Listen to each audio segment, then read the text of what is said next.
It's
a jolly day. Would you like to try peach mango pie with a side of Endwalker 6.1? Because if you do, then let's go ahead and get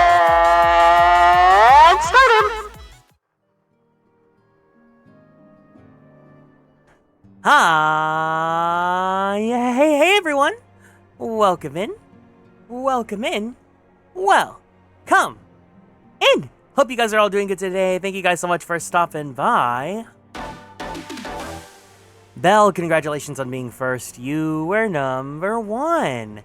Alan, thank you so much for stopping by. Hi, hey to you. Final Fantasy, well, welcome in. How are you doing today? And Von Zernius, hello to you. What's up? I'm sorry, guys. I lied. To no one's surprise, I lied on my schedule. I wanted to play more Final Fantasy. Here we are. But you might notice that Garrick is looking a little bit different. And that is because I grinded him to level 91 in one sitting today. Or yesterday. I got him from like level, what was it, like 80-ish. I basically did all of the Shadowbringers leveling that I needed to do. And then I also did all the Endwalker leveling too. I did 70 to 80 in like one day, and then I did 80 to 90 in one day. But he's leveled up, and I feel pretty comfortable, and I had a lot of fun leveling up Gunbreaker. I think I can do the rest of what I want to do right now on Gunbreaker. So now we have 2 tanks leveled up, which is great. We have level 90 White Mage, level 94 Warrior, and level 91 Gunbreaker. Will I ever level up Paladin again? I don't know.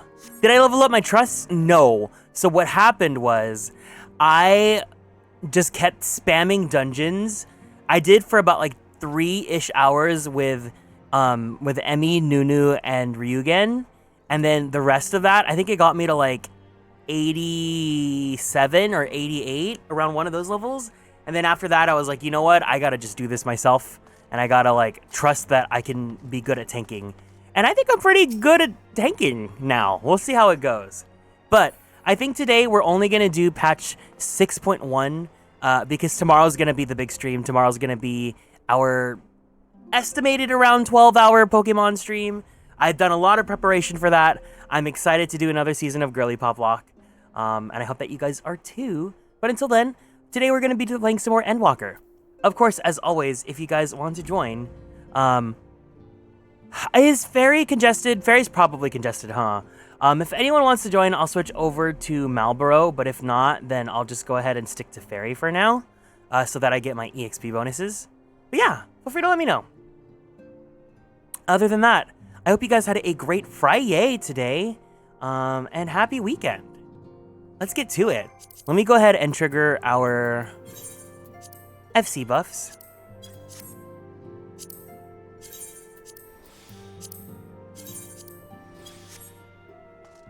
Let's go. Hi, Osaf, welcome in. Garrick, how lovely to see you. If you're not too much in a rush, I was about to make a pot of tea. Would you like a cup? Take a seat then, and I'll find us something to nibble on as well.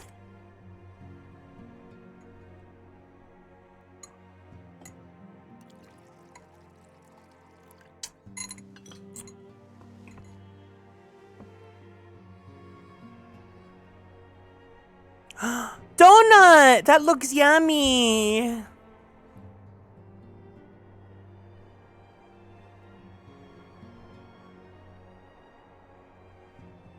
Now, post Endwalker, It's so much quieter these days without everyone around. I feel like is a bit controversial. I know that there's some people that really do not like it, and some people that think it's okay. I think it's okay.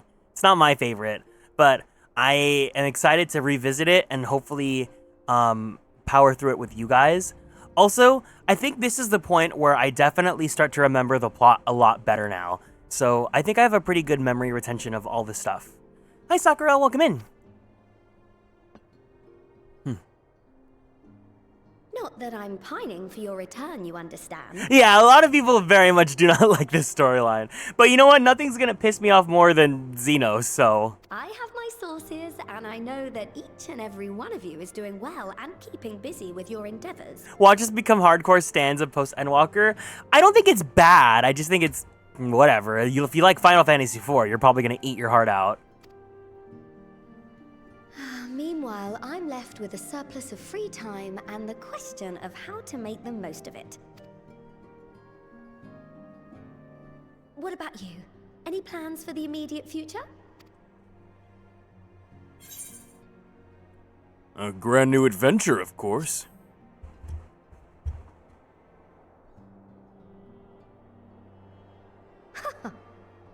Traveling to the edge of existence and back wasn't enough? Well, if that's the case, I might have a suggestion for you.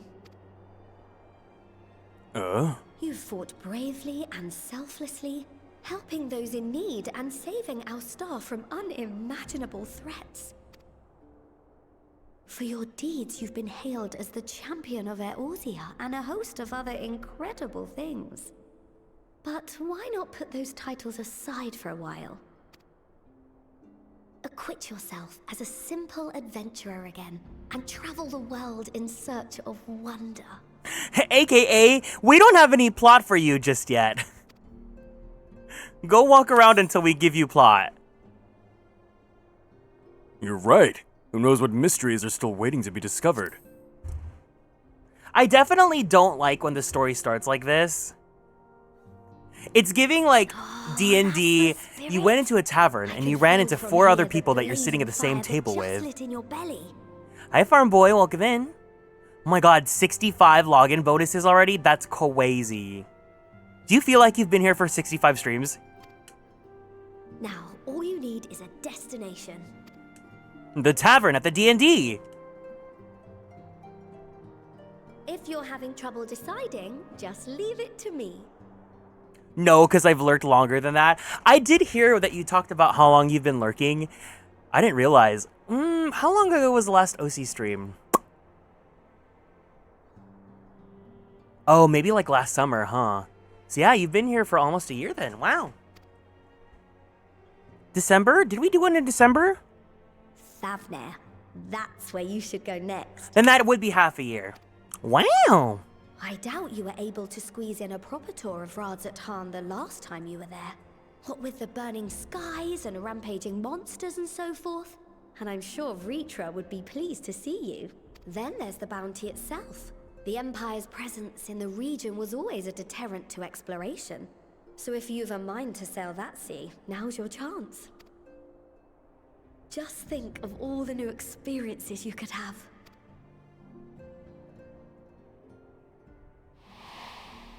Thanks. Oh. Tell me, have you been to the ruins beneath the waters of the bounty? Now he's my DM?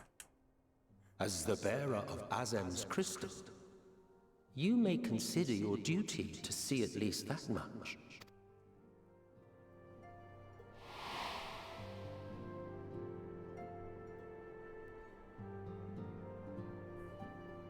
Oh. Oh. In anticipation of an occasion like this, I was planning to gift you a new set of traveling clothes, but it's still a work in progress. That's fine, Miss Tataru. You can just, keep workshopping. That's fine. Shouldn't take much longer now, though, so sit tight and I'll have the last few bits sewn up before you can finish another cup of tea. You're the best, Tataru, but make sure it has pockets.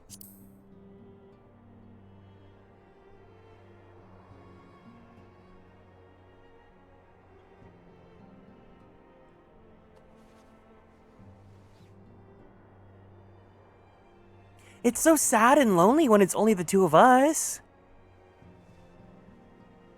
Stitch in here and trim in there. Knot the threads with love and care. Is she putting a wooloo? I'm sure you're still brimming with excitement. Does she know what happened to Chiffon in season 2 of the Girly Pop Lock?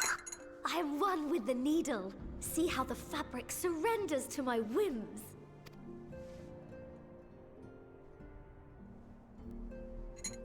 Don't worry, I'll make sure the lining has plenty of pockets for all your little treasures. I swear adventurers are worse than children when it comes to hoarding every feather and leaf and animal hide they come across.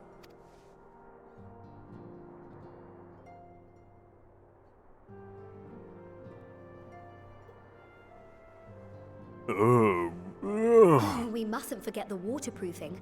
Gods forbid you forget to disrobe before plunging into the sea, or a river, or a piping hot bath. Disrobing? Does she know what I do with my character?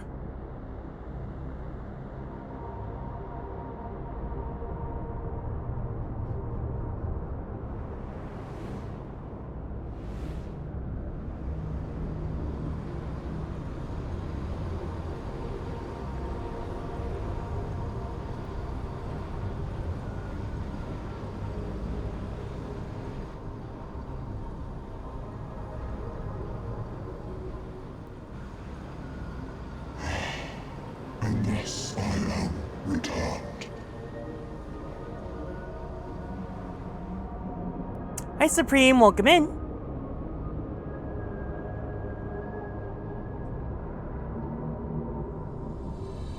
newfound adventure.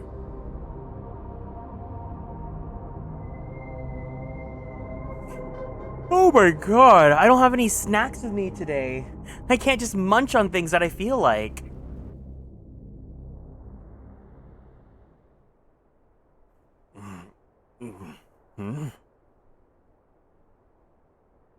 Ah, you're awake.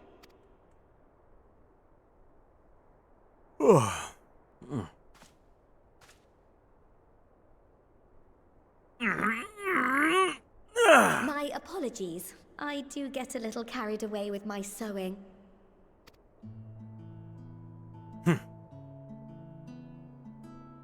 You seem awfully cheerful.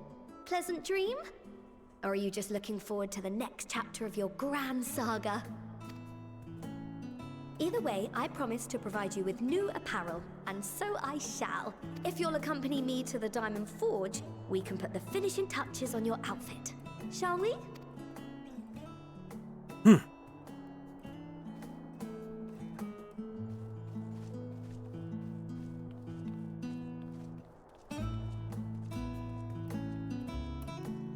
Now, if there's one thing that Tataru does, that she knows that I love a glamour.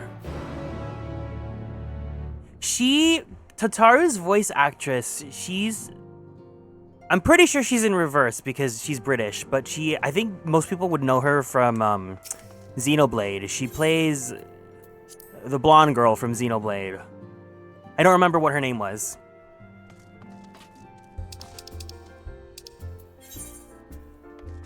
She plays Xenoblade.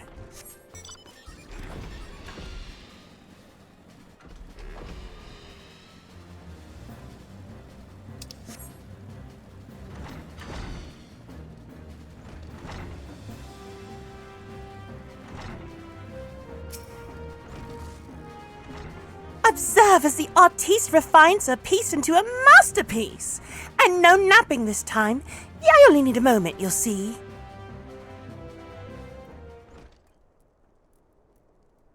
Here, let me look this up for you.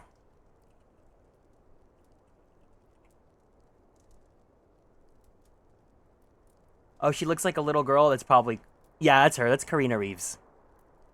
A little more room in the shoulders. Open up the cuffs. A final adjustment to the hem. Final judgment, Cardcaptor Sakura?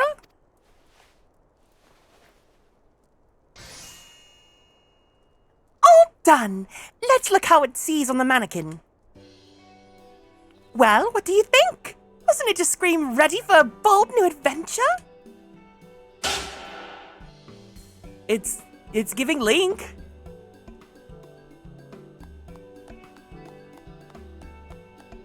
Why am I clapping like a seal? I'm so glad you approve. You've outdone yourself, Tataru. Thank you.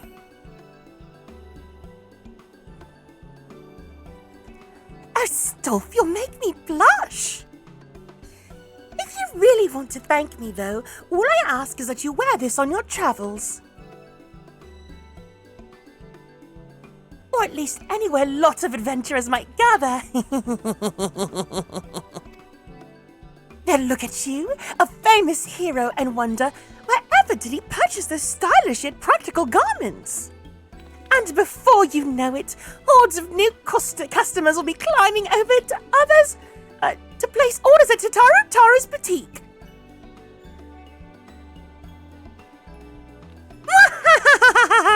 I can hear it now. The merry clink clink of gil overflowing from my coffers. Sweet music to my ears. Oh, you know what? I will say this one, it gives the crystal necklace, so I like that.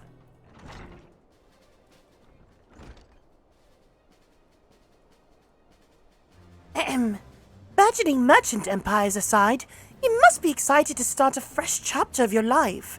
New places to go, new people to meet. I often wonder how you'll remember all your experiences and exploits without taking at least a few notes. Oh, maybe you should start doing just that. You never know when some odd past detail might become relevant, or if one day you'll take a blow to the head and forget the better part of the past decade. Something to keep in mind in any case. Collection expanded. The unending codex.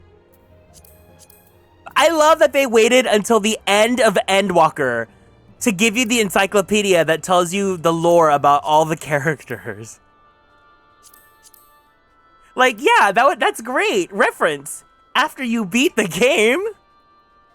The Unending Codex is now available under Collection in the Duty section of the main menu. New entries for prominent terms and characters will be added to the Codex as you progress through the main scenario quests.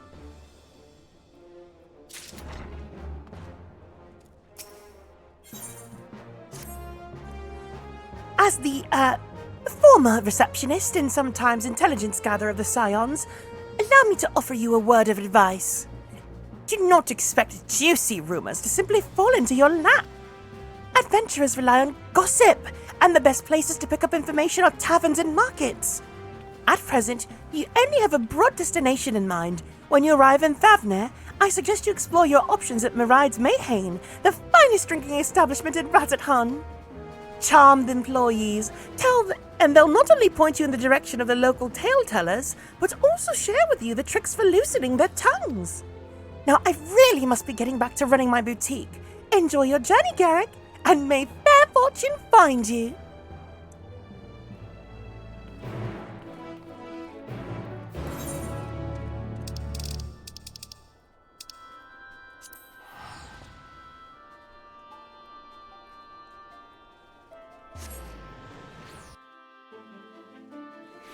Wait, does Razathan doesn't have a inn, does it?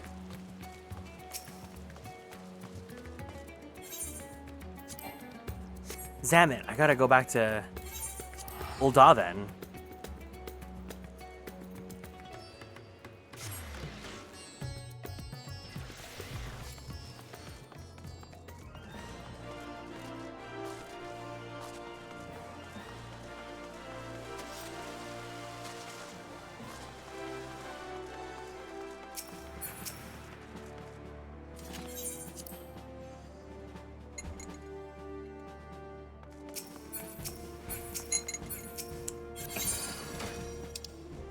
I think I did a pretty good job at managing my inventory for all of my armor.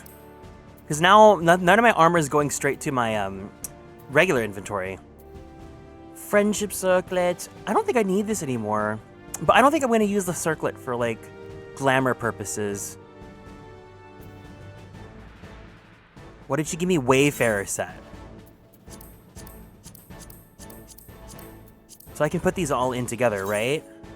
Using 5 glamour prisms on the selected items and placing them onto the glamour dresser will reset their spirit bond to 0% and condition to 100%, as well as remove customization including glamours, dyes, crests, signatures, materia, and most ethereal bonuses. The items will also be bounty upon removal. Sure.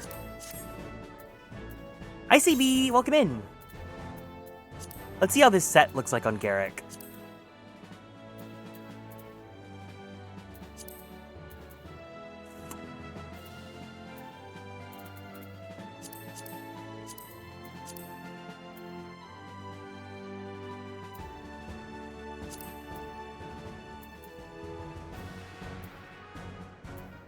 How do I preview the whole set?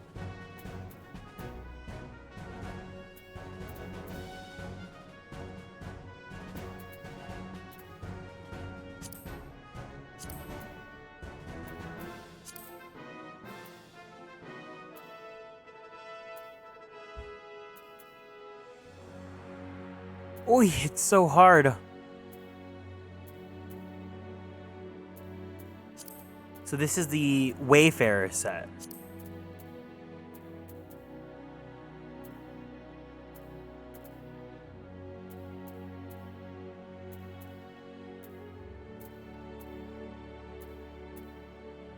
Where is it at? What the heck?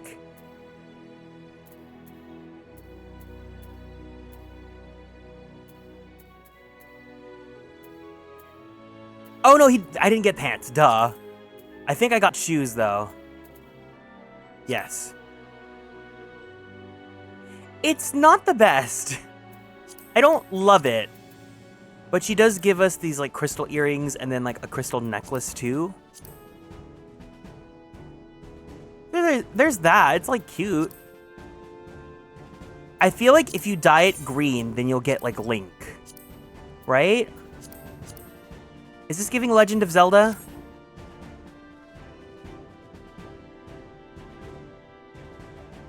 It also looks like the cape doesn't feel flowy, like it feels stiff.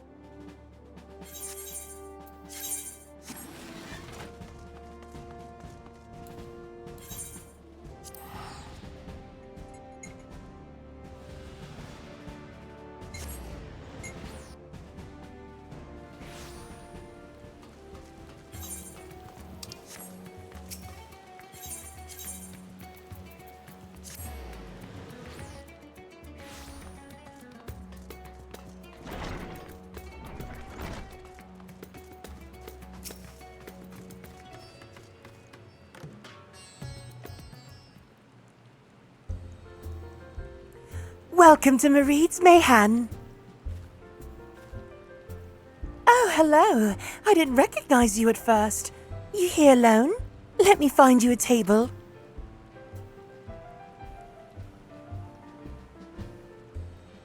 Ruins beneath the bounty?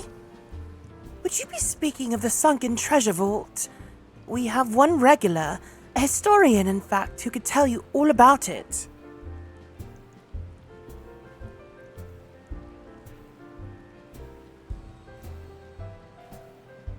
Ah, there he is! Professor Jolene! I thought I saw him come in. Although a somewhat private sort, the professor's quick to befriend those who share his fondness for the Mayhan's unique beverages. Offer him any drink from our selection, and he should be happily sharing you everything he knows about the vault you seek, and a few other odd bits besides. Whatever you buy from him is on the house, by the way. If Mareed found out I took coin from Fafnir's savior, she'd be having me scrubbing pots for a week.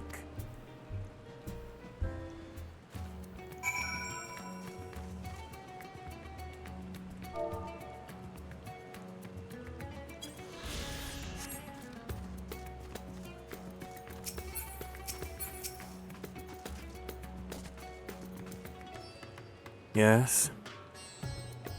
The following event, it cannot be skipped. Not a series of events is going to come up.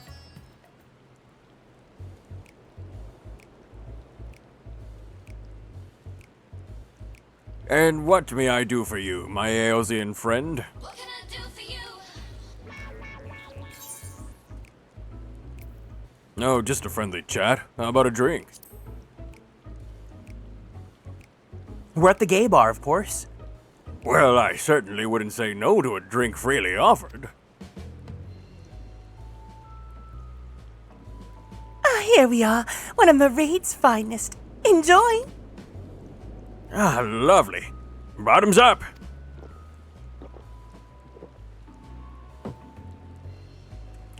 Jolene empties the cup in a single pull.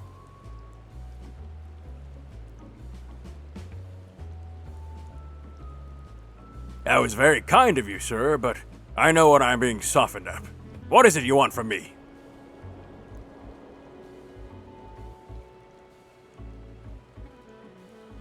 Oh, chasing down that old tale, are you?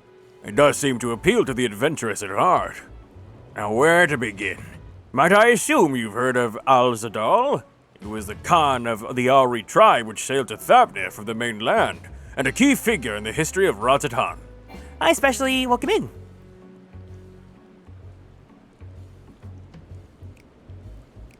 His decision to aid the Akasadra is what ultimately won them the war against the Gajasura, thus allowing our predecessors to lay the foundation for his thriving city-state.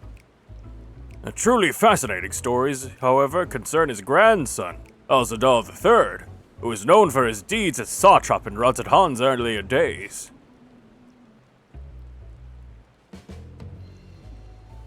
Some attest that this man traveled to another world entirely and returned with glittering riches.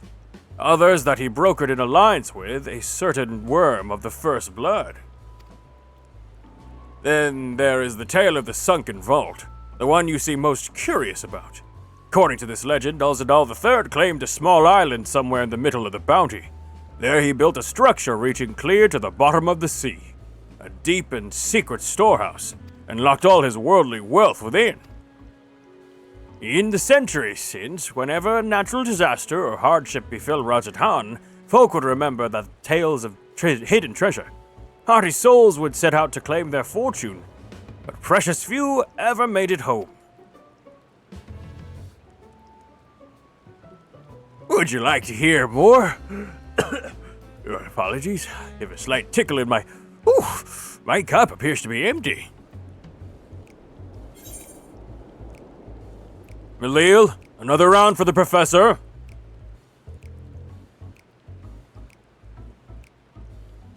Ah, I see we reached an understanding. You're a sharp one, adventurer. The way that his face looks old, but his hair makes him look young. Another for the professor! Ho ho ho ho ho ho ho! Today was a splendid day to visit the Mayhain.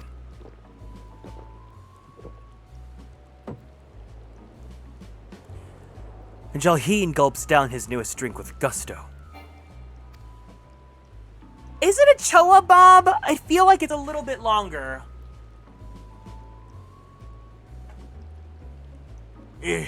Where were we? Yeah. Oh, yes, those who did return from seeking the treasure vault flatly refused to speak of what they saw. Did this discourage others? Nay, quite the opposite. Such accounts only serve to feed the legend. The golden lure grew stronger than ever before. That reminds me of something Azahma was saying. Azahma's a fellow connoisseur of spirituous potables. Yes. Anyway, he was saying that one of his acquaintances went after the treasure himself. As it means it has seas, he set sail. Yeah, but he didn't. No, I can't say no more. He seemed a generous sort. Kind of mad would I be to encourage what is clearly a foolhardy quest. My word sent you to your death. I could never live with myself. I am no stranger to peril.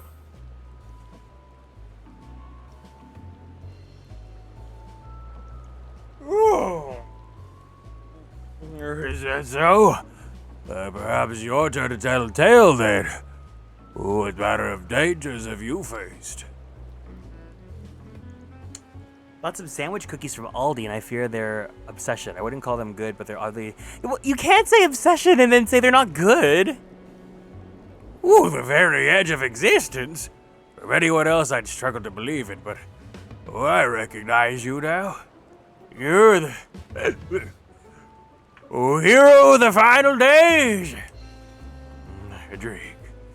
Oh, I need another drink to settle my nerves. Malil, more the same, if you please. As you wish. But this one's on your coin, Professor.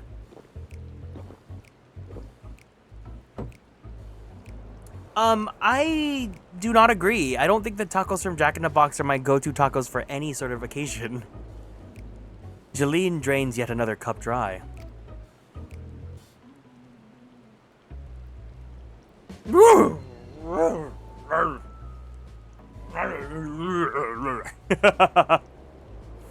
Anyway, you being who you are, well, I suppose it wouldn't hurt to share a little more. His friend, Hazamas, he was desperate to go buy a treasure map. One would show the way to the entrance of the vault. It seems he could only get it from some merchant. Oh, what's his name? I forget. I take a toast to you. My new best friend, Real Rodriguez.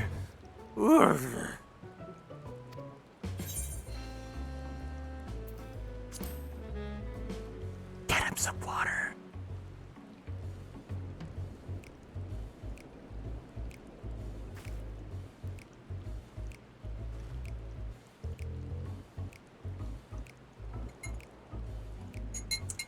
Your drink, sir.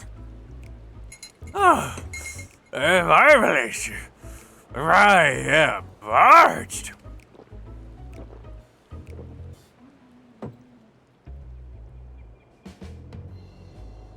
Jeline gulps down the cup of water. That was water. You tell him to bring me some water. Still, that's probably for the best. You're very kind of you, really. My head will certainly thank you in the morning. You seem to have overindulged. I ain't put his mind in the words of Master Jalzad. Oh, be wary of how much the drink you swallow, unless it swallow you. Forgive me. I'll subject you to no more of these unseemly antics. If you wish to speak with Azama, well, as I said, we share a taste for the Mayhead's fine spirits. Probably came in as we were talking. I wish you fortune in finding your fortune.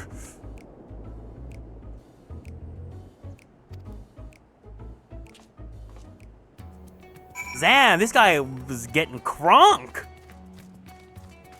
That's how I feel right now for not taking Adderall in the morning.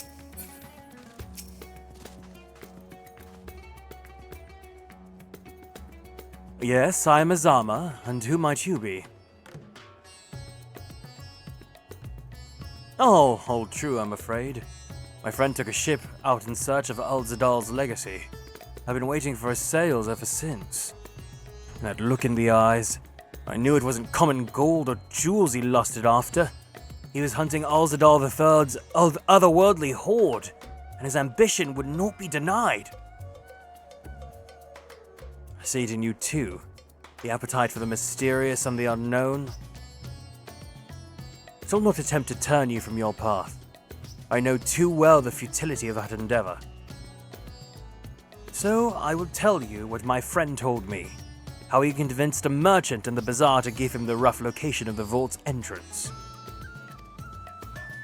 It seems this merchant, one Zashal, I believe, selling a map which shows that exact route. My friend's purse was too light for its exorbitant price. With what meager wealth he had, he instead paid to learn that there are ruins on a small island somewhere in the bounty. Within those ruins hides the path to the vault deep below. If you truly intend to seek out Alzadal's treasure, I suggest you put your affairs in order. I just wish things were different, but I do not believe my friend is ever coming home.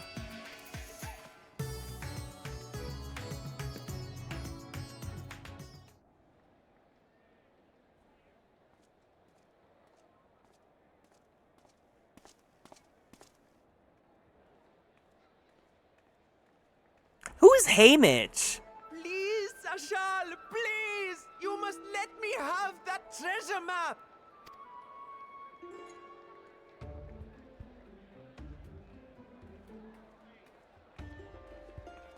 What's all this about? Mentor from the Hunger Games? Hi,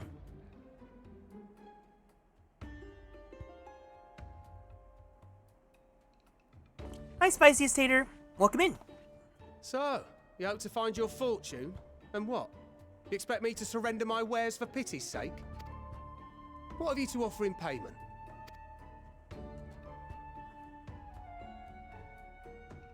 As I thought. Come back when you've more than rags to your name.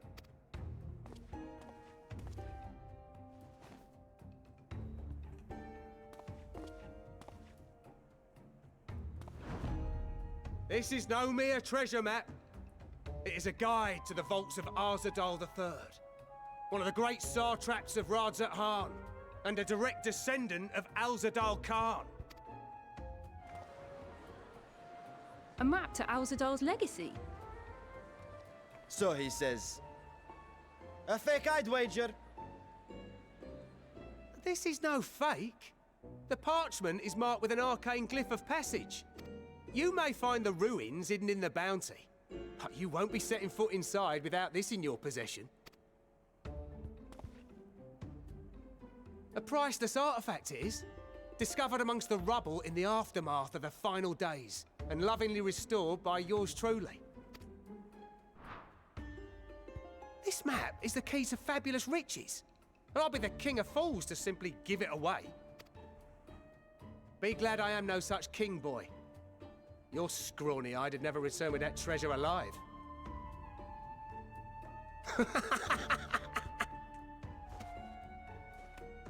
This little kid's in shambles. Cruel fate! Why must you tempt me with wealth I am powerless to claim? How I shall envy the one who purchases that precious map. Whatever they pay will be but pittance against the golden hoards they stand to uncover. This kid is giving too much. He's definitely an actor.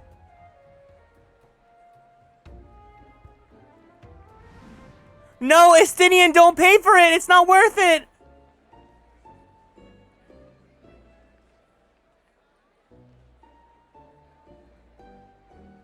What of you, sir? Fighting man of your stature would surely relish the challenge of recovering Alzadal's lost fortune.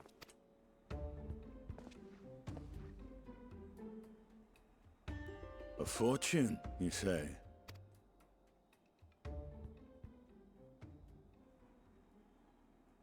If I had but the strength to seize that treasure, my starving sister would never want for food.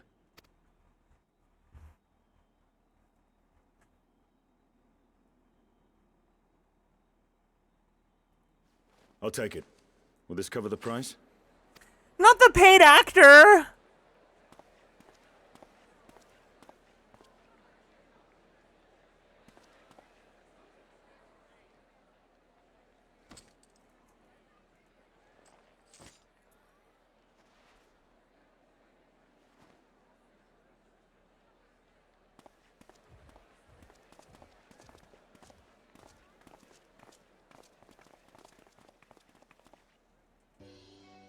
Well met, my friend.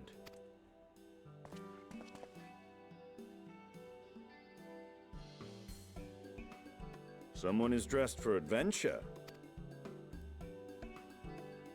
The way that I'm supposed to be wearing the Tataru clothes. Knowing you, I suspect there's more to your plans than sightseeing and shopping. Ruins beneath the bounty. Curious. And here I've acquired a map to just such a site.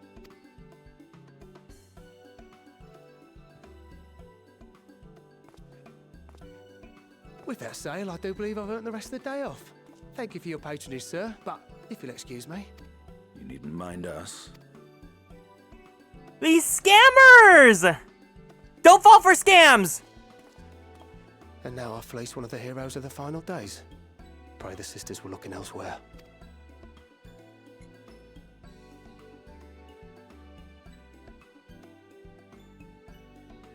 This map may or may not be genuine. Either way, we'll need a ship to find out for sure.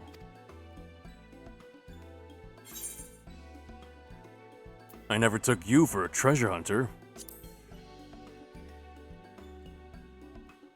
Lest you misunderstand, I seek the treasure not for myself.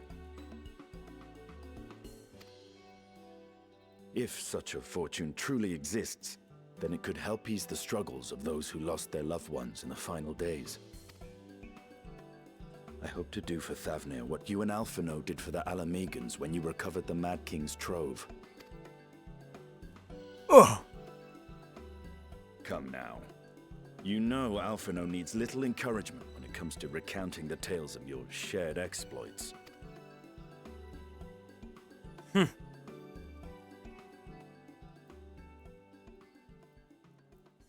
Speaking of precocious lads, that boy in the bazaar was clearly an accomplice of the merchant. Suppose his role was to draw the attention of the crowd and add weight to the merchant's bold claims. Transparent act for the most part. It was not all mummery. The need to provide for his sister rang true enough. Thus, if some portion of the profits end up in that waif's pockets, then I will consider it money well spent, whether the map leads us to the vault or not. Aw, he's a good guy. You are coming along, yes? Yeah!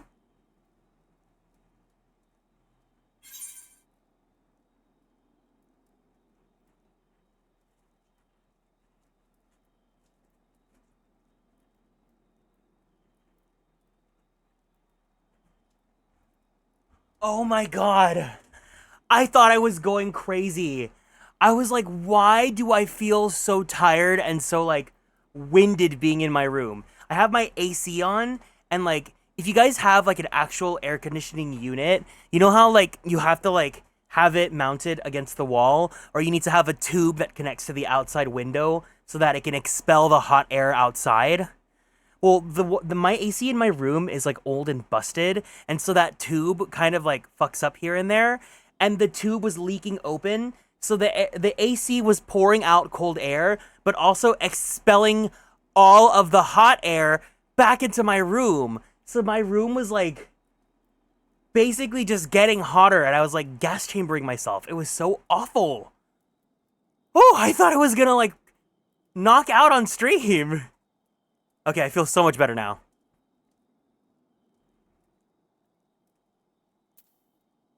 Naturally.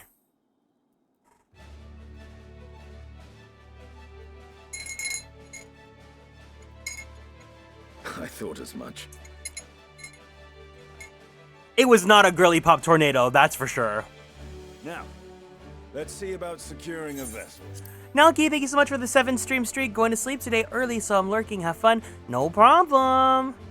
I was wondering where you were yesterday. I was waiting for you to join us for the finale of Endwalker, but good to see you here today. Take care. Wow, the way that my body feels so much better after putting that stupid hose in.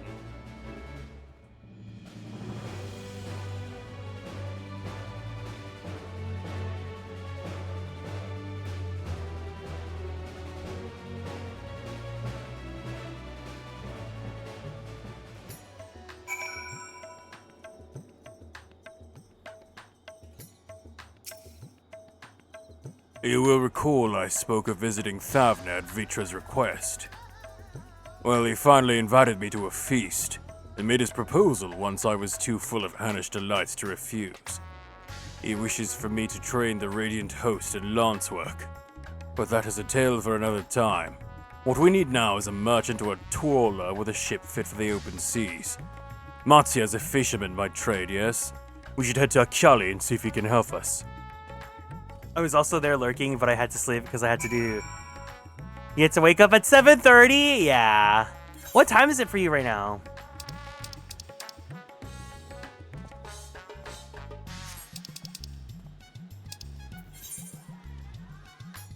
Thankfully, it looks like this patch is not going to be that long. 1:39 a.m.? Okay, yeah, go to bed. Hopefully we can see you tomorrow for part 1 of the birthday celebration.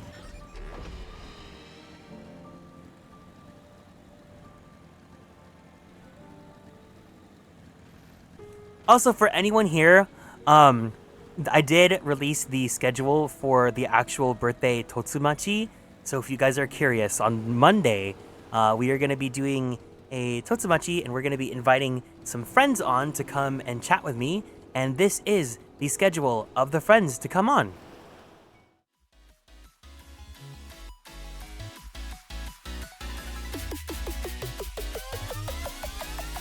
Yeah!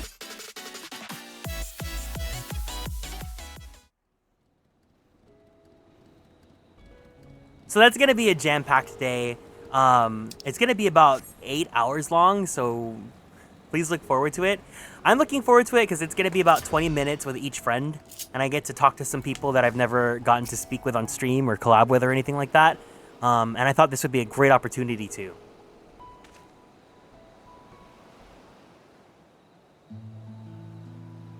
My friends, what brings you to our humble village?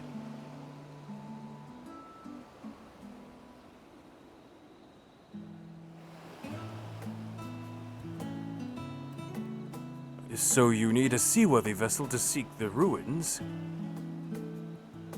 Considering it was your deeds which allowed us to return to fishing, I should think everyone would be glad for a chance to repay the favor. Wait here, and I'll have a boat stocked and ready for you in no time at all. Yeah, take care.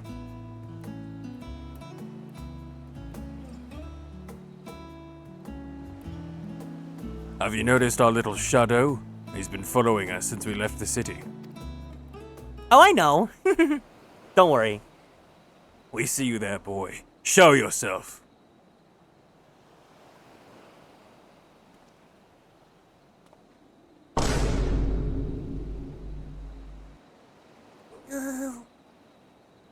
Ah, it is you. Hi, Gora. Do you know how far out of our way that we walked so that you'd not cross paths with some wild beast? I'm sorry, sir, but aren't you the heroes who saved Thavner? You are. I know you are. And I've gone and cheated you. I work with Zashal, you see, the map merchant. It's my job to play the bleeding orphan and convince the crowd his wares are worth the price he asks. I'm ashamed of what I've done and beg for forgiveness. If not for you, my sister and I would never have... well, we'd be... Enough. I know your game and I paid the price willingly. A fortune purchase, as it turns out, for my friend here was seeking those very ruins. Aye. You're kind to overlook the wrong I've done you. But there's much more you need to know. The map you bought is very real, as is the island it shows. I overheard Zashal selling the information to another customer. He told that man where he needed to search about the ruins and above the vaults, about everything. And the man sailed out to find his fortune, never to return.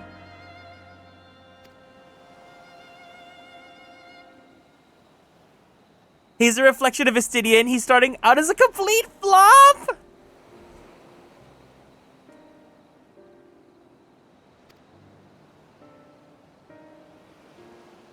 I do not doubt the ruins holds danger. But I assure you, between the two of us, there's little we cannot overcome. Please, I cannot bear the thought of...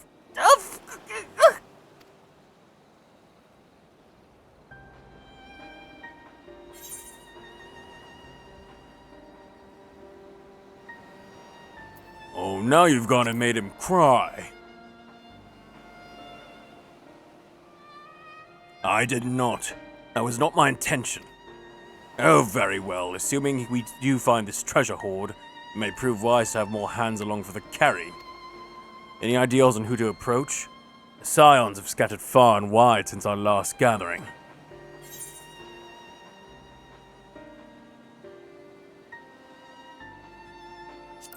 Thancred and Urianger. Thancred and Urianger, eh? Those two would answer our call, certainly. They left the Rising Stones with a definite task in mind. I'm loath to interrupt their self-appointed mission.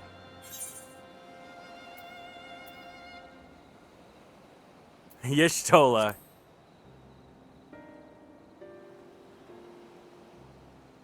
Y'shtola? Magix would be a welcome addition, aye, but I'm loath to interrupt her research. Mayhap we could ask a less prickly companion. Zam! Grahad Kryl. Aye, Kryl may have her hands full rebuilding the students, but if you reach out to Graha, he would surely leap at the invitation. The way that everyone's clocking Graha! Will that set your mind at ease? Yes, if that man is as strong as you. Is he, though? As strong, I mean. What is your name, boy? Mirad, sir.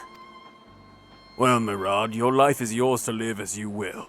But I suggest you find a more honest trade if you truly wish to keep your shishta safe. what I do? What choice do I have? I need to eat, and everybody's too busy rebuilding their own lives to bother with two grubby orphans. Wait, boy. I didn't take this roundabout road just to see you end up at some creature's belly. Let me walk you back to the city gates. Thank you, sir. Call me Estinian.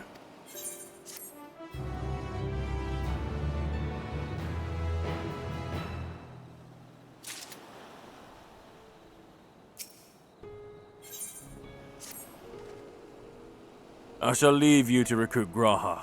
He'll appreciate the invitation that much more, I'm sure. As I recall, he was based at the Annex. Someone there ought to be able to point you in the right direction. Let us be off too, Merad. Do me a favor and don't stray from the path.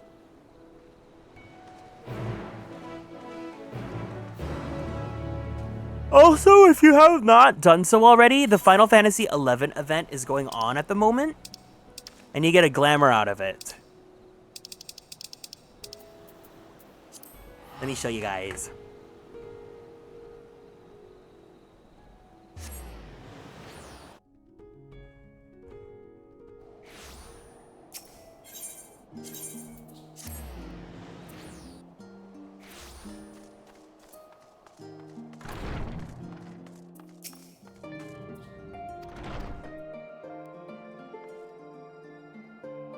Graha?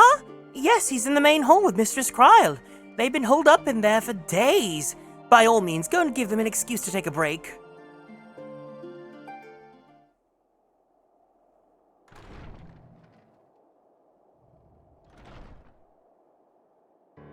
Oh, there's your meow meow.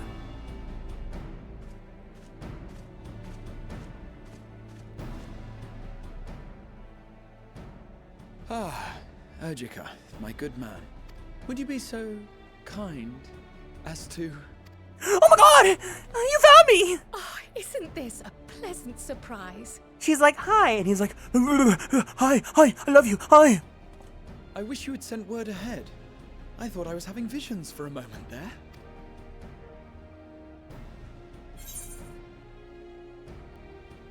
How's the restoration of the students coming along? Slow and steady. Raha and I have been compiling old records of the students' activities. We were able to locate several accounts in the archives of Numenon, but the bulk of our documents was lost along with the Isle of Fowl. But what brings you to the Annex, my friend? Surely you haven't come all this way just to watch us shuffle dusty papers around?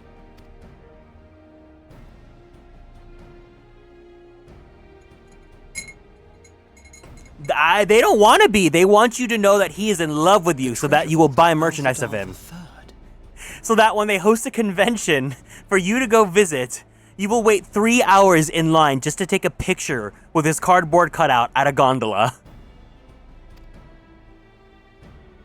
And you're looking for companions to join you on this expedition? I would dearly love to accompany you, of course, but I'm afraid I'm committed to another task. On the subject of which, I had hoped to ask for your assistance. And Gora, there's no way ever they're gonna be able to get his voice actor to come out for a convention like this. That man is too booked now. Oh my god, look at him. Look at him. He's vibrating. No, I mean like he's way too famous now. It's not so urgent that it can't wait until you've returned. You should go, Raha. I'll stay here and mind the shop, as it were. Are you sure? I'd hate to leave you short-handed. Oh my god. He just went into heat. I'm sure. Just try to be back before too many moons have passed. Well, I guess we're off on another adventure already. Have you asked anyone else to come along? Then might I suggest we invite your Stola? Whoa, what? Ever since the Scions disbanded, she spent most of her time cloistered within the Great Google Library, hoping to piece together a method to traverse the rift. It would seem, however, that whatever wisdom she sought there was not to be found. She arrived in Charlian the other day. We spoke briefly before she began her search of Numenor. Considering what you've told us of Alzadal's extraordinary feats, I do believe your Stola would be more than interested to hear what you have to say. Oh, you had the time of your life with this patch to hear, especially.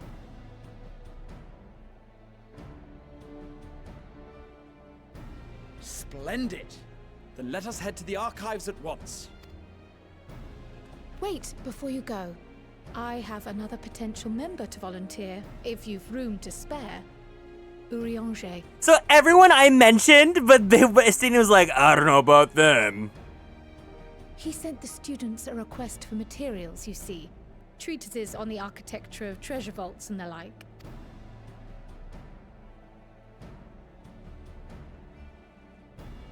From what I can gather, the Loperites wish to build their own vault for the people of Aetheris to explore, and are looking for inspiration to help make it a memorable experience. So, why not take Urianger with you? Let him study Alzadal's legacy firsthand. None can deny the benefit of seeing something with your own eyes.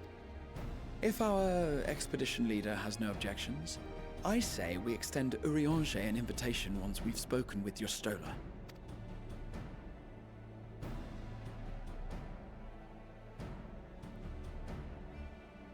Safe travels, you two. But don't forget, I'd still like your help with that other matter I mentioned.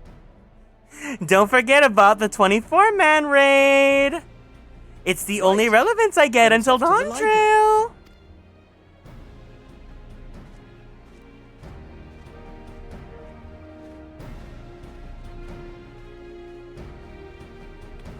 I love when they do that. When you're doing post Shadowbringers and Reen is like, I'm so busy in the desert right now. I have a girlfriend.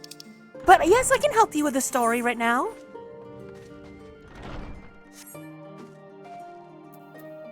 ooh, he has the backpack. He has the Aaronville backpack.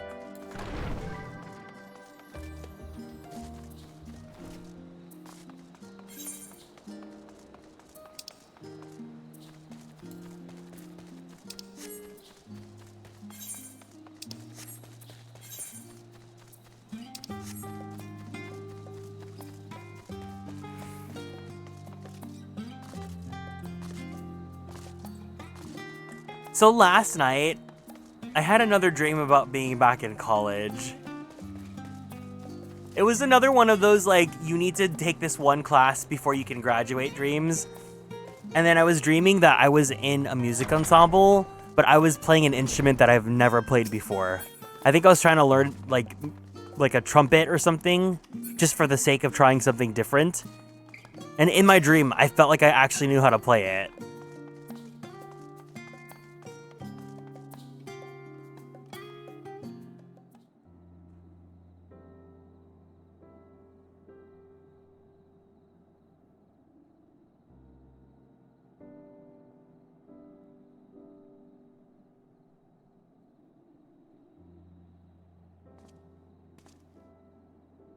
I've never known your Stola to doze off in the middle of research before.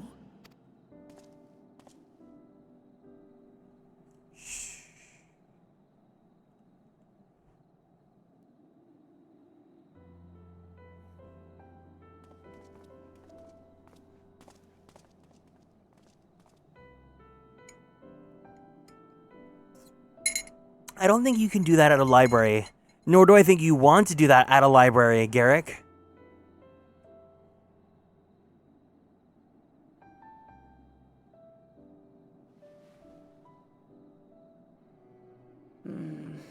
Close my eyes for one moment.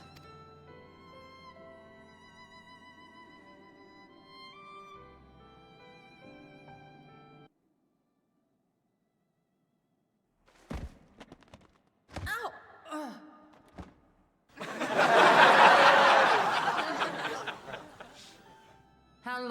two been here? Oh my god, especially he's living right now. We just arrived.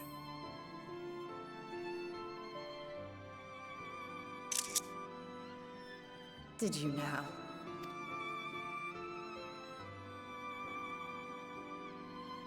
I must have been studying for 2-3 days straight before exhaustion finally claimed me. Hmm?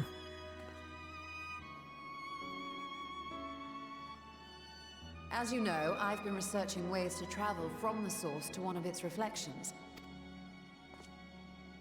Well, looking for hints at least. I don't expect to find a simple set of instructions tucked away in some dark corner of the library. So I've been skimming through the stacks, hoping to uncover even a partial mention of any similar feats in the past. A means to travel between worlds exists, and you can be sure I will find a way to employ it. So I promised Runar, but 'twould seem I've set myself a nigh impossible task. Oh no, cover your ears. You needn't be so hard on yourself. The leap I made with the Crystal Tower was not achieved in an afternoon.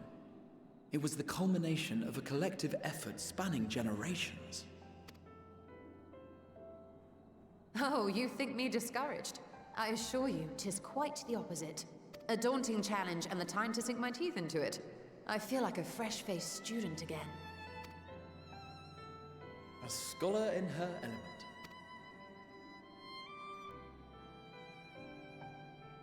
Indeed. Was there something else you wish to ask of me?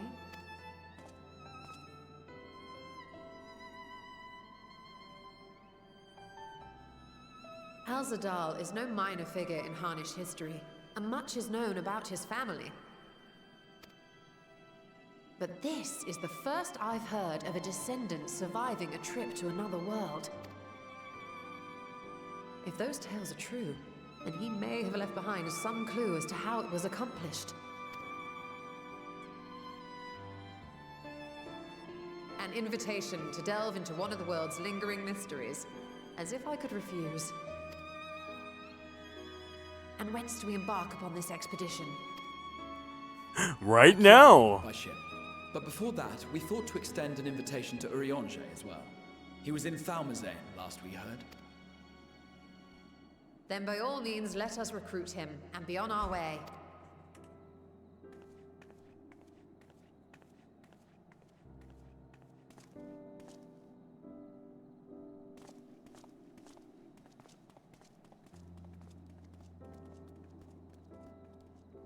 And these little robots are so cute.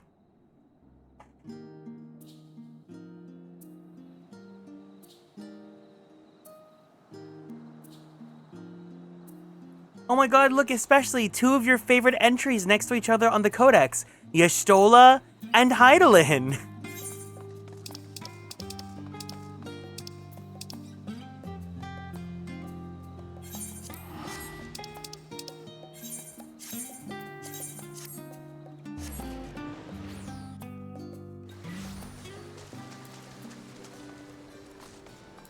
Yay!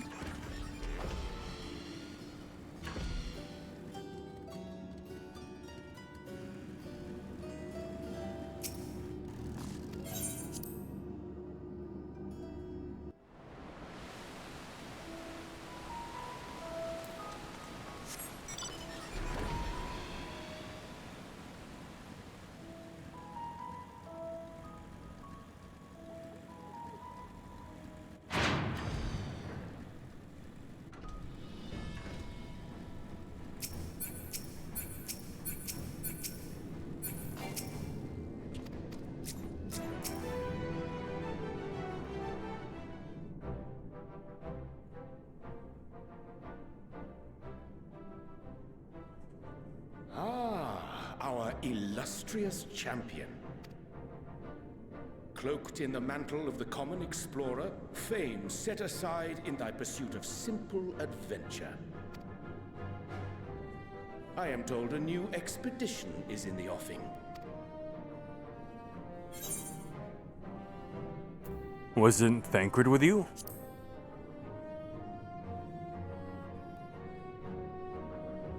He left to attend to some personal errand, but should be returning ere long.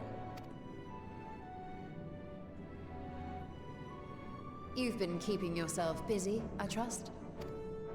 True to our plan, Thancred and I embarked upon a pilgrimage of sorts, with an eye for gauging the state of those lands through which we passed. Our travels were interrupted, however, by a request for aid from our befurred lunar allies. As you may recall, the Loperites had been seeking new purpose for the moon, another role through which it might serve to benefit mankind. The Forum hath been working to advise them in this endeavor, but I return to offer mine own counsel. And this has what to do with treasure vaults, exactly? Ah, you have learned of my predicament from Mistress Cryle. I know not whence they acquired such knowledge, but the Loperites now stand convinced that adventurers delight in treasure hunts.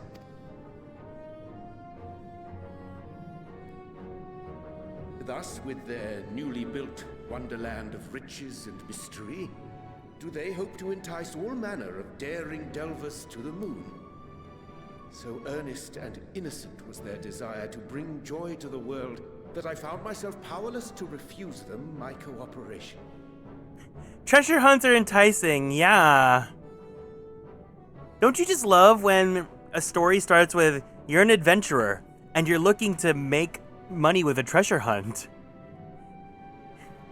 Yeah, those are my circumstances. But what of you, my friends? Why are you come to Labyrinthos?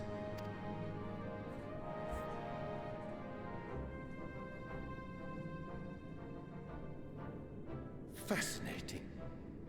This is indeed a most fortuitous opportunity. Until you wake up, oh, it's your motivation to go to work, of course. I should be honored to accept thine invitation.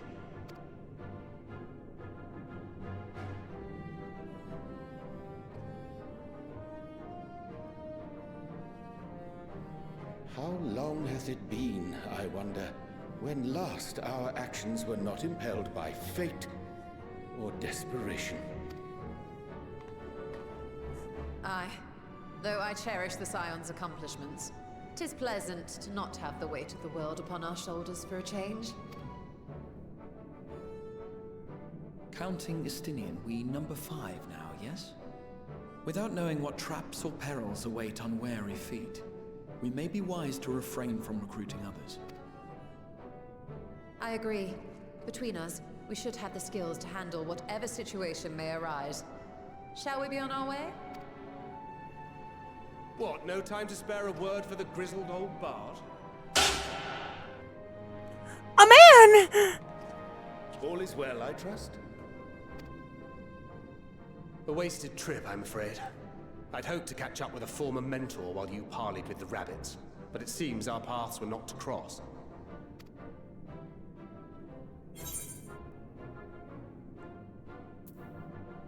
You're looking well. I defeat the dragon's customers with my charisma! Ooh, Riz! That's because we didn't travel by experimental etherite. It's astounding what a lack of nausea does for one's sense of well-being.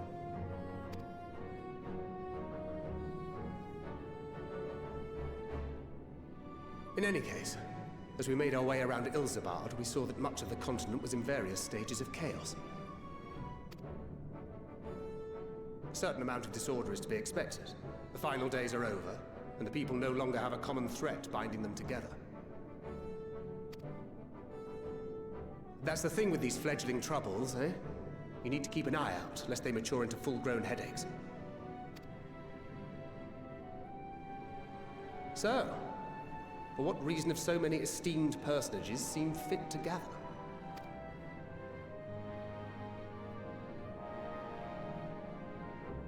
Beneath the waters of the Bounty, you say?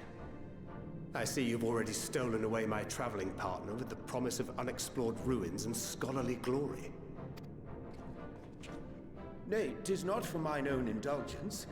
but rather the fulfillment of my commitment to the Loperates. Ah, of course. And if you have a Stinian rounding out your group, you'll likely have all the members you need. Feeling left out? I could put in a good word for you, if you like.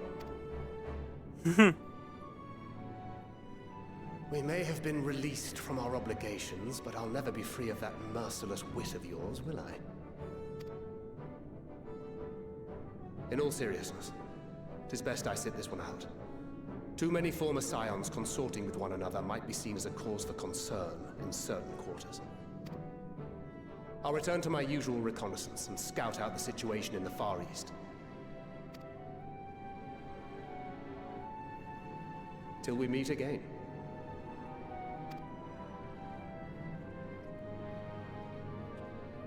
Shall we also hasten our departure? Sir Estinian will wonder what hath become of us. Bye, Thinkgrid!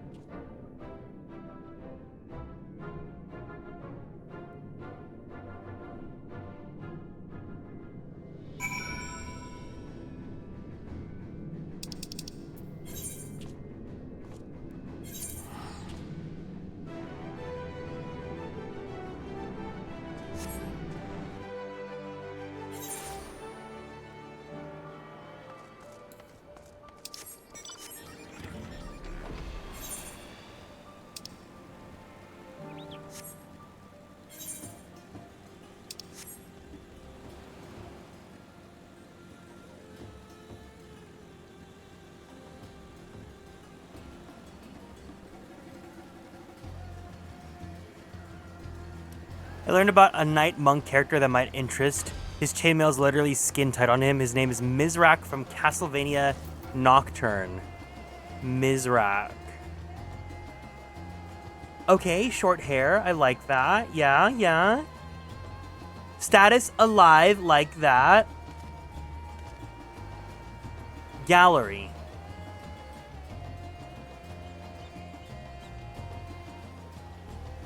He kind of looks like Core from Final Fantasy 15. Oh, shirtless? Okay, what is this? He's sleeping in bed with another man. Is he, you know...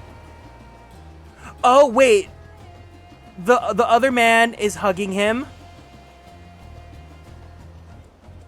Oh. Okay.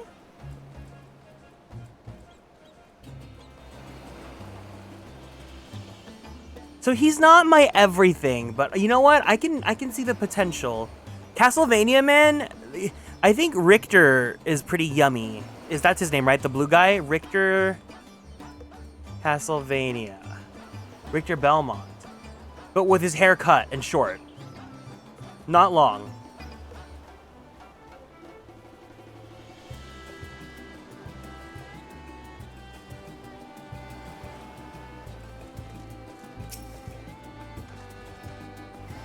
I send you to recruit Graha, and you return with an entire survey party.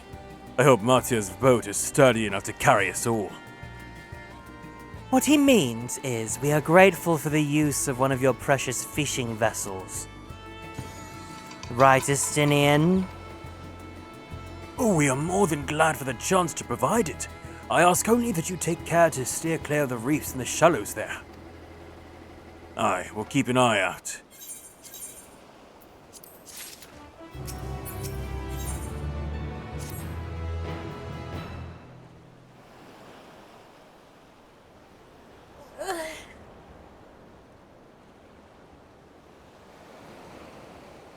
Alzadal III.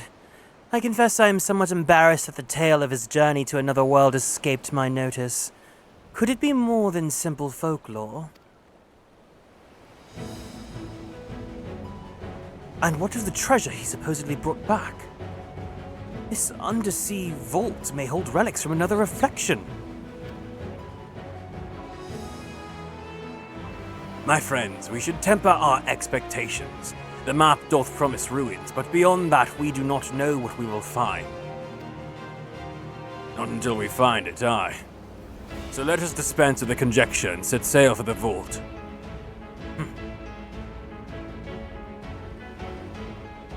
There's so many scenes in the show where I had to pause because I was like, this armor is just latex.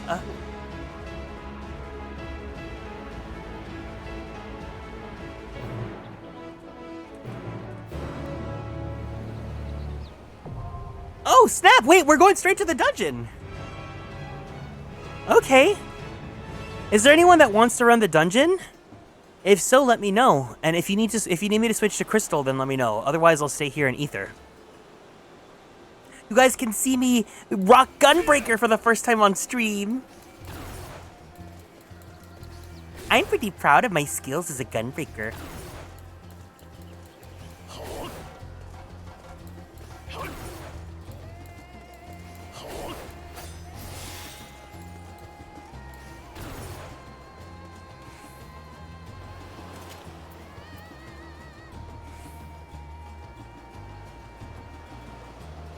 Party of Corundum. Oh. Restores HP when HP falls to 50% or below. Oh. Heart of Corundum refreshes pretty fast, actually.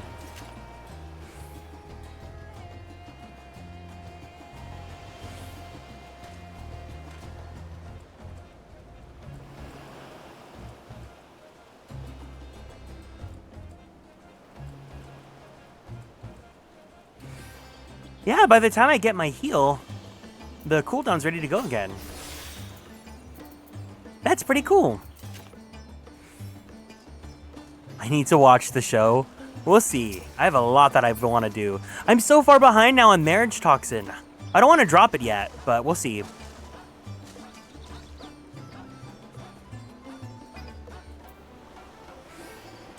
I'm going to take a quick break. Let me go use the bathroom, and I'm going to get some grapes. And then when I come back, I'll go prepare for the dungeon.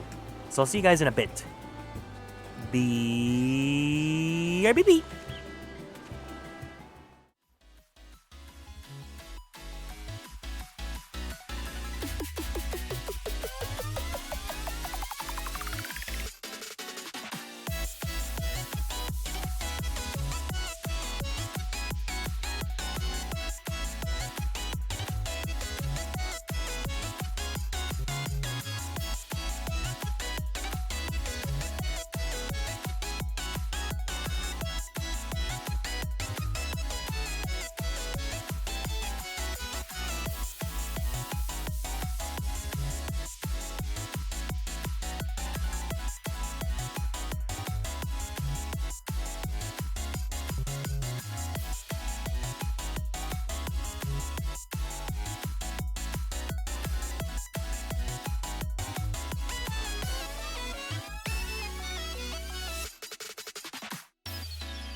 All right, we're back. Drolta is the best. You know a character is an icon when Megan Thee Stallion cosplays you. Want to watch the show about the blind lady and the invisible man? I hear they find ways to give fan service, like they managed to confirm that the invisible man has cake and is beefy. Ooh, baby. Let me see this Drolta character. Hold on. I got myself some grapes. They're very refreshing, very good.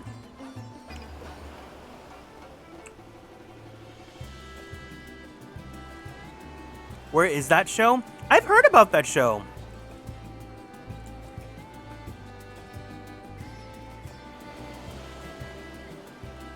All right. I guess I'm queuing solo for this one. That's totally fine. Let's just go ahead and do this then.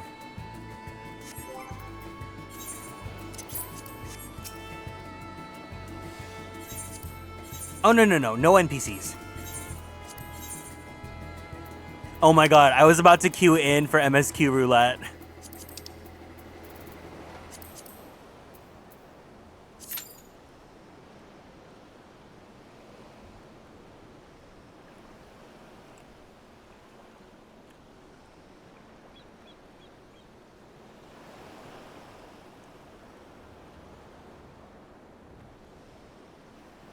Not the no instant queue.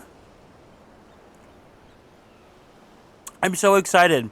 Now that I'm geared up, I have like all of my augmented Serendum gear. I should be secure in tanking. I don't feel nervous or scared. In fact, I even main tanked a trial today. Is the stream lagging? Oh no! Bitrate's being funky. I'm so sorry. Hold on. I think it's probably because I have some streams tabbed up in the background. Let me go close those up. Okay, it should be better. Try to refresh the stream if you guys need to on your end on Twitch. Sorry about that.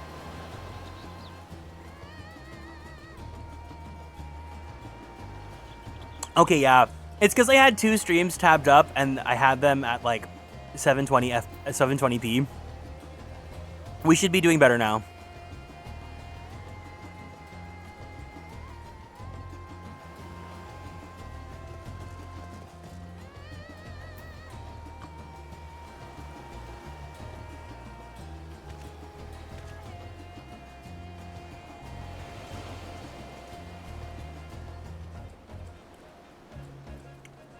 Oh my god. Can you guys hear the grape crunchy? I guess you can't, huh? It's so good though. It's much better now? Okay, yeah. That's what I get for trying to have my friends tabbed up.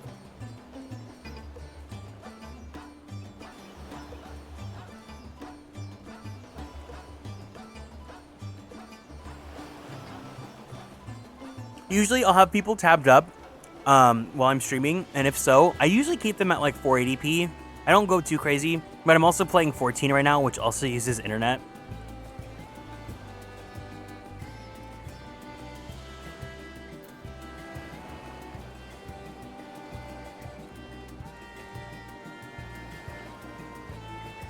Oh my god, I almost choked! For your lunch, you had 2 grapes. Grapes, so they're not my favorite fruit, but I can always count on them to like pick me up and refresh me if I'm feeling like really tired or really just like hot. They're very cooling. The texture is a nice bite. I'm kind of a texture freak. I think it's the perfect amount of like crunch to squish.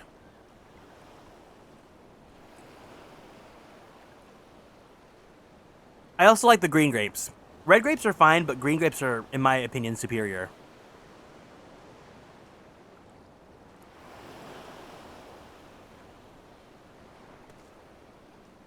Zam, what's going on with Q today?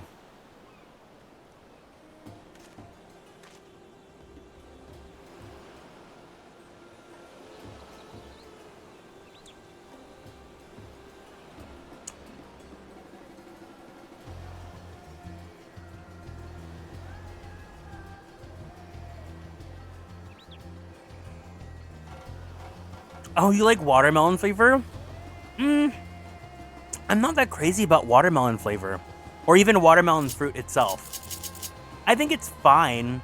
It's definitely like one of my lower on my favorite preferences. Hi Juan, welcome in. I think my favorite flavor profile is probably strawberry.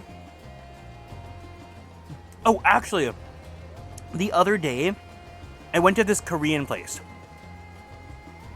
And you know how Korean drinks, they like making aids, so they'll have like lemonade, but I tried a grape aid, and it was actually really good. It was green grape aid. They basically made like a soda slash like lemonade out of grapes.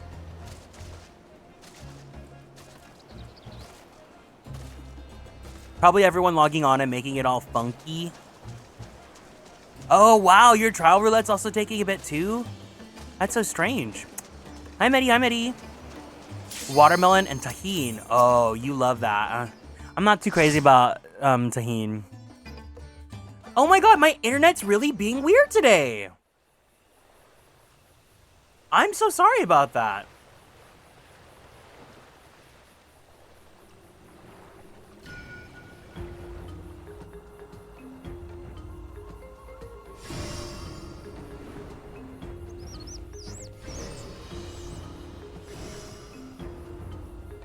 Alzadal's legacy.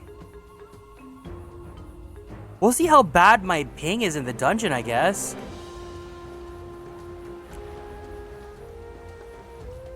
That's so weird. It was not like this yesterday.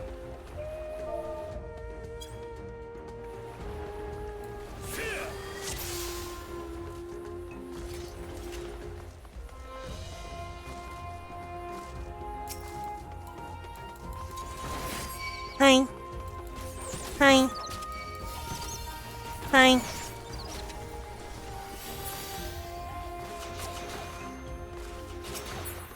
Oh my god, why is OBS being so weird? I think it just might be internet stuff. Is 14 just throttling my internet today? Oh, well. Hi. Hi. Hi.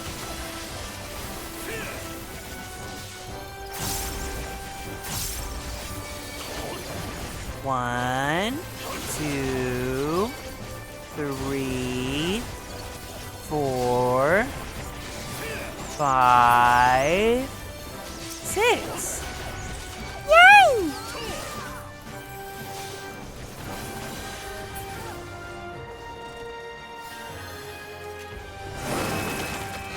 The map's glyph of passage opens the passage forward.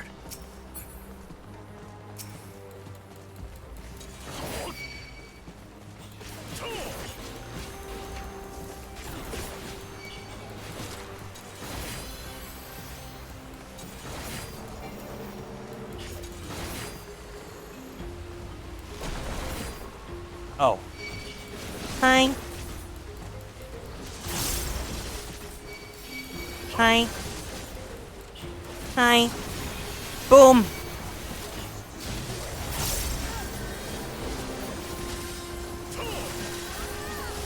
Yeah, no, we're in patch already. We finished Endwalker yesterday. Hi, Light. Welcome in.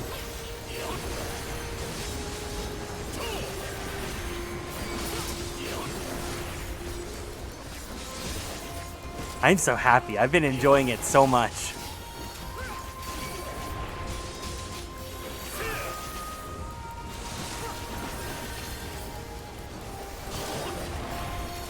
Oh, you know what's also weird? I don't know if you guys can even see the stream right now, but like I heard that Discord this morning went down. Were you guys experiencing that? Maybe everything's just being funky right now. I'm doing pretty good. I was feeling a little sleepy, but then I got myself some green grapes. You've been on a roll? I've had so much fun playing the game again. I think FanFest really invigorated me again. I had such a wonderful time there. And like, I went to FanFest, and then right after FanFest, I was ready to start Endwalker. So I finished Endwalker within like a week or two. I'm not complaining at all. I had a wonderful time.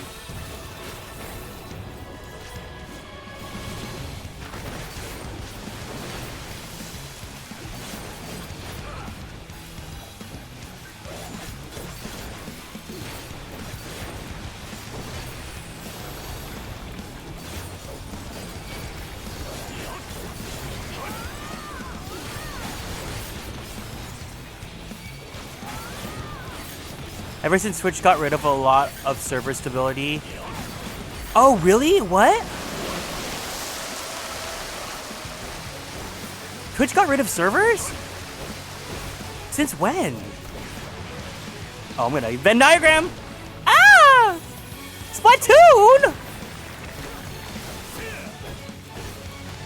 I didn't experience anything weird on Discord, but my friends are having connection issues. Yeah, I heard from Arya's stream this morning that they were having Discord issues.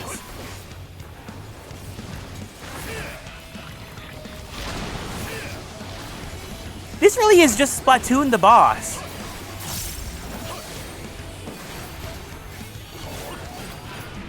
Since last year, I remember when Dawn Trail first came out, I was having really bad OBS connection issues. This sometimes happens to me. My Switch does this a lot, where like, I'll have really bad connection issues and I have to just reset my Wi-Fi. Maybe it's because like my room is a really bad Wi-Fi spot for my house. I think I need to get like a Wi-Fi extender for it or something. But whatever. As long as you guys can hear and see me right now, I'll deal with it.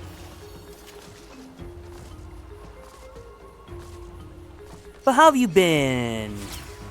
Are you free for the weekend now?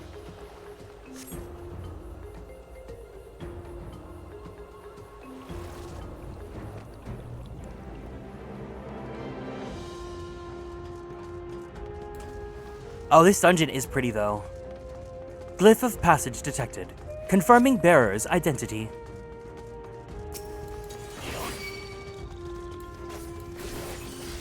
I heard Switch 2 messed up a lot of the online server stuff. Oh, I feel it. I disconnected so many times from Arya's Mario Party last night, or yesterday.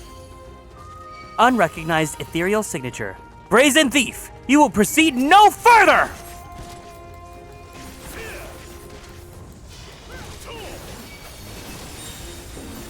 Oh my god, Gunbreaker is so much fun. Not that I dislike Warrior, but Warrior was just not the fantasy that I'm craving.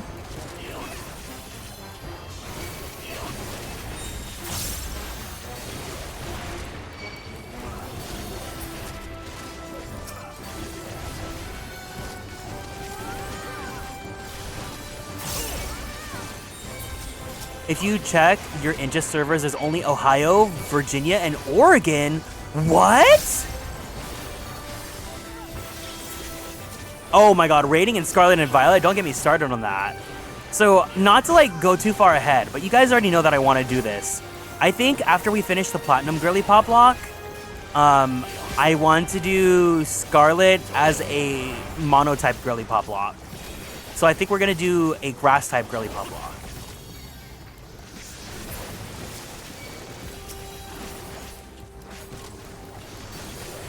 Oh yeah, Switch Online, I'm never surprised whenever there is something funky going on there.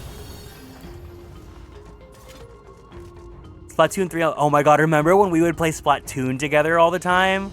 Wow. When is Raiders supposed to be coming out? That's supposed to be soon, right? I like grass types. Grass types are fun. Yeah, it's gonna be mono grass, but then the lead will be Halucha, and you can never vote him out. I will never let you do that to Ueno. July. Oh, so you're gonna be the premier player for that then, right?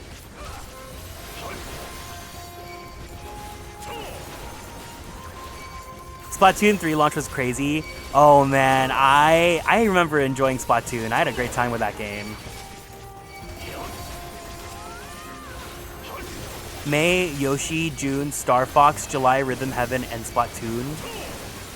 Wow, we're getting fed. There's a lot of games coming out. That's good.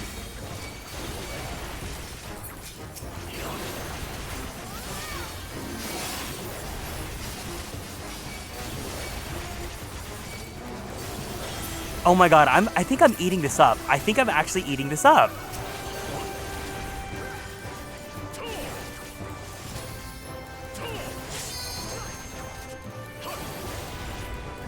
People complain about anything. People will always find a way to be mad. My mission is to always continue finding joy in life. It's a mission I tell myself every year, but now more than ever, appreciate the little things.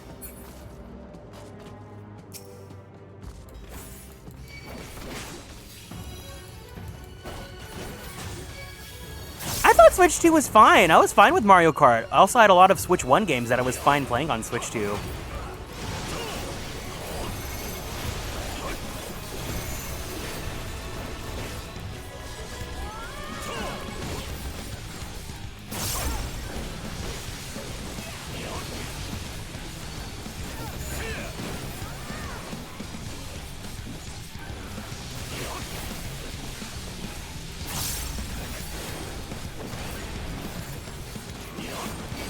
We got Donkey Kong. Yeah, we got Donkey Kong. It's been like over a year since that came out now, right? We're breaking through down to the core. No stopping us, not anymore. Oh my god. Mr. Jam.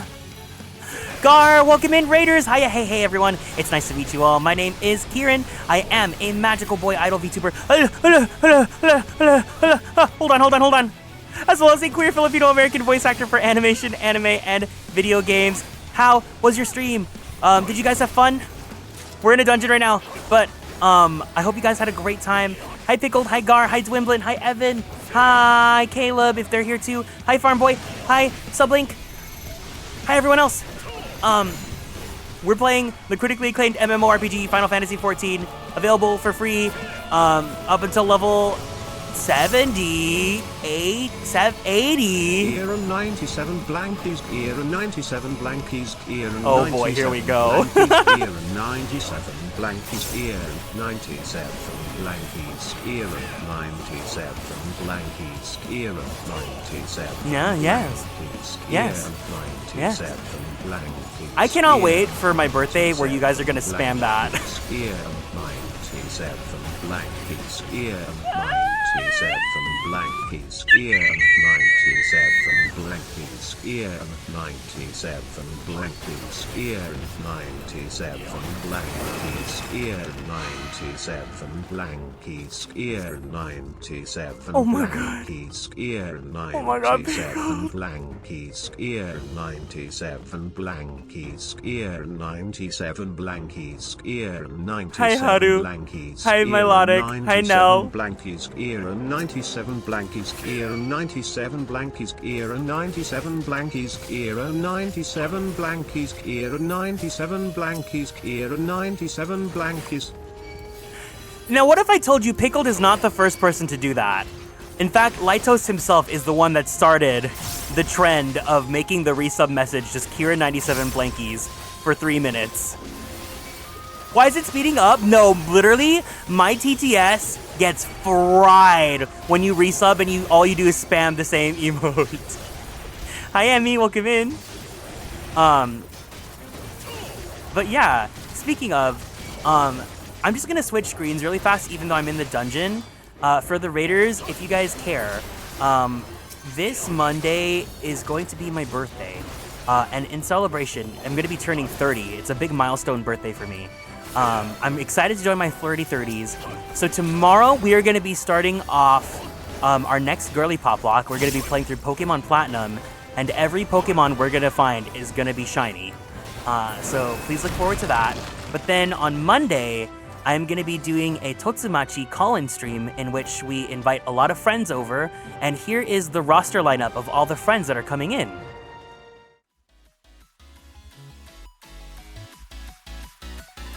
You might see some familiar faces if you guys look at the schedule.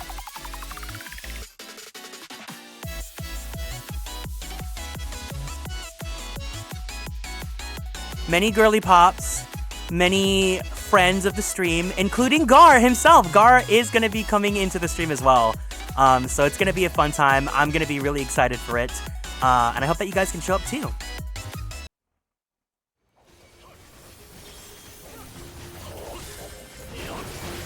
So since I'm going to be turning 30, I wanted the theme of that stream to be talking about things that you guys are proud to have accomplished, goals that you guys have for the future and things like that.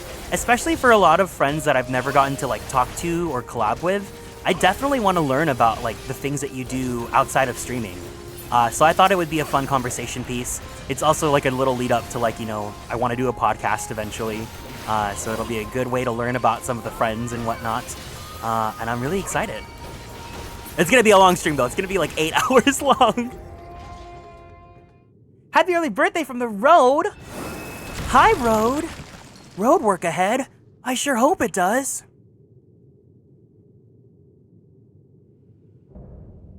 Kapikulu. Enjoy your performance, Gar. Bye-bye.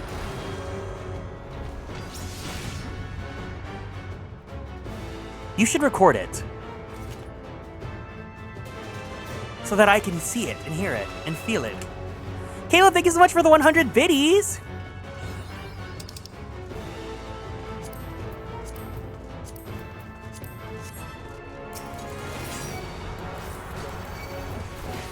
You know what? Actually, I was just thinking about telling you guys too, since you guys are rating us. Last night, I had another one of my dreams where like, does anyone else dream about going back to college? I had a dream that I was back in college and once again, I was going to not be able to graduate if I didn't take this one class. And in my middle of freaking out about that, I kind of just was like dreaming about being in a music ensemble again. And for some reason, in that ensemble, oh my god, what is this? What is this? Fall Guys!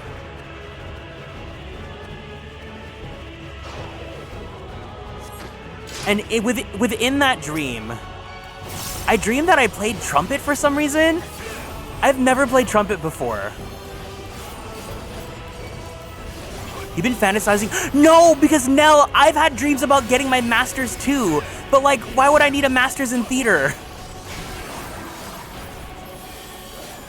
Does anyone remember this musical called Avenue Q? The first song of that musical is literally, what do you do with the BA and English? What is my life going to be? 4 years of college and plenty of knowledge have earned me this useless degree! I can't pay the bills yet, 'cause I have no skills yet. The world is a big scary place, but somehow I can't shake the feeling I might make a difference to the human race.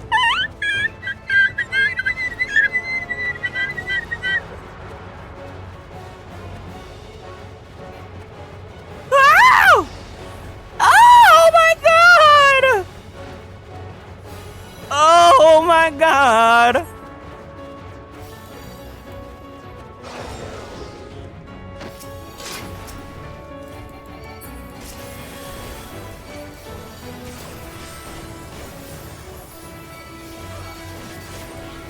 English majors actually know how to write, unlike some others.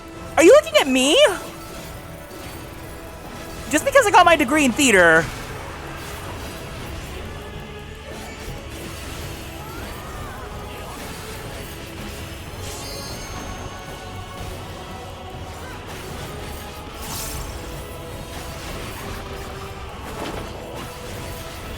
This boss is so camp. Huh? No. Oh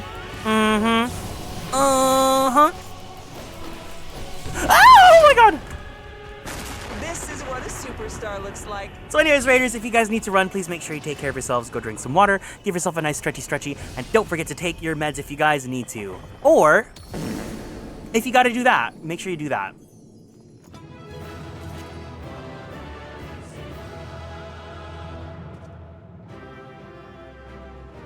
Proud to be among fellow Eustace degree havers? Hell yeah! No, but you have a degree in something that I'm so interested in. I love musicians. Ooh. I always talk about how in another universe... Ew, that's so ugly. I could have had a degree, I could have had a minor in music.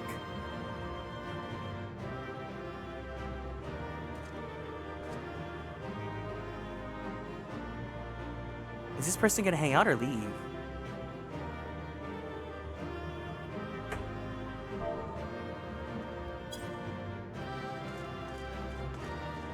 Yeah, they're gonna leave, okay.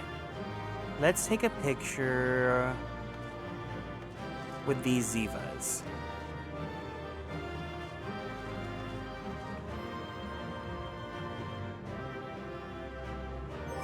And I will emote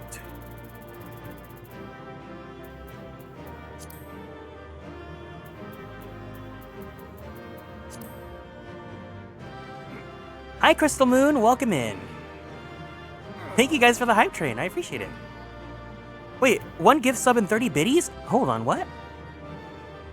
1 gift sub, 130 biddies? Oh, because Gar did the emote enlarging. Got it. Thank you. I appreciate it.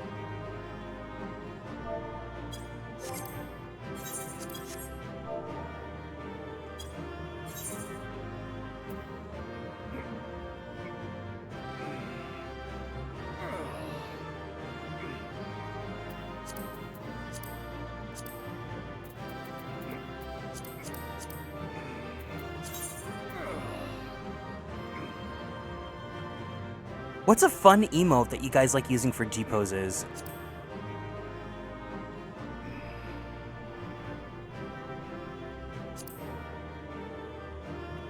Yeah, I'll be on my phone. Why not?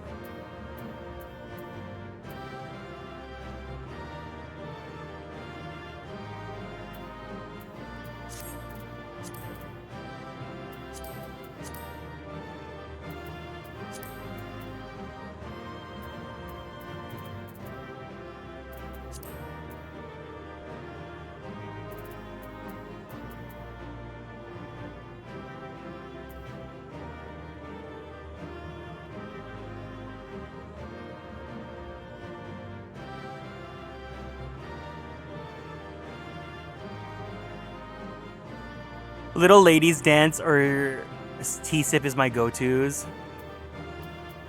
I don't think I have any of the other dances yet. I've been so busy focusing on MSQ that I kind of not really been focusing on anything else.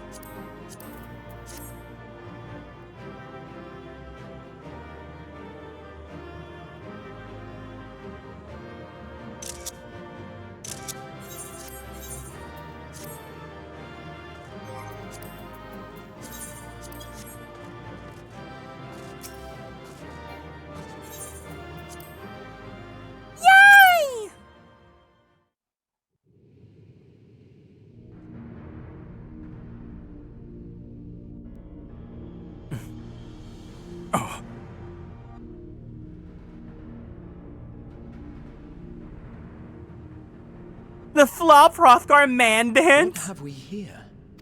'Tis not unlike a Hunnish alchemical furnace in design. Well, there is one way we might find out.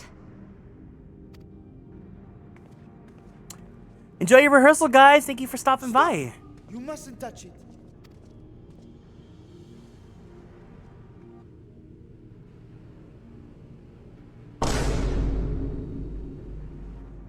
Vritra! Oh, my apologies. Should I continue calling you Varshar? You may address me as you wish. My nature is no longer a secret. Still, this is not a setting I imagined for our union. Surely you've not entered these ruins as common looters.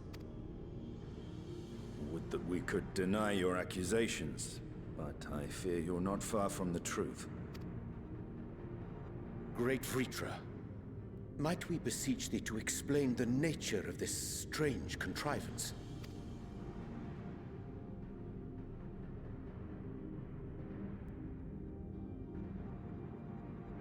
It was crafted by our alchemists at my behest, for the purpose of sealing something away.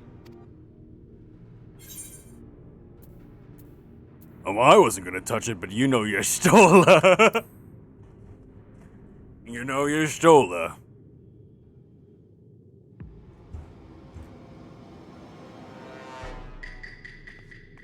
You and I will speak later.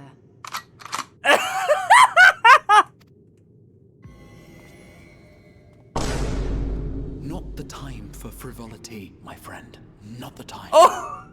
They told me to read the room! This something of which thou speakest, might it be some manner of threat? Oh my god, Kieran style, hi!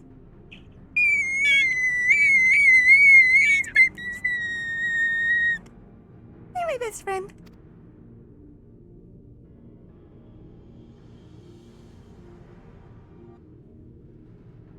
Perhaps I should simply show you. Yeah, you gotta go get your tea.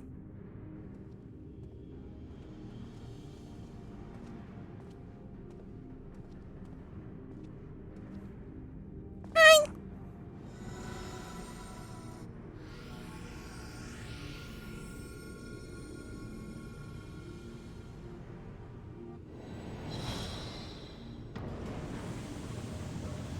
Not to toot my own horn, but I think I ate that dungeon up, considering I was still talking to you all, and I had Kieran 97 Blankies going on for 3 minutes, not distracting me.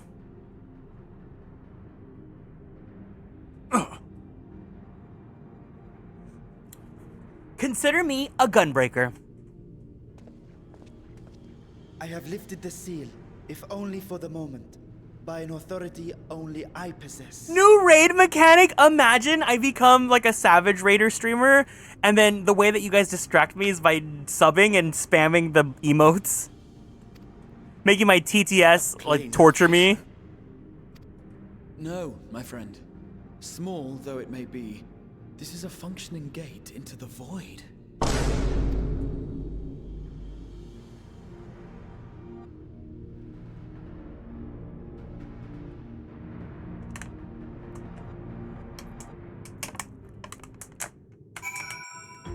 Oh, well, you know that you stole her.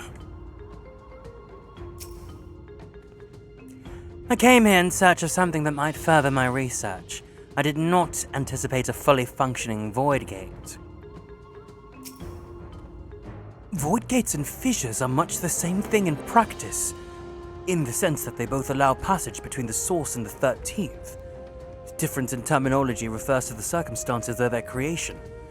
A fissure is an incidental tear in the fabric between worlds, whereas a void gate is the product of deliberate action. I suspect that this is the latter, judging by the elaborate mechanism put in place to control it. To think that our search for material riches would lead to this priceless discovery! This swirling emptiness, it puts me in the mind of old friends, not to mention old foes.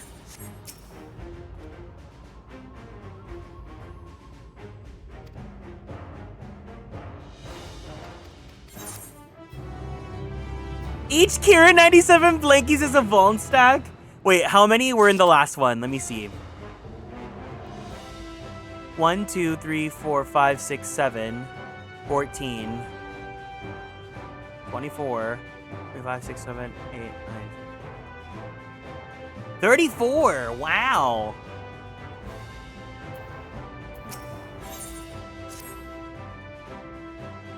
Wait, is 7 times 3 24?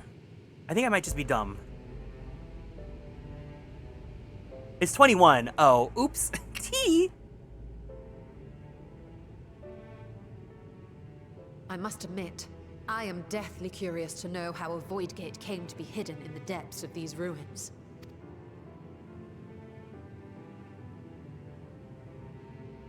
To tell that tale, we must first peer far to the south, and even further into memory.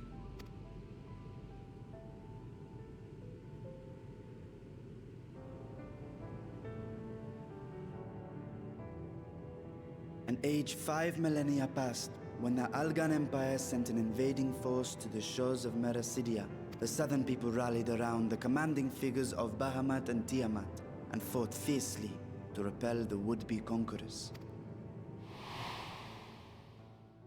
With Bahamut's defeat, however, the tide turned against them. Desperate to seize any advantage, the Mercidians resorted to summoning primal entities. 21, thank you. In response, Emperor Zande forged a covenant with the Cloud of Darkness, sovereign among the all-devouring denizens of the Void. Yeah, a contract that says you're never gonna use any sort of hair products ever again. Hi, Starlight Sophie, welcome in. Thus bolstered by icons on one side and Void Scent on the other, the two armies clashed in a battle of unspeakable carnage. So much death, so much loss.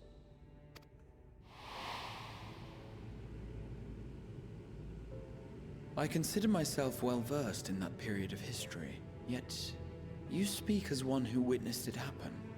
8 times 3 is 24, so it must have been your inner diva playing mind games. Girl, I don't know my times tables anymore. I think when you're like in the 3rd grade is when they make you learn the times tables. And I think I remember the teachers would make us use like a whole toilet paper roll, and they would roll out an entire sheet of multiplicative times tables, and that's how we would be forced to learn how to do them. I haven't taken a math class in over like a decade and a half. Indeed, I did. I heard Tiamat's roar of defiance and sped toward that war-torn land. No, wait. Times table, toilet paper. I feel like that's a... It's a thing. It's a thing. People have done that before, right?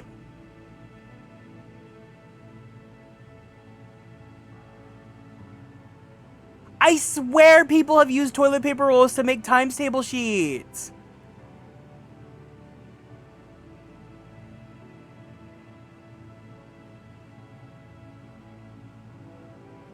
I swear! I swear! I swear! Alright, I'll open up this TikTok. Let me see if this is the one.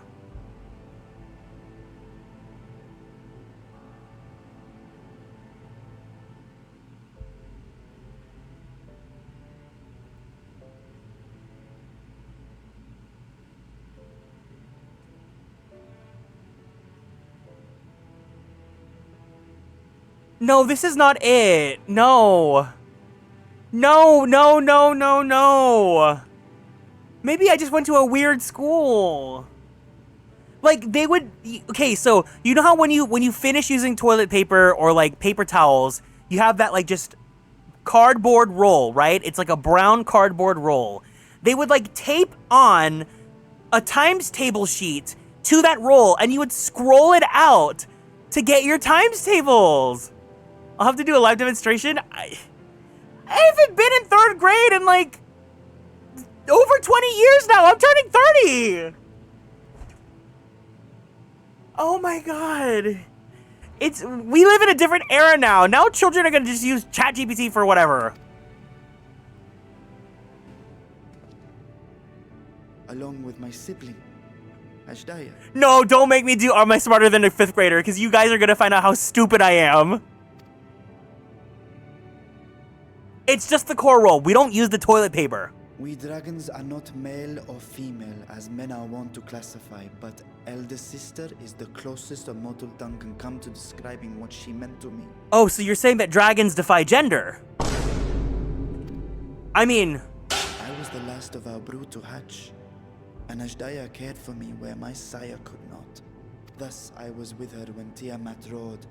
I was with her when she journeyed south, and I was with her when she fought against the void-sent hordes. You think dragons use toilet paper to learn multiplication tables? Yet no matter how many of their vile fiends we cast down, more rose from the abyss to take their place.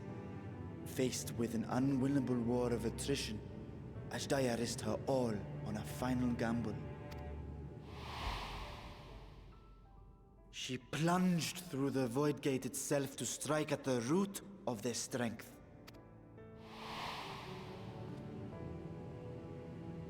I tried to follow in her wake, determined to lend what aid I could. But even as I came upon Alag's glittering tower, I saw the rift close behind her. And Ashdaya has been lost to us ever since. I find I must retract my earlier claim of historical knowledge. Nowhere in the Crystal Tower's archives did I see mention of such noble sacrifice. That does not surprise me. To Allagan eyes, it must have seemed as if a lone dragon, driven to madness, simply dove through the gate and did not return. For my part, I spent long years searching for the means to reunite with Ashdaya. Until I could search no more. Until Allag was dust, and the art to open a void gate large enough to accommodate a dragon forever lost. Yet you have the beginnings of a gate right here, under the control of a harnessed device. My discovery came before Radzat was founded. Though I scoured the lands for a method to cross the rift, it was beneath the sea that I chanced to find a natural planar fissure. It was, however, far too narrow to admit a worm's bulk. Only after our city rose upon the rock, and I could enlist the aid of our talented alchemists, did matters take a favorable turn. Can't you just turn yourself tiny like your father? Their dedication was beyond reproach. Tirelessly, they worked to expand the fissure, and after decades of toil, it finally grew to a size that a child might pass through.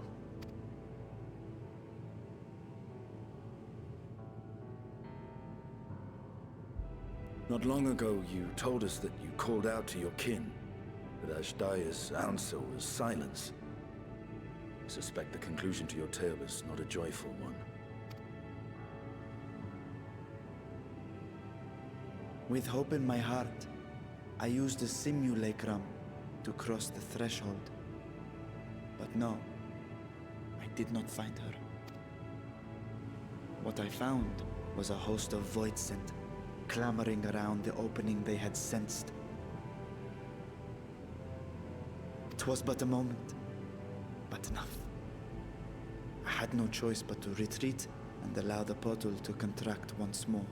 There's a game about dragons, I will play it. If there's a story about dragons, I will read it. I didn't know you were a dragon kid. The gate was a threat to your people. You had to decide between endangering Radzat and abandoning your sister. You chose the latter. 'Twas not that thy siblings scorned thy call. 'Twas that she was trapped beyond a barrier through which neither roar nor dragon may pass. Even now, in the desolate world of the 13th. I can scarce imagine your pain, yet it was wise not to linger in that place.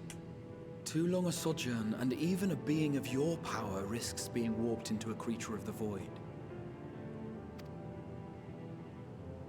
You've seen this phenomenon before, when we stepped into the darkness. Or is hating too much on Y'shtola and Hydaelyn to gush every time Vitra? Vitra is my favorite of the dragons, because Heaven's Word. But Vitra, I like him a lot. I remember when Nero turned purple.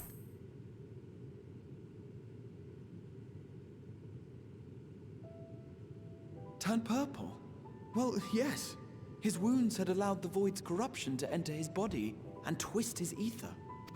Twist his mind! Had it been allowed to progress much longer, I presume he would have been fully transformed. Then there is little hope for Ashdaya. Ah, no. I hadn't meant to. I speak only of possibilities. The scales of the First Brood are extraordinarily resistant to ethereal fluctuations. They are the protective talisman's core components after all, and even the corruption I described would struggle to overcome. I just realized, guys. Graha, he's got those little hair clips, right? You know what his hair looks like to me now? This diva. Look, they're twins!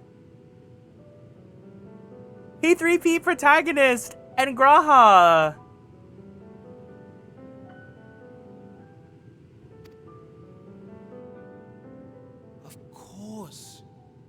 With the warding scale in one's possession, one could conceivably survive a stay in the 13th without being warped by its energies. Wow, look, they even have the same eye color!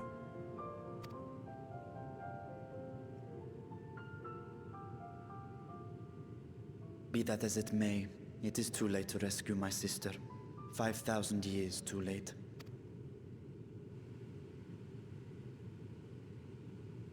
And now countless others look to me for guidance and protection.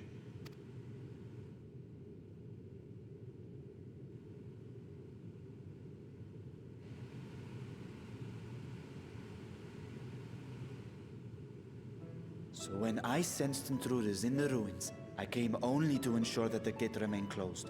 That, and to secure the treasure, of course.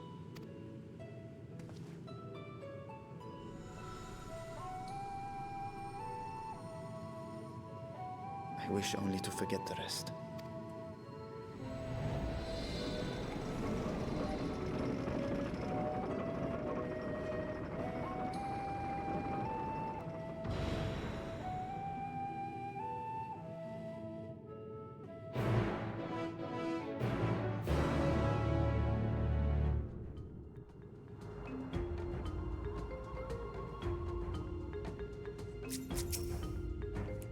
So they managed not only to expand the fissure, but also manipulate it as one might a gate. Astonishing. Is there any chance I could learn more of how this feat was accomplished? I will tell you what I can. First, however, I must return to the High Crucible and arrange to replace the Guardians you so handily destroyed. It will not do to leave the gate undefended. Ah, my apologies. We were perhaps a touch zealous in our rush to uncover the vault's secrets. If the constructs can be repaired, we'd be happy to offer assistance. That will not be necessary. Much as I retain spare vessels for myself, we keep duplicate Guardians on hand for such eventualities. In any case, we should return to Rotterdam.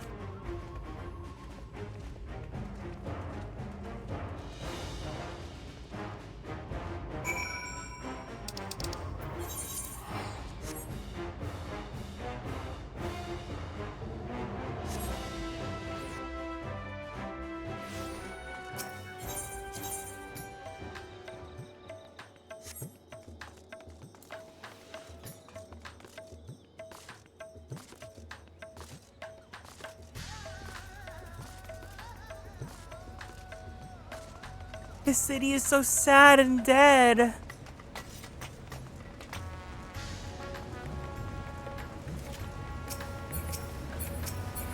I remember when this was all new now.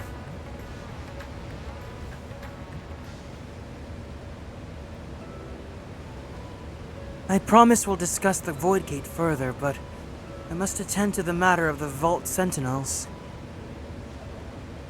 As your instruments have no doubt informed you, the Kapikulu have been reduced to so much scrap. Please bring a new one out of storage.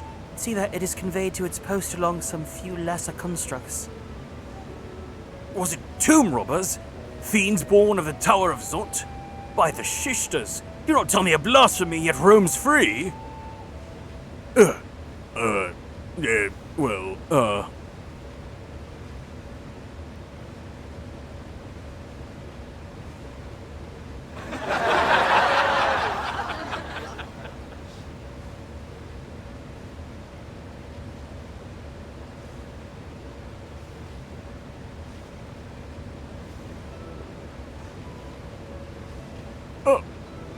Why such guilty faces? Surely it wasn't you who were responsible. Oh. Well, the details aren't important. I shall see it done immediately.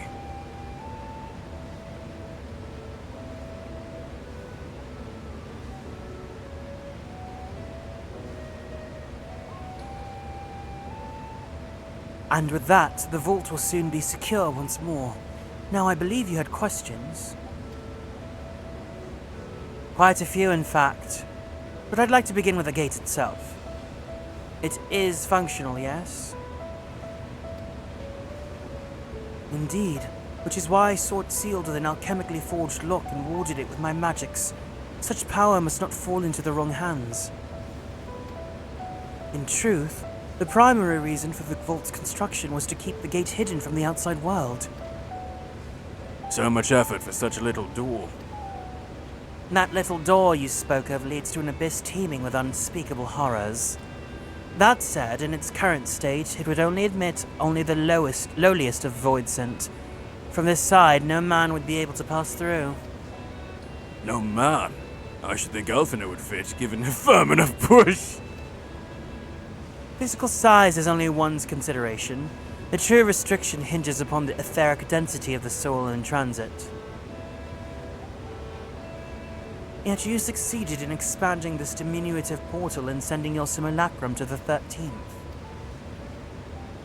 Thanks to my brilliant alchemists, I should have destroyed the anomaly when I found it, but instead, I bade them devise a means to control it. After much experimentation, they accomplished the impossible. A method was conceived by which my magics could manipulate the fissure and transform it into a serviceable gate. The process has long since been forgotten. Once I'd given up searching for Ajdaya, there was no need to preserve such esoteric and dangerous knowledge. Thus has the gate lain dormant, the years uncounted.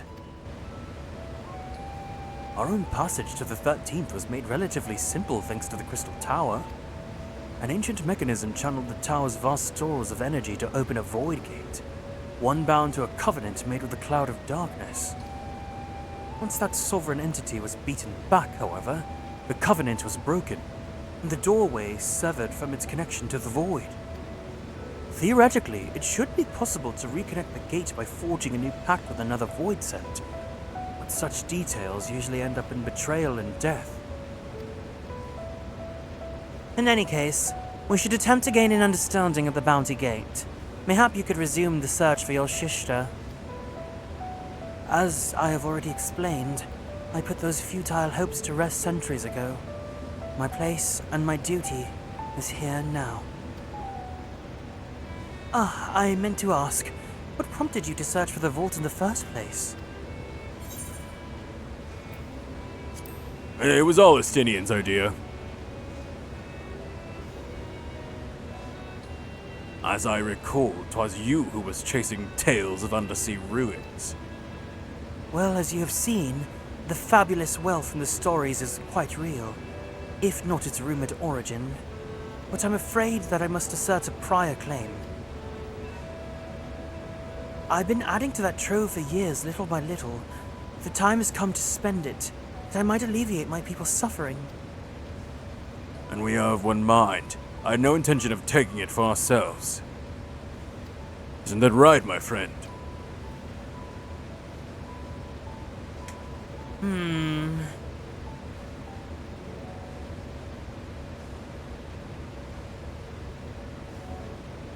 Your Excellency, would you object if I were to conduct a closer examination of the gate? I will make no attempt to open it, of course. I owe you and yours a debt that can never be repaid. Whatever boon you ask of me, you shall have it. You are most gracious. I shall take full advantage of your permission. I'm sure you will, Queen. Or that I could join thee in my study, but the Loporrit will be anxious to receive my report. I beg my leave of you. And I must be off to Charlene as well. Mistress Krile was eager to speak with you about that request, so please come back to the annex as soon as you're able to. Farewell for now.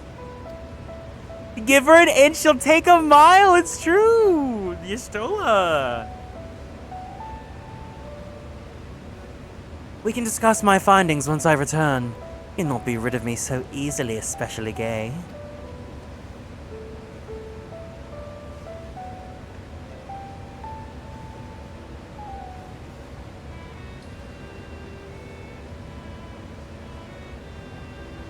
I feel like she's like one of the only characters that's like, yeah, that's right, I will take advantage of you offering this.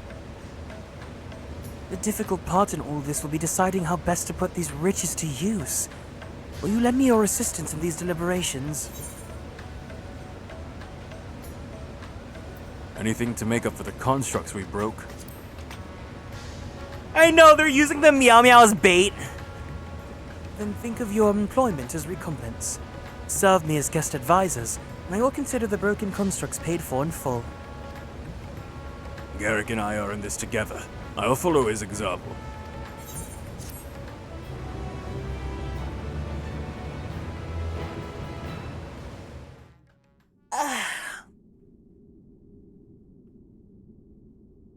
Meanwhile, elsewhere.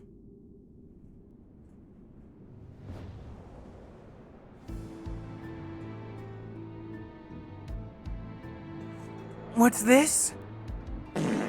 Oh, it stinks! No, because why does this look like Naga's crown? It looks like Tiki!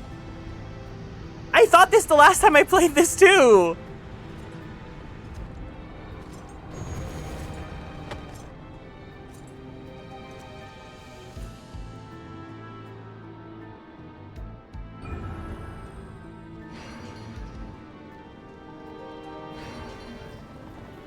Look, that looks like Tiki! Look!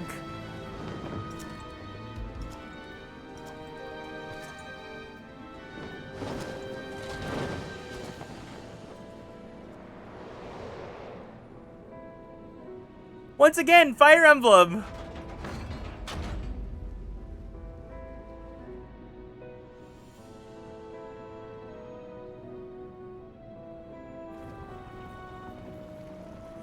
I sensed the breaching of a gate, but it was not instigated from the side. 'Twas thrown open from the other. I too felt it. A rare occurrence, yes, but such a tiny portal is beneath our notice. There are more pressing matters at hand. An opportunity is upon us, the coming of which we awaited for nigh on 10,000 years. We dare not let it slip our grasp.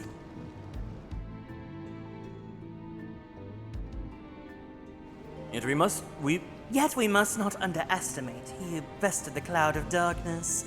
Even restrained by a covenant, the cloud was no feeble wisp to be dispersed by some flesh and blood mortal. Bah! Let him come! I will drown the world and watch this fleshling grasp for breath in his final moments!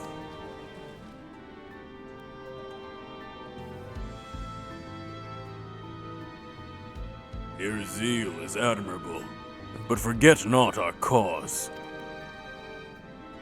Think back on the struggles beneath this sunless sky.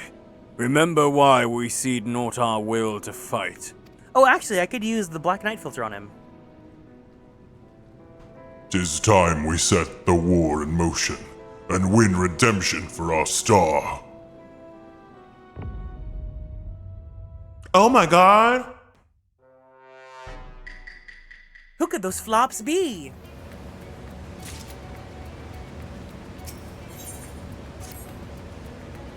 Shall we begin? If we are to spend the treasure wisely, and we must first determine which groups would benefit most from the monetary assistance.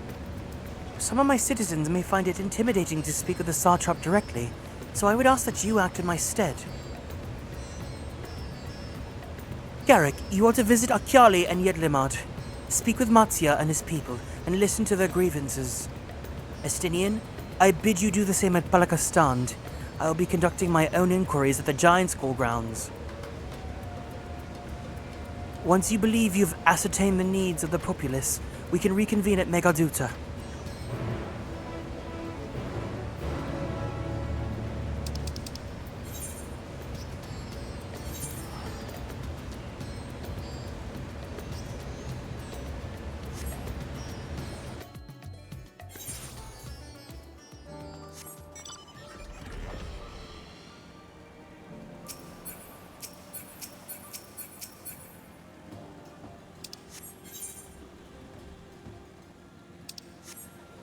At least we're starting to get some meat on the potatoes again.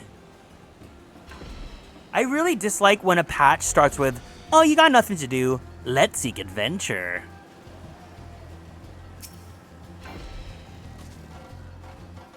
Oh, Garrick, I was so glad to see you had returned unharmed. You finished with the boat, yes?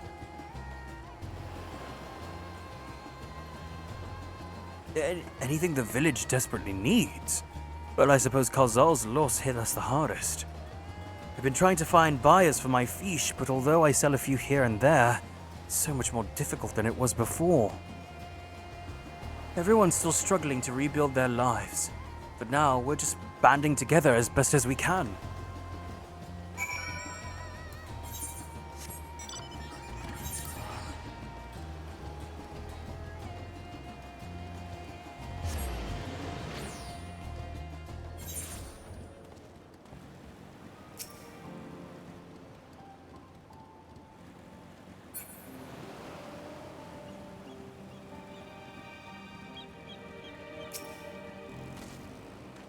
Greetings and welcome, traveler. If this is your first visit to Thavner, then you must try my special Amra Lassi. Its refreshing zest cannot be beat. What could such a wonder cost you, Wanda?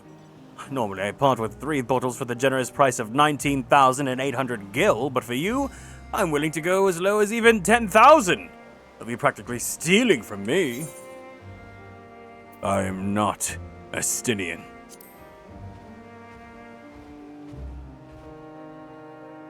Estinian? Who's Ah! You're the one who was with that spear-toting fellow! Well, you can hardly blame a man for trying. The world may no longer be on fire, but we're still sifting through the ashes, so to speak. Shish to spare me. I might as well have that ugly tower back for the scant few travelers we see these days. I myself barely have the coin to buy at local prices. Tell you, if I didn't charge for the old adventurer a small fortune for afternoon tea, I'd be scavenging for scraps in the street.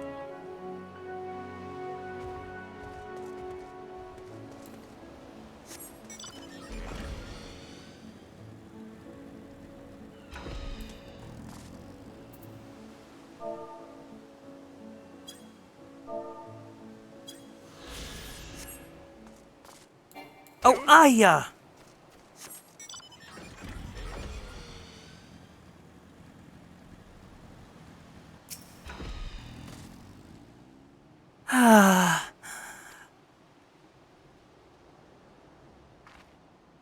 How fares the port? Well, it is in shambles, isn't it? The trade routes open once more now that the danger's past, certainly. No small number of merchants have had to sell their ships to make ends meet in the short term. Add to that the sailors were lost in the final days, and it's little wonder the flow of exports is no more than a pitiful trickle. If Khazal and his consortium were still with us, I'm sure they'd found a way to turn our fortunes around. Now that was a man who got things done, God rest his soul.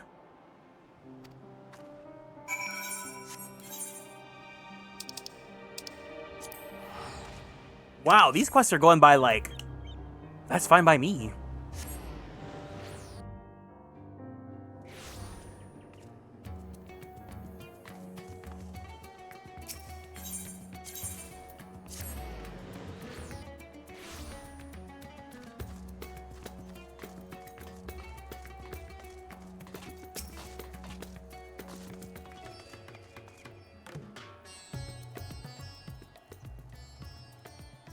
Ah, my advisor's return. I've just made it back myself. Why do you retain this vessel now that your true form is known? You could have flown across the island in a fraction of the time. Be that as it may, the sight of a massive creature descending from the sky can be startling to say the least. There are few places I can enter comfortably without risk of flattening some cart or stall. Fair enough. As for my inquiries, the people of Palakistan were unanimous in their reply. They are surviving. Me too, girl!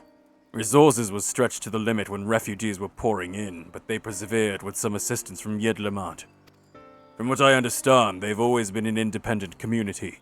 Hunters and foragers and the like. I was assured that the jungle provides for their needs, for the most part. Palakistan has weathered the disaster better than most, it seems. I myself heard good news and bad. The quarrymen were cautiously optimistic, having just sold a full wagon of giant school to a foreign trader. But such visitors are few and far between. Compared to our best years, the weight of stone leaving Favner has been light indeed. Our nation is small and isolated, its prosperity dependent on a steady stream of exports. We must identify any obstacles to the flow of trade so we may begin working to remove them. Tell me, what did you learn in Akyali and Yedlamad?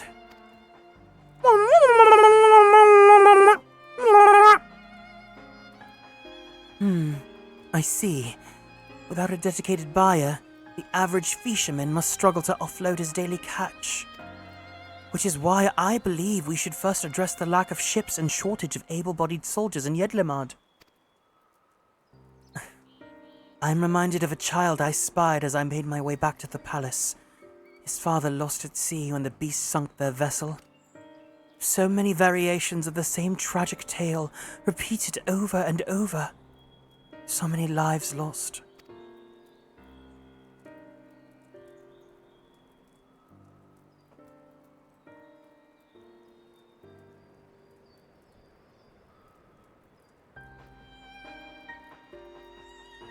Enough grief to drown in if we let ourselves be overcome. But we will not. Garrick, Estinian and I will consider the perspectives you brought me. And devise a plan to help my people confront this adversity. Come, I would like you to be in attendance when I announce the proposal to my assembled functionaries.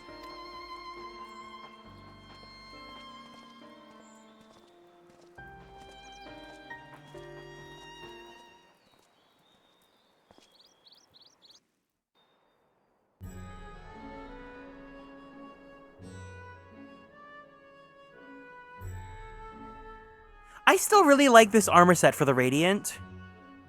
I thank you for your attendance. The riches the Radiant host have retrieved were hoarded in Al-Zadal's name. A fortune I set aside for a future day of need. And lo, that day hath come. May it aid our wounded city in reclaiming its vibrancy and vigor. In better times, I would leave such a task to our capable Ahawan. God's rest his soul. Finding myself bereft of his counsel in the here and now, I will assume the responsibilities of mine office directly. Firstly, the treasure shall be sold for more convenient currency. Thence, invested into the trading port of Yedlamad. Our merchants must have their operations restored, their ships rebuilt. Commerce must flow once more. Give it up for breathing capitalism back into the daily lives. None were spared the tragedy of the final days. Of this, I am well aware. But an absence was created by the loss of Karzal's consortium. And by filling it, we provide new means for our fishermen, our artisans, and others to bring their wares to distant markets.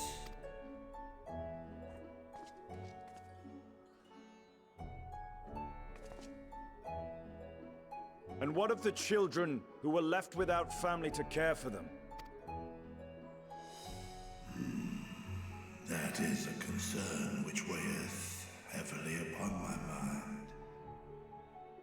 A simple gift of coin will soon be exhausted, leaving these young souls adrift on the fringes of our society. Nay, a proper solution is needed, one which doth guarantee their welfare for years to come. Thou hast surely seen how other nations rise to meet this challenge, adventurer.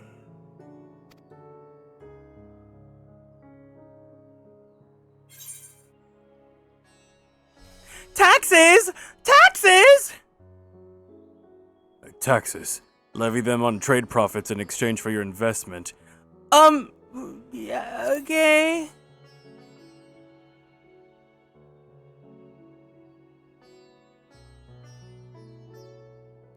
I see. We create a reliable source of revenue. Let us put this idea into practice. A contract shall be written, requiring all who receive of Al-Zadal's treasure to commit a portion of their future earnings towards the running of an orphanage. Okay, yeah, sure. Yes. Orphanage, yes. Now, such an influential policy is deserving of a worthy name. Hi-do-do-do. Welcome in. I know, not the nasty taxes.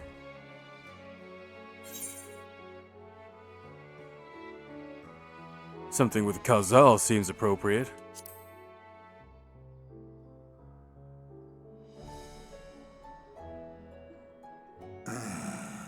A fitting candidate. Khalzal should be remembered not as the blasphemy which terrorized Thavne, but as a hard-working and generous man who brought much wealth to our shores. Do any among you object to this proposition? Many here lost loved ones to the beasts. While you're at it, can you also make another law inspired by Tesleen? In that time of strife, any one of us could have broken. Any one of us may have been taken by despair. When I think of Khalzal, I feel no hatred. Only a stinging regret that we could not save him as well. This armor is doing wonders for the shape of his chest. Like, it just really... I just think this specific NPC looks really yummy. Tesleen's Law is free healthcare.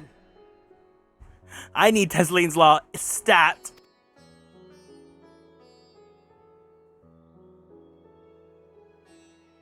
This bodes well for that boy. Mirad, was it? Perhaps he can cut ties with that shady peddler.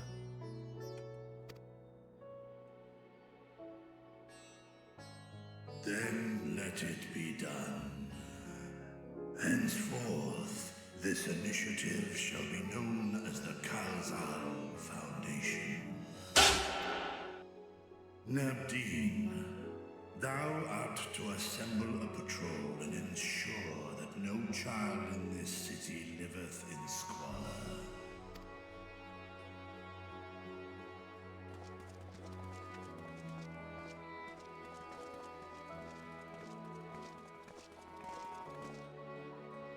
Clerks, see to the management of our funds and make haste. Our citizens must not suffer a day more than is necessary.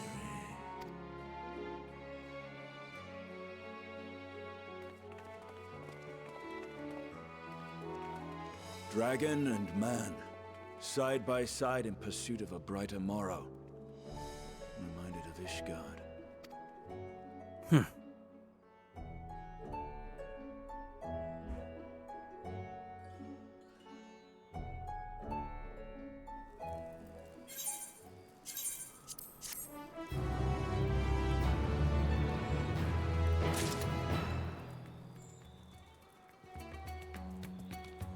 Hey, Svelger could never.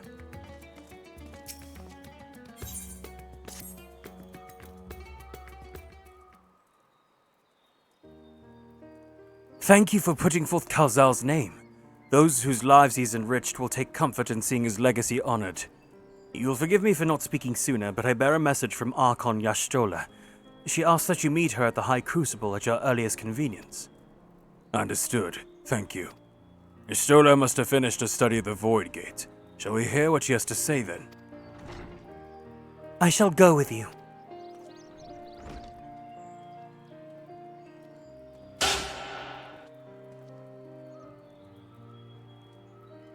I thought the Satrap would be too busy setting up the Foundation. My clerks have all the well-oiled cogs of this administration since before Ahewan assumed the office. They understand what needs to be done. I'm curious to learn what conclusions your Archon has reached concerning the gate's unique construction. As you wish. Allow me to lead the way, Your Excellency.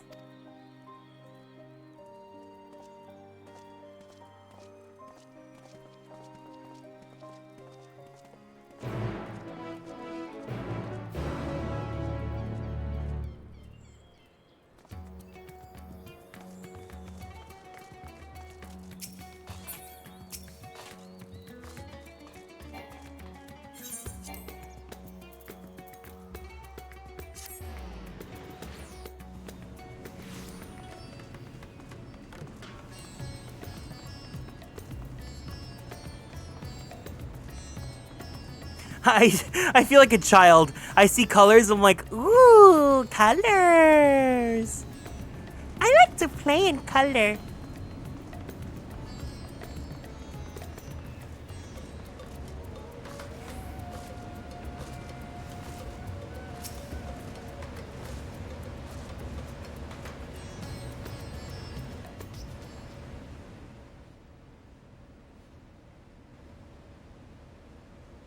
Right, here we all are. You discovered something new. I took a closer look at that device. I was able to determine how it keeps the Void Gate sealed, but not how it might instead be employed to expand the opening. For that, I would need to reference the technique developed by Vritra's alchemists, no records of which appear to have survived the intervening years. We know this, so why have you sent for us? Have you learned aught of value or not? Patience, good sir. One must introduce the subject before launching into specifics. From what we understand, travel between worlds is accomplished by passing through the nebulous rift which exists between them. Picture, if you will, the moment you were called to the first. Oh, I remember very well. You know, a man was in my ears, he was singing, "Dancing through life, dancing through life." Hi, Astra, welcome in.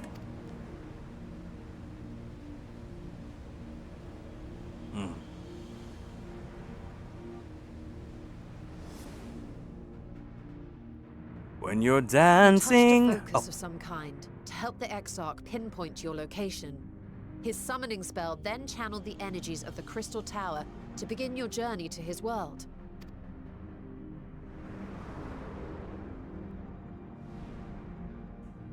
The magics tore a hole in the wall separating source and shard, and cast you into the intervening nothingness. In that place, the laws of nature hold no sway.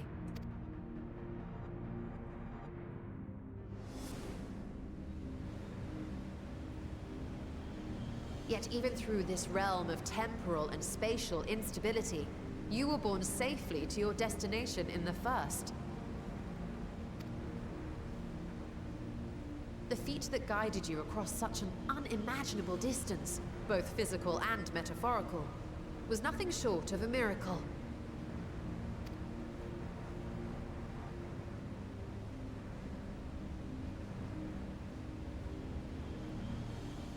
Then what of the many void scent found in the source? Who guides them here, and how? An excellent question.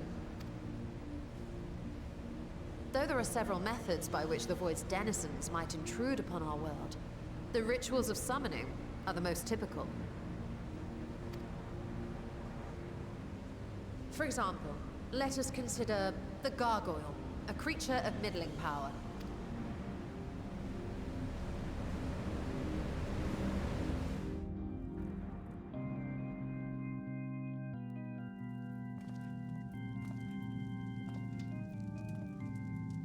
Tamtara?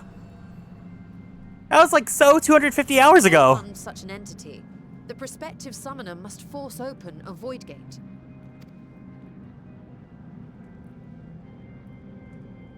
The portal lasts but a moment and is relatively small, allowing only an imp or other lesser being to squeeze through with their physical body intact.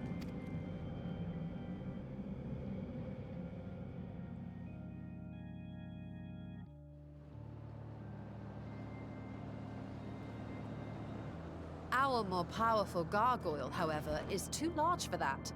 Creating a gate big enough for him would require vast amounts of energy, far beyond the reserves of any one mortal practitioner.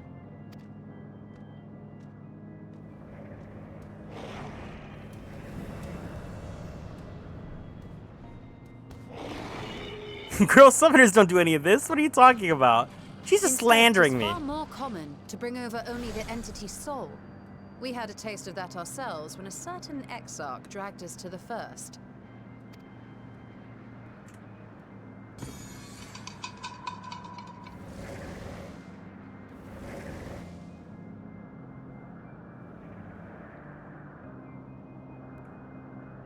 And just as our bodies remained in our world, the Void Scent's physical form is left behind in the 13th.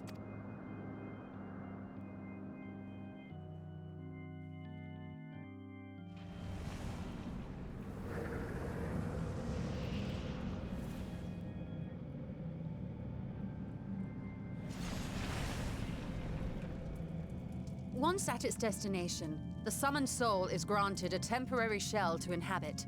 In the gargoyle's case, a stone effigy has proven a suitable vessel.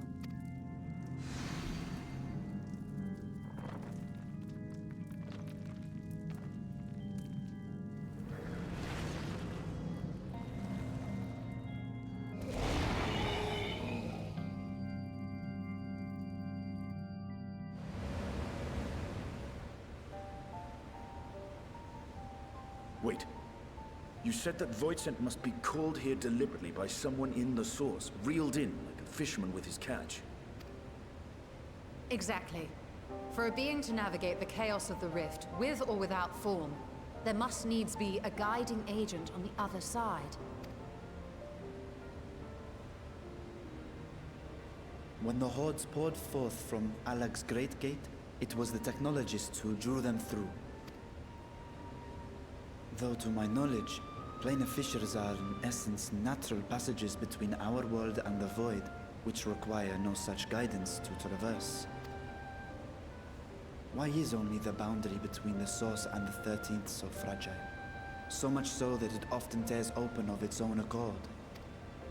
I believe solving that mystery is key to understanding travel between the source and its reflections. And how do you intend to get your answers? No. The danger is too great. Perhaps. But what some call danger, others think of as adventure.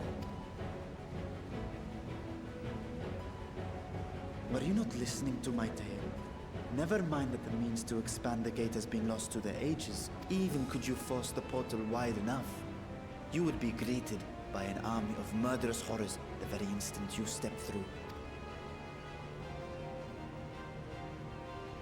I assure you I was most attentive.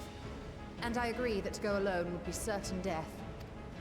But if I were to bring along one who has already braved the 13th and humbled the cloud of darkness, well, I imagine my chances would be much improved.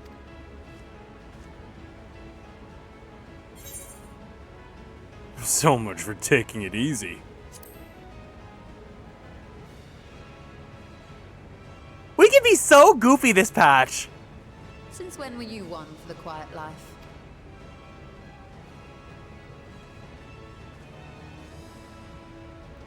Once again, I put my life in your ever-reliable hands. That said, as much as I would like to march straight back to the Void Gate, there is the small matter of being unable to open it without the Satrap's personal authority. Ooh, gaslight gatekeep girl boss!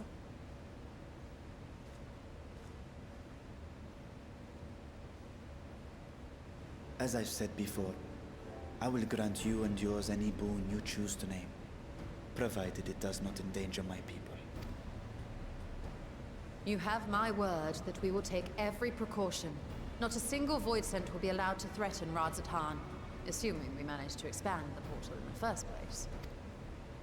You have a plan? Actually, I had hoped you might help us with that. I presume the alchemists you retained supplied you with some explanation of their methodology. That they did. House Daymir was overseeing the project. Daymir. Ah, yes. The family associated with the great work.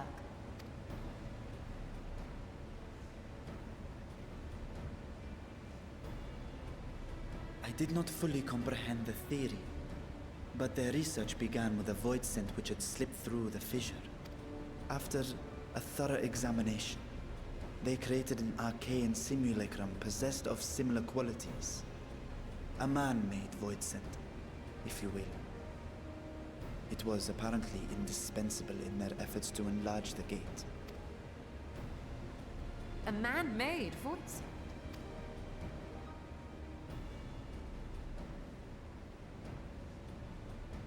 Yes. Being great admirers of the Archons, House Daymir submitted detailed notes to Charlene's official committee. They expected praise and accolades for their simulacrum, and were thus devastated to be informed that their work had been classified as prohibited material. If that's true, then those notes might still be stored in a forbidden archive somewhere. Not Google, of course, since that library had yet to be built. Which leaves us with...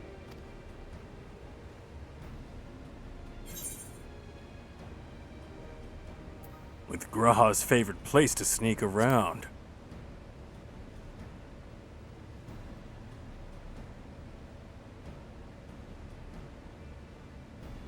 Indeed. Numenon's restricted stacks may very well hold a copy. Yay, Charlian, again. In which case, I say we head directly to Charlian. Yay! Are y'all excited about Charlian?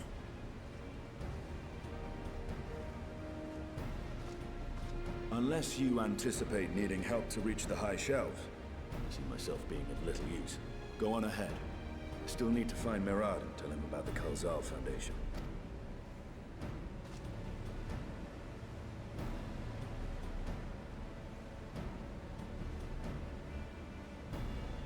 Let us be on our way as well. Yay, the forum! Hi, Ryugen! Hi!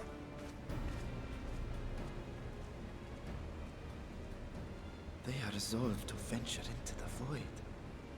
Do I sit idly by?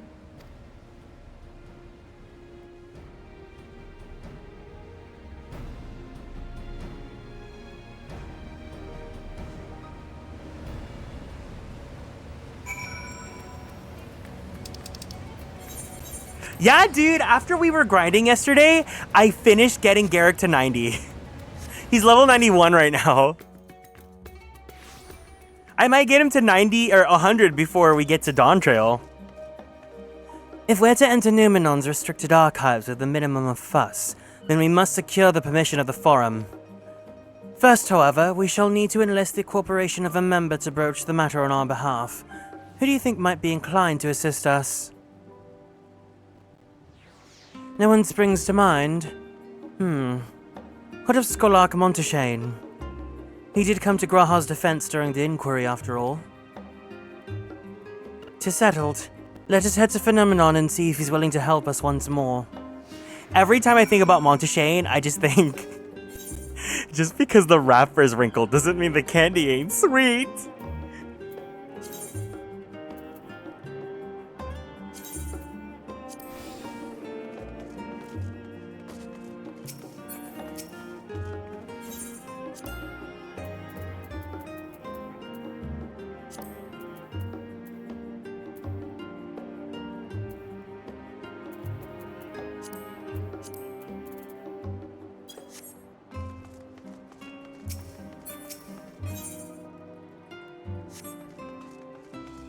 Oh, Variant Dungeon!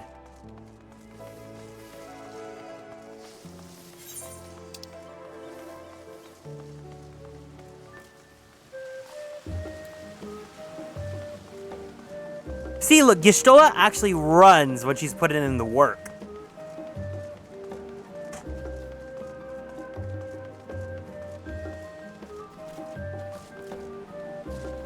It's like when you're playing Pokemon and you have like the follower behind you and they're just like, instead of running, they just do like a faster version of their walk cycle.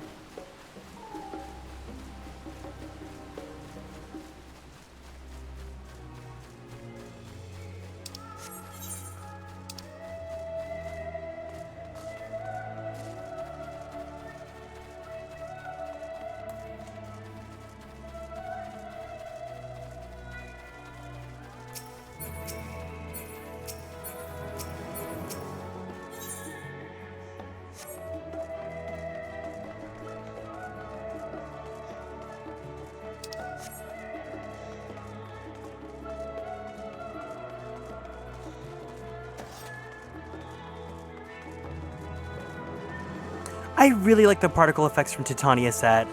Look at that. The rainbow lights, the butterfly wings, the bubbles, the floating butterflies. They really mothered with that one.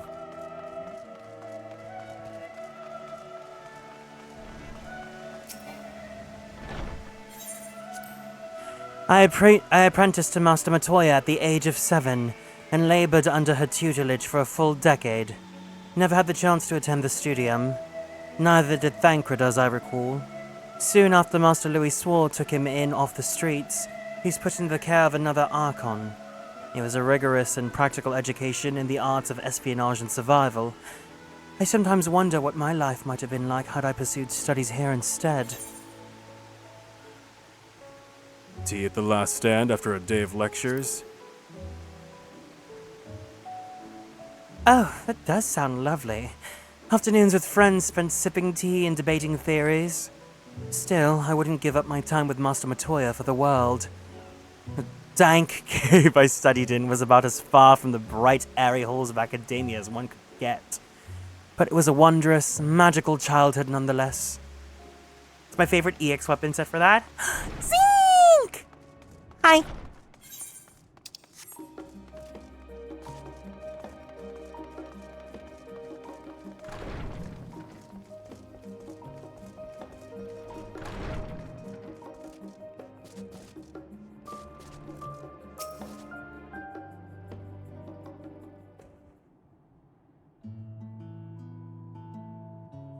Ah, visitors! And quite esteemed ones at that.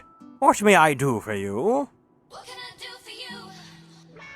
Something about her essentially being raised in a cave just makes sense. It makes sense, but I just like that the implication is like Unga Bunga, but it's like quite opposite.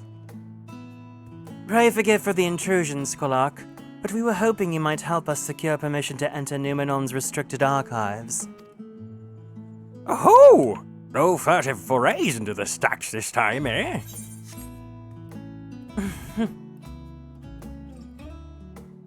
I applaud this newfound sense of propriety. Yet in all this wide world of comparative serenity, What so compels you to disturb a vault of forbidden wisdom?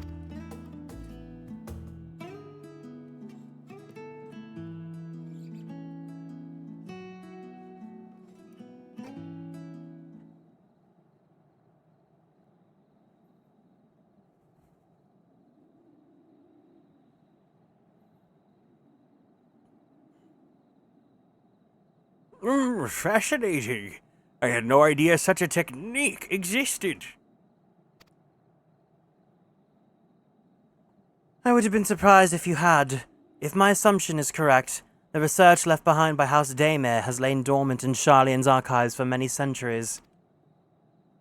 And if you unearth this research, then what then? Surely you don't intend to cross over into the void? That is in fact precisely what we intend. To what end, pray tell? To develop a method of traversing the rift, for one, that I might keep my word to a distant friend. And only friend, and we have nothing more than that, we're just friends. Sentiment aside, I've journeyed to the end of existence. I've heard, felt, and thought endlessly about the truth of our world and the echo of its future.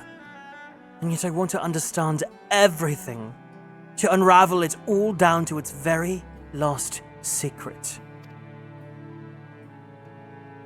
What scholar worthy of the name wouldn't force open a void gate or two if a grand revelation was the promised reward?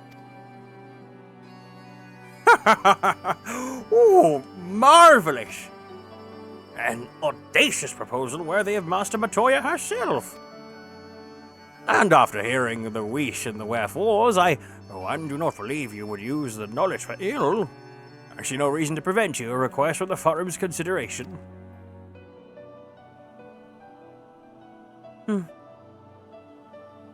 Although your petition would be better received if you had the support of another well-placed acquaintance. Why, Master Forsenol, of course. Oh, sorry, I felt a little breeze in my stomach when I said his name. He can hardly ignore an earnest request from his dear children's most treasured comrades. I was hesitant to approach him directly, but there's no denying that having Master Forsenol on our side, excuse me, would tip the balance in our favor. Very well. We'll pay a visit to the Leveilleur estate and plead our case. One last thing before you go. I'd consider it a personal favor if you might share with me the discoveries you make in the void. My appetite for knowledge is every bit as insatiable as yours, I'd wager. So if you could see your way to indulging an old man's curiosity. Of course, Skolak. We'd be sure to pass on any revelations.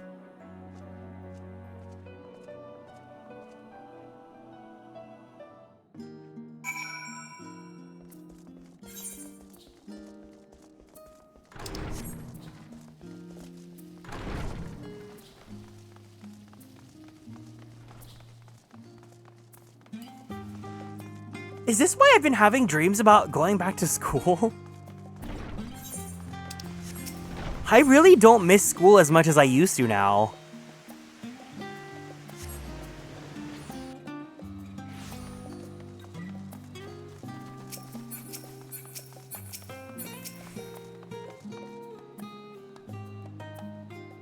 Sharlayan's literally haunting me!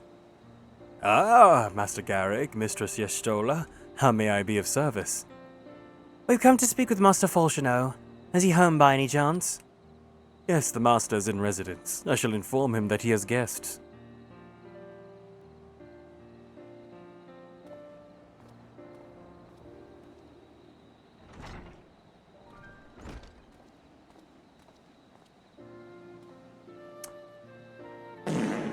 Well, well. Emiliance would invite you inside for tea, but I assume this is not a social visit. You have some matter of import to discuss? Then pray proceed. You have my full attention.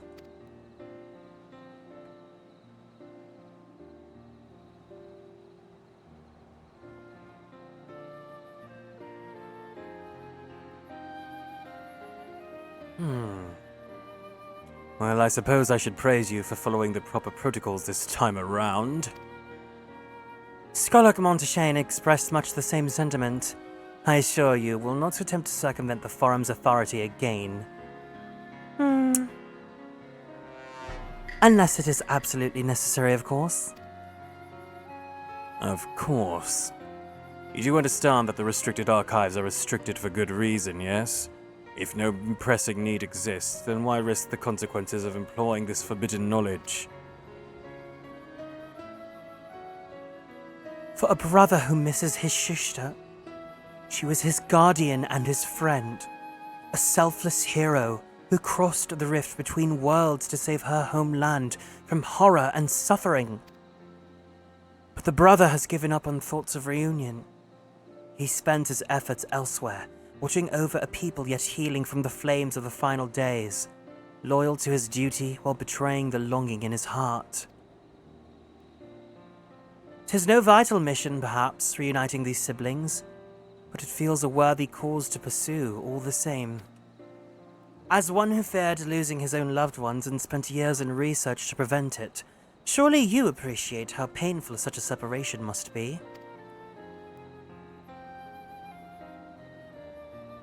She went below the belt! Reflections are still very much a mystery to us. Offering to share your experiences in the fur should constitute a fair exchange for our cooperation.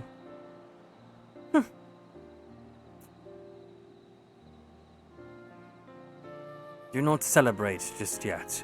The forum must still be convinced. I will add your request to the list of today's deliberations and deliver the decision to you at the Baldesian Annex.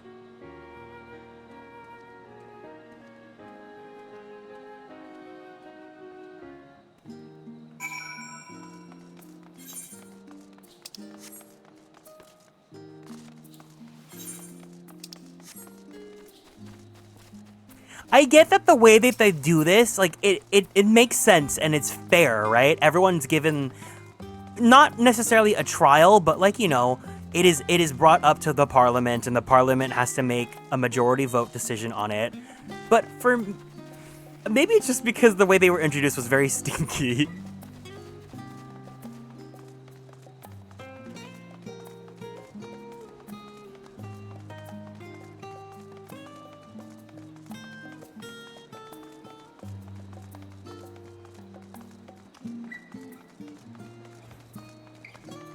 It's 7 o'clock, I don't want to lose.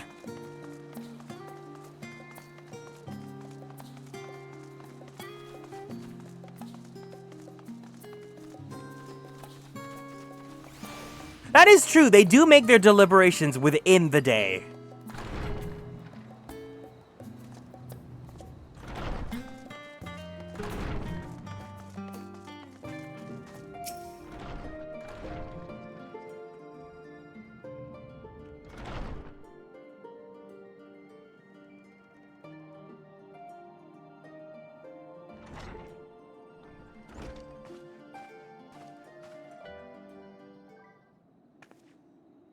So, what did the forum decide?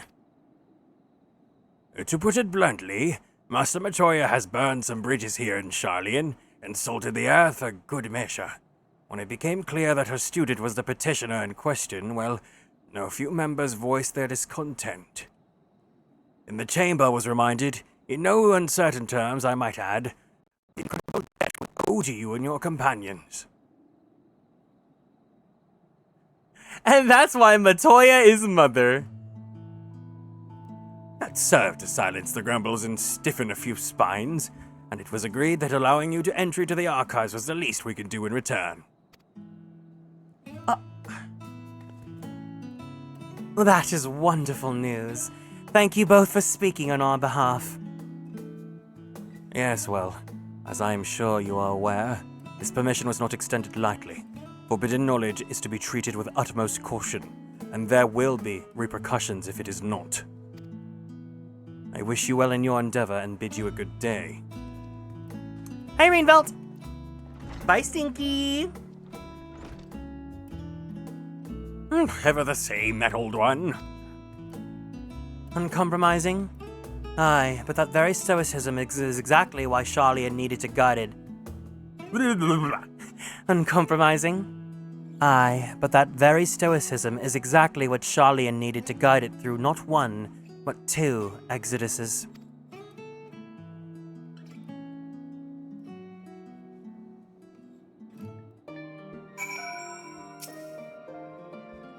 That went rather well, I think.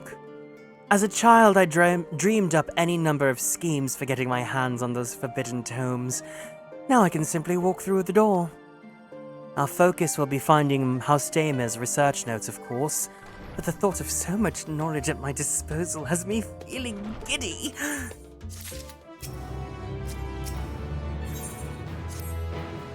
Restricted reading? We're going to the R18 section? You'll be heading directly to the archives from here, I suppose? You presume correctly. And you'll want to speak with the index page when you arrive. He's been instructed to grant you access into the restricted section. Excellent. Once again, we thank you for all your help. Oh, it was my pleasure, believe me. May you find the knowledge you seek. Shall we? We're gonna read Yaoi with Y'shtola! What do you think Y'shtola would be shipping? What's like a pair that she'd be really down for? I don't think she'd be into nerd jock. I think she'd be enlightened, she'd be into younger top, older bottom.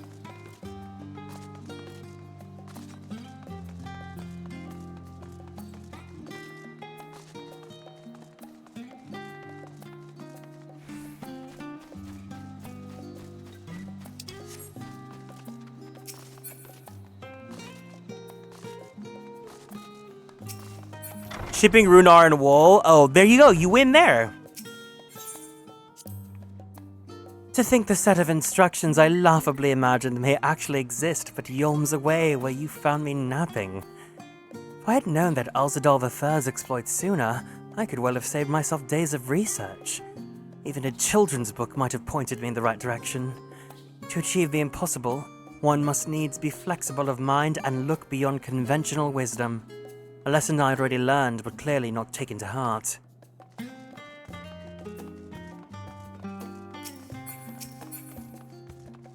Wait, look at how cute these little mascots are!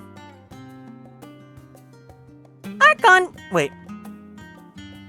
Y'shtola, and guest identified. Do you wish to proceed into the restricted archives? Follow me, if you would. Watch your step, and please note that the use of naked flames is discouraged. Naked flames? We really are going to the Yaoi!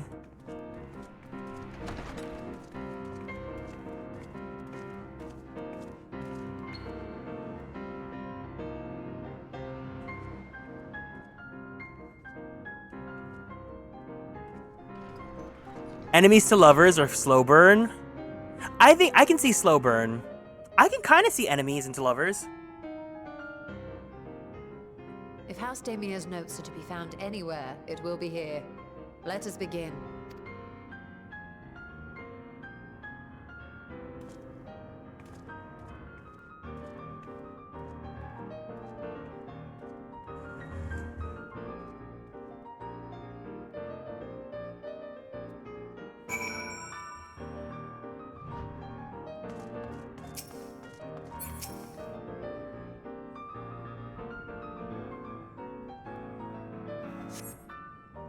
Today, in a world not my own, I met the most beautiful void-born creature. She was so unlike her ravenous brethren. Eyes blazing not with hunger, but trembling, like a candle's flame, threatening to flicker out at any moment. I wonder if she is even the proper word. Such distinctions seem inconsequential, insignificant even. All that matters is the love I feel for this exquisite, transcendent being. Though you're tempted to read more, this does not seem to be the volume you're seeking. No, read more, Garrick, read more!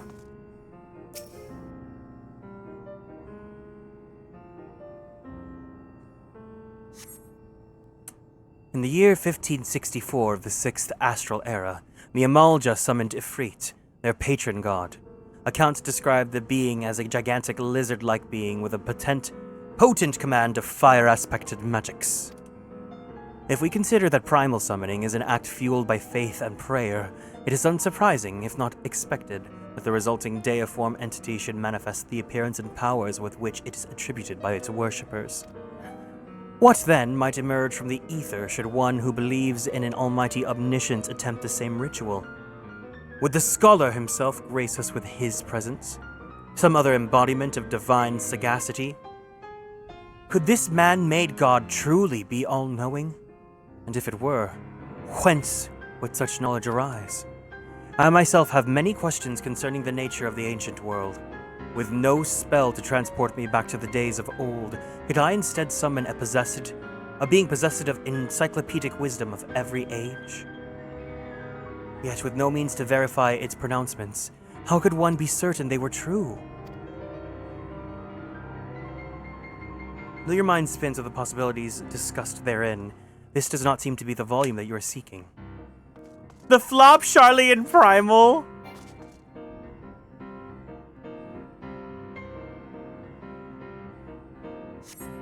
The following pages detail an advanced method for manipulating rift-spanning apertures as devised by Nuhashan, the 9th Patriarch of House Daymare.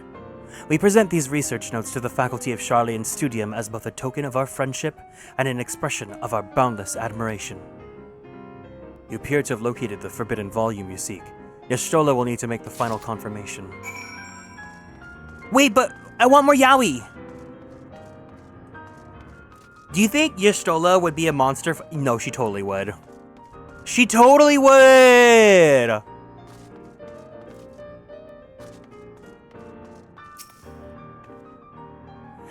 Have something you'd like to show me, do you? My apologies. I flipped open but a single book and was completely absorbed by its contents.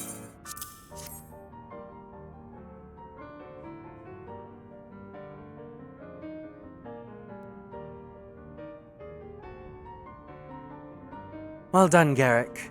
I think you may have found your prize. Hi, Ray! Welcome in! Hi! It's not monster yaoi, but whatever. Yes, the ether signature is unmistakable. I've felt the traces of House Daymare's resonance many times at the Great Work. Time to see what all the fuss was about. Hi! Hi! Hi!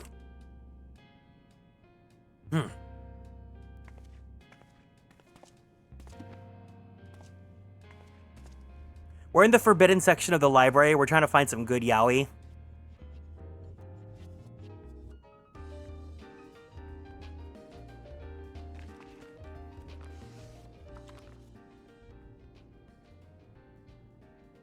Among the ranks of the Void Sent, there exist entities with the power to call forth their brethren from beyond.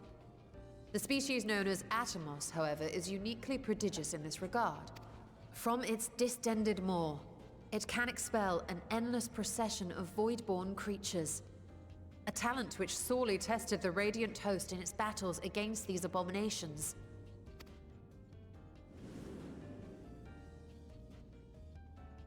Surmising that the entity itself was acting as a void gate, we endeavored to capture a small specimen and subsequently examine its physiological structure. Our findings revealed that the Atomos had absorbed a planar fissure into its own flesh, which it could expand at will into a functioning gate. Ooh, the Cairo yaoi? Can I need some of that. I need some of that good stuff. Upon further analysis, we identified an ethereal wave pattern emitted during this process. A pattern we were able to emulate by passing crystal-stored ether through a specially designed prism. We proceeded to embed said prism into an arcane simulacrum, thus completing what we have dubbed our artificial Atomos.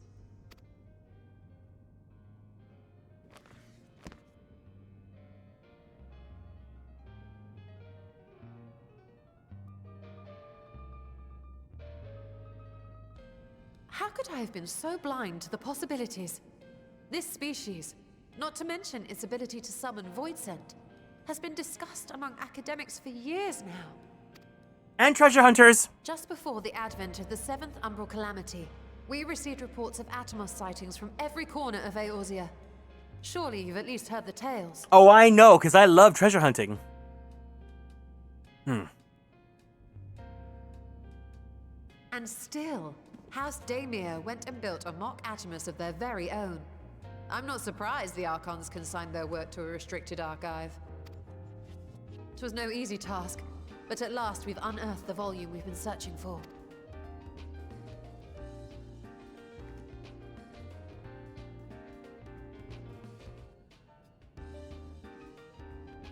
I'd be lying if I said I wasn't tempted to stay longer. See what other forbidden titles might be lurking on these shelves. Oh no! Yustola, what other tags are you into? But that would be abusing the very special privilege we've been granted now, wouldn't it? Better not.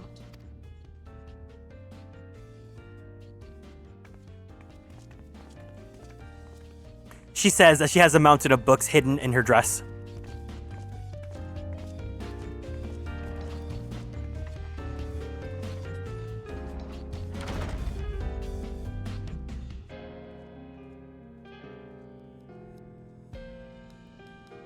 Forbidden book, don't eat.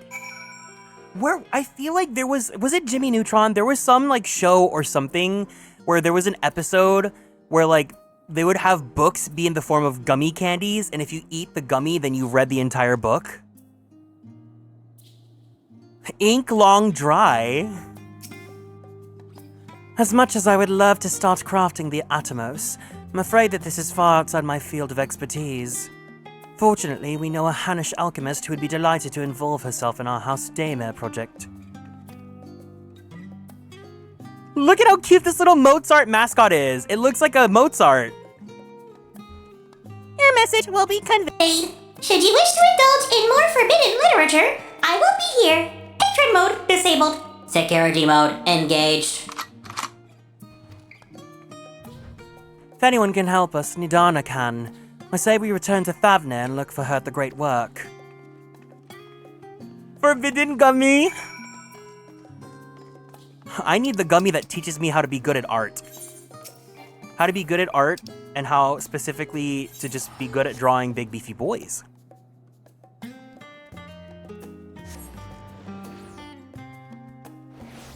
What kind of flavor?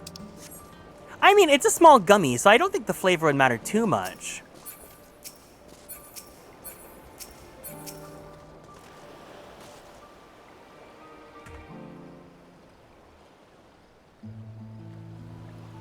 Yustola tells me you are pursuing a most fascinating study, and that you want me to be a part of it.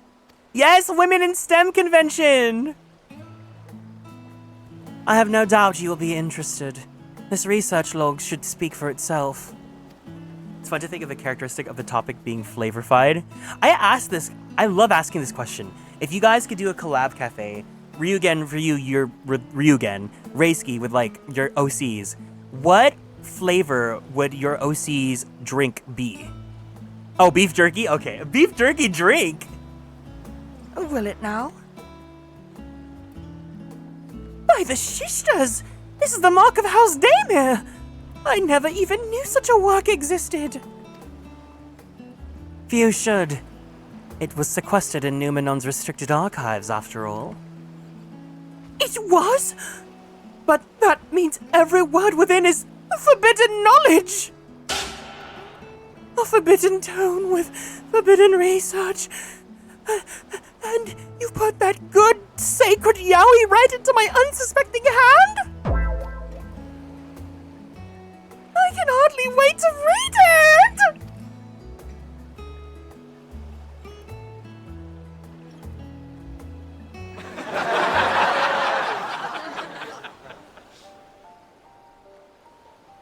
Nidana's a Fujo!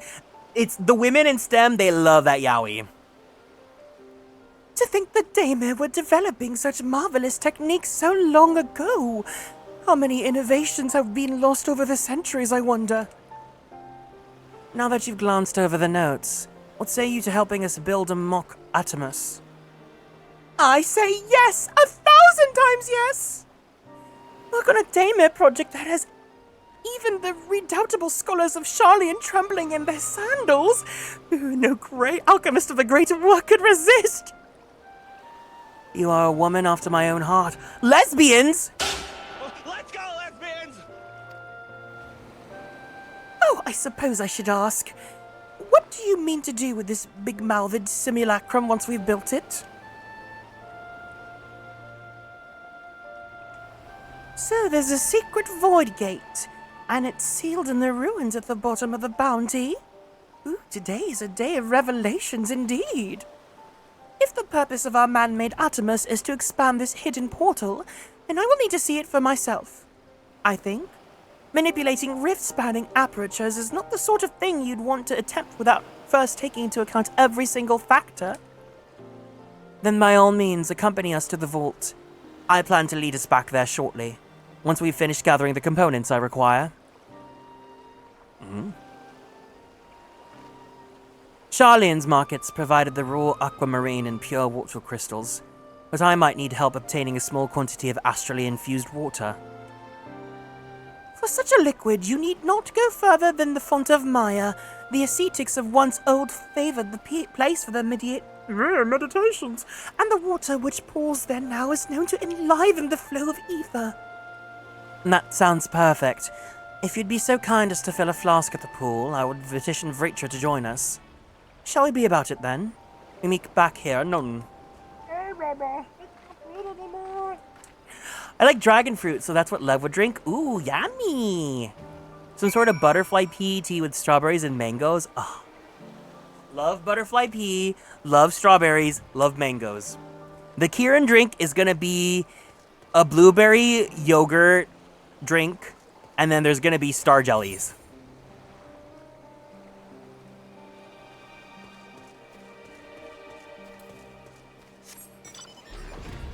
Kuro would be a regular cola.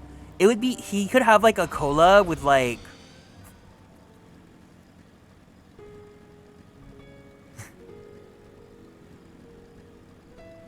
a cola with jelly. It could just be cola. Kuro cola.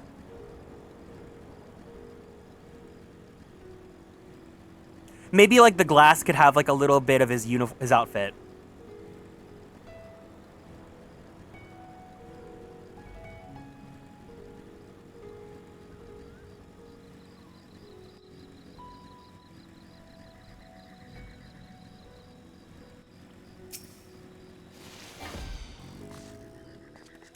Hi, Nyazinger Red. Welcome in.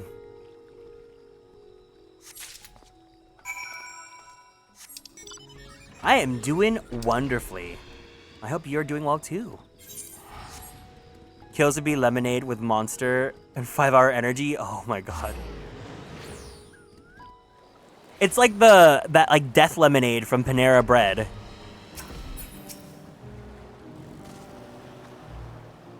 Welcome in, welcome in. Do you have that flask for me?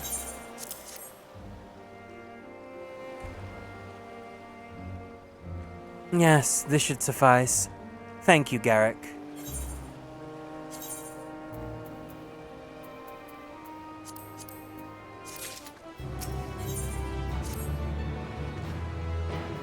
Look who I came across. Justinian seemed in need of diversion, and we in turn may have need of his lance. Right then. Now that our little party is assembled, let us make our way to the ruins. Will we have need of Mathieu's boat again? Not this time. Not this time. Once Yastola informed me of our destination, I arranged for a vessel to be made ready at Akyali. Your Excellency is ever the gracious host. Shall we?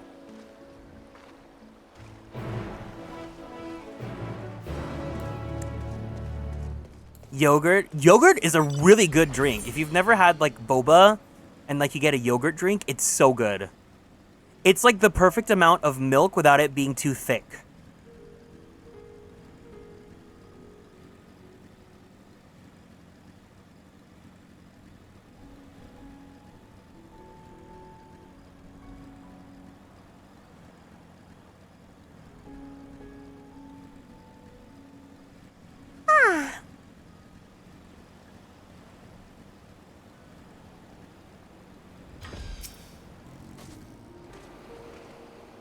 The ship is yours to command.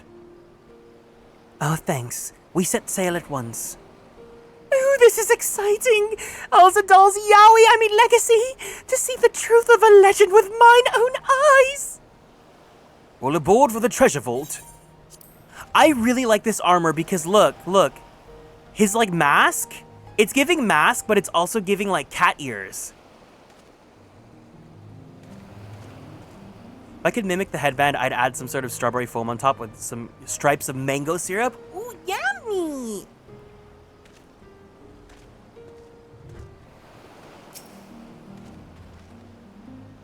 It's so cool. It's a mask, but, you can still see his face. I think that's really cool.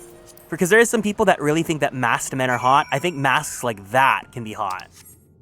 I still like seeing a human face.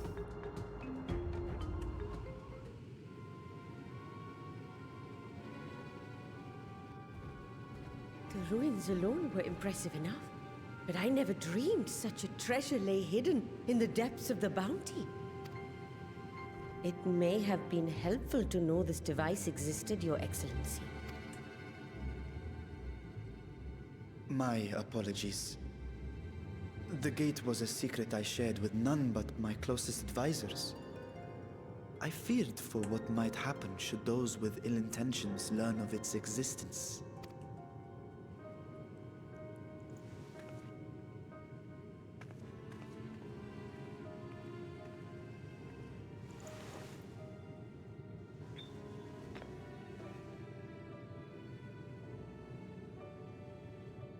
What is it you're doing now? I'm Gaslight Gatekeep Girlbossing. The NOAA reports claim that a short stint into the void carries little risk of etheric imbalance. Should one suffer an injury, however, or if one's expedition drags on longer than intended, that risk becomes significantly greater. Yeah, no, they really have especially this, starting from this expansion, they add a lot of different accents to the different characters, countries and whatnot. Gra has theorized that a warding scale would confer protection from the void's corrupting influence. But I would prefer to test that hypothesis before we set foot in the 13th ourselves. So, this is an experiment of sorts? Yes, an experiment. Tell me, how would you go about testing the efficacy of the warding scale?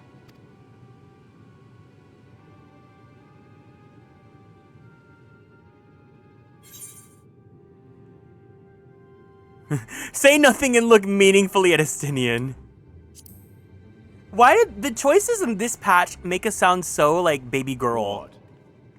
Why are you looking at me like that? Surely you'd not expect me to wriggle through that tiny portal. We needn't attempt anything so drastic. A small familiar should serve well enough.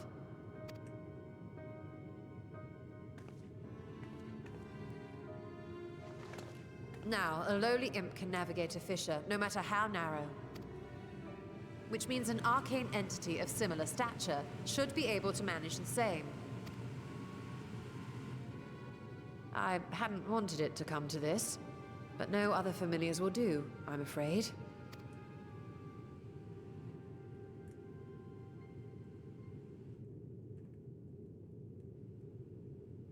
I mislike the sound of that. What manner of fiend does she mean to summon? That's right, we don't know what her... I know what her familiar is, but you guys don't know what her familiar is yet. From ocean rise and cloudbank form, from mountain spring and rainfall storm, from river flow and life be born.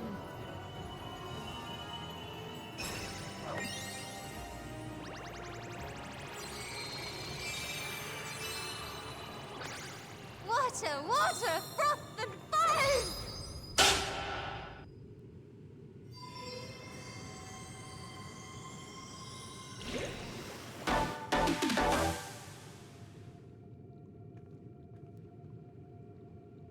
Ready your arms.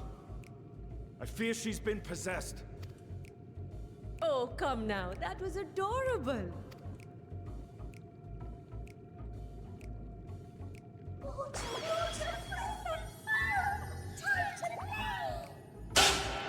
Oh my god!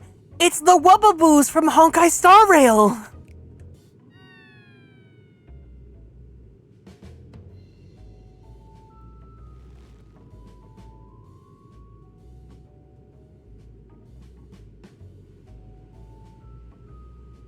Though not my first choice. These familiars I conceived of as a child have the best chance of fitting through the gate. I only wish my younger self had considered a more dignified ending to the creation ritual. Hi, Luke!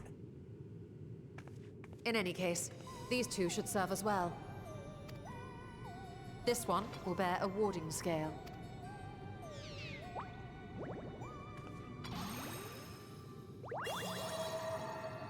And when they return from the 13th, we can observe how the talisman, or absence thereof, has affected the progress of the Void's corruption. If I could impose upon you to open the gate. Your Excellency? Ah, yes, of course. We should also be wary of void scent slipping through while we conduct our experiment. Estinian, you are to keep Nadana safe from harm. As you say. You had best be on your guard as well.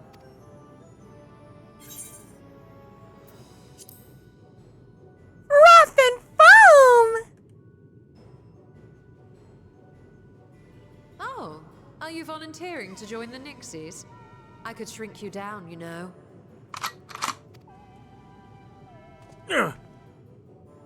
Let us begin, shall we?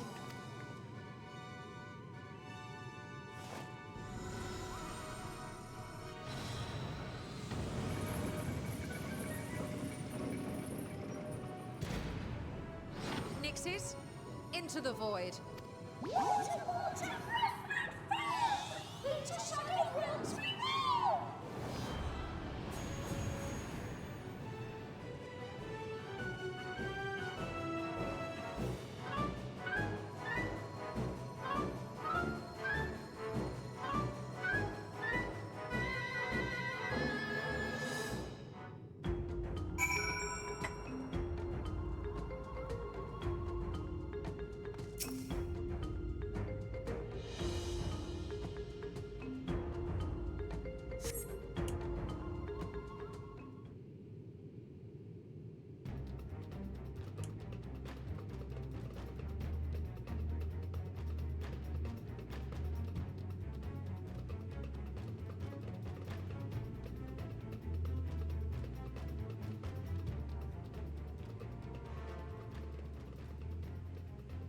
I think we've waited long enough.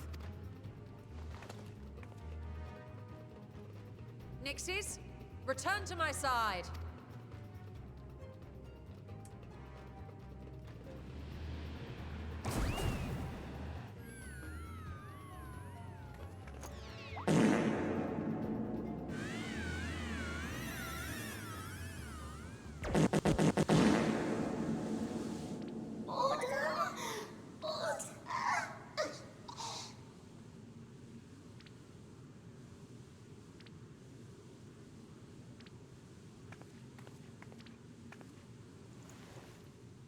Thank you, little one.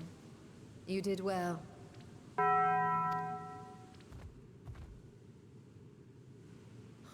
poor thing. Its essence has been irrevocably warped.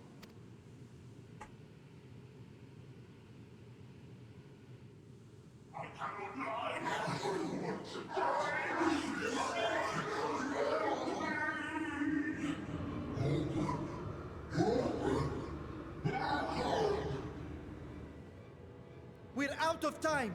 I must reseal the void gate.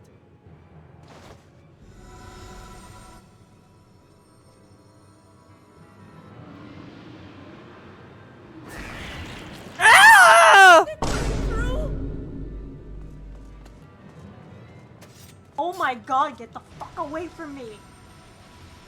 In the name of Alzadal III, I bar this door unto the void.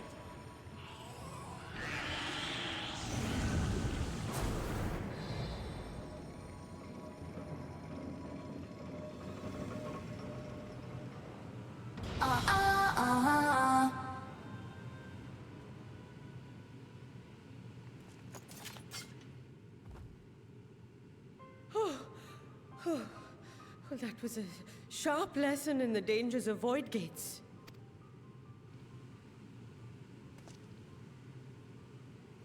The Wababoo! And what of our experiment? I'd say the results speak for themselves.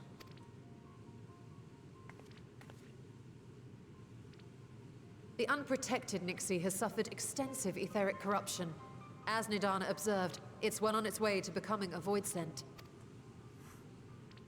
The one merged with the talisman, however, appears unaffected. I sense no changes to its equilibrium.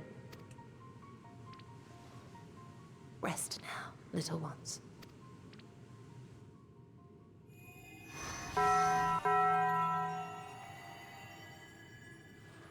The summon's cute, but the imp scared me.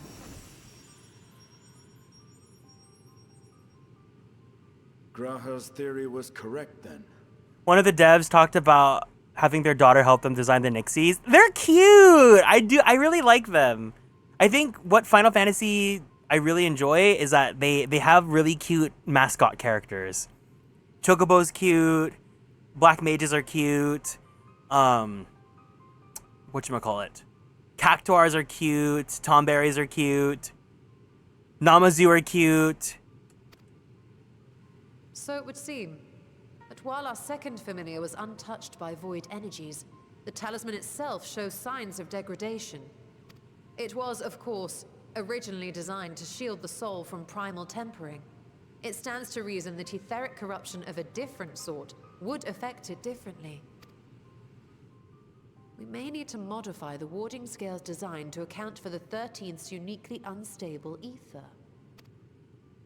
You've said much of the Void's instability, but my imagination fails me.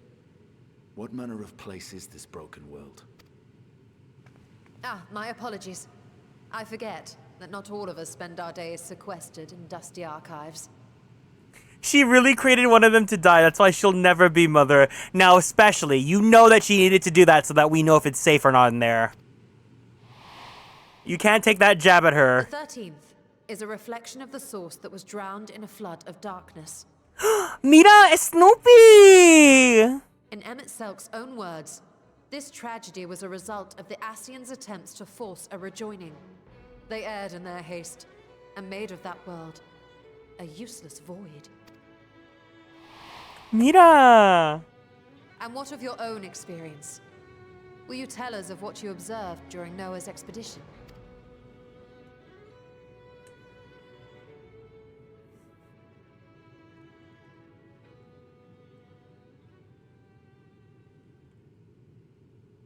I can picture it now. The sunless, Stygian expanse, infested with legions of ether-starved monstrosities. A void in every sense of the word. You saw next Monday's special? Wait, what's what? What are you talking about?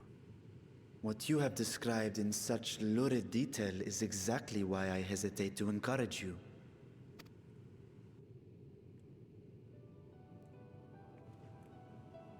Worry not, great Vritra. Our journey into the 13th is but the first leg of a longer voyage. Oh, yes. I was like, what? A voyage that shall lead us to other reflections, to new mysteries and discoveries. And I mean to be there every step of the way. I was like, did Snoopy drop a new television special? First, I must focus on refining the warding talisman. Then I can begin work on constructing an artificial Atomos. I don't think they're open on Monday. I had the relevant manuals to hand. Might I be so bold as to request access to the Satrap's family archives? To other reflections and other certain individuals, Yashola! Don't say that in front of especially. He's gonna go rabid.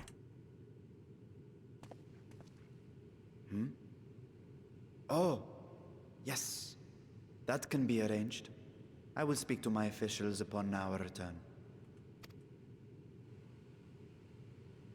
You know what? I get it though. Runar is pretty hot. We will see you back in the city then.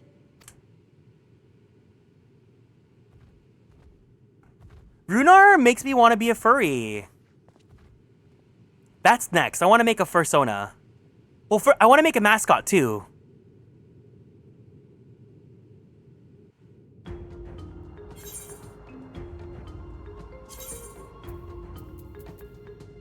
Oh, wow. They give pretty good equipment now. That's good. Do it. We will do it. I really want to make a mascot. I want something to represent us. I just don't know where to start. I don't think I have friends that are like really like their strength in like mascot design. What I was thinking about doing, maybe if you guys want to do this after, because we're gonna finish the patch soon, we can look at like the Sanrio character rankings and see what like designs we like and to like inspire. It's not Tombstone equipment, but it's 630. We need to gacha summon furry scientists to create our personas.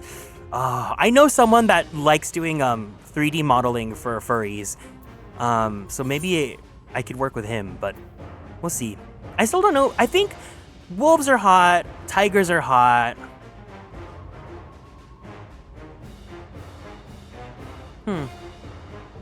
Bears are hot. I'm fearing like they're all basic, but like at this point I should not care. I should just go with my heart, right?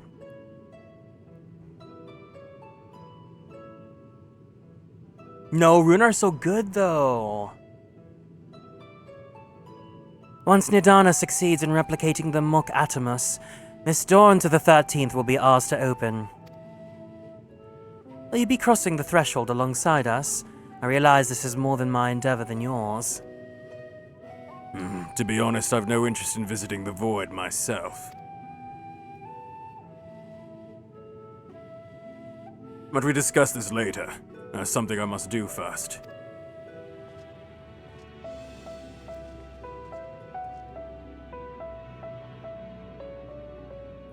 Why does everyone insist on being so secretive? I at least have good reason for not wanting to explain my Nixie ritual. Shall we proceed on with our other preparations, then? As we saw, the warding scale can be effective at protecting the bearer from other sources of etheric corruption. Nevertheless, the talisman's durability needs to be improved if it were to withstand the Void's influence for a prolonged length of time. And I think that is a problem we can address without involving the brilliant but busy alchemist who created it. Who do we know that excels at this kind of structural augmentation?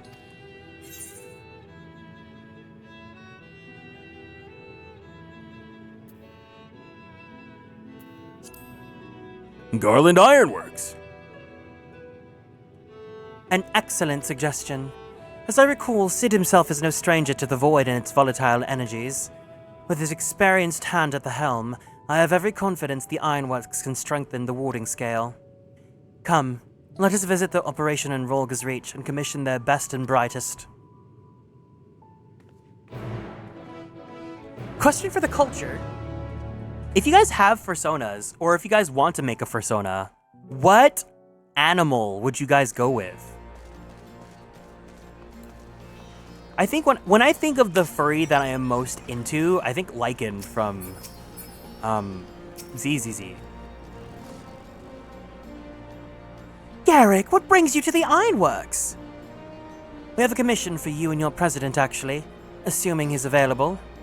Master Sid? Certainly, I'll see if he has a moment free. Snake. Ooh, snake furry would be cool. A wolf, lion, or dragon? But those are all yummy! I can see definitely, well, obviously dragon for Ryu, but lion would be cool too. I like snake. Snake is not as common, because dragons, like, obviously dragons are cool. A pleasure as always. I hear you have a job for us. The 14 dragons are chopped except for Vitra. Heading to the Void to find a lost dragon. That sounds almost pedestrian compared to your last adventure. Honestly, I don't know if you could say anything that would surprise me after meeting you in that bloody mess. What's the nasty squirrel, of course. You'd be Calyx. Alright, let's take a look at this talisman of yours. You said there were signs of degradation? You would be him, but the cutscene where this does not make sense to anyone that doesn't get it. But don't worry, you'll get there. But you'll be him. It's the cutscene where you see the human version, and then the camera cuts, and then you see the nasty squirrel walk away. It seems some manner of corrosion has set around in a scratch on its surface, much as the void's corruption seeped into Nero through his wounds.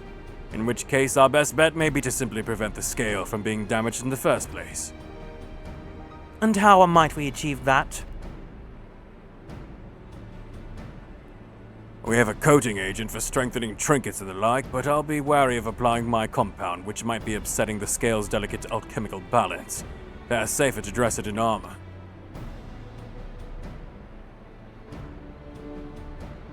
We'll construct a protective casting, one utilizing metal alloys with high ethereal conductivity, so as not to impede the talisman's primary function.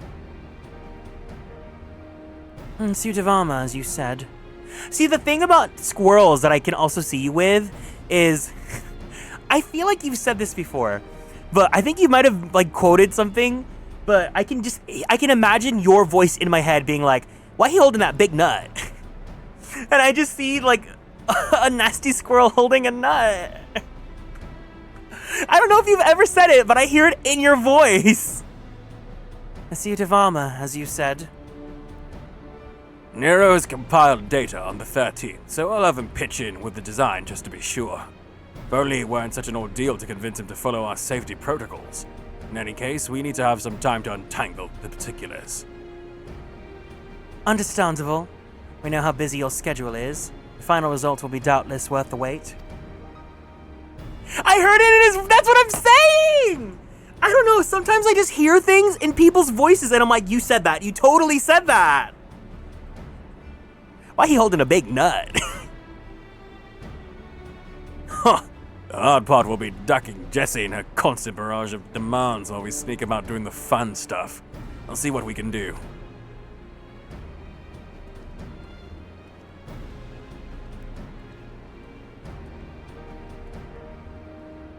I think we can leave the rest in Sid's capable hands. Let's return to the great work and see how Nidana's getting on with the mock Atomus.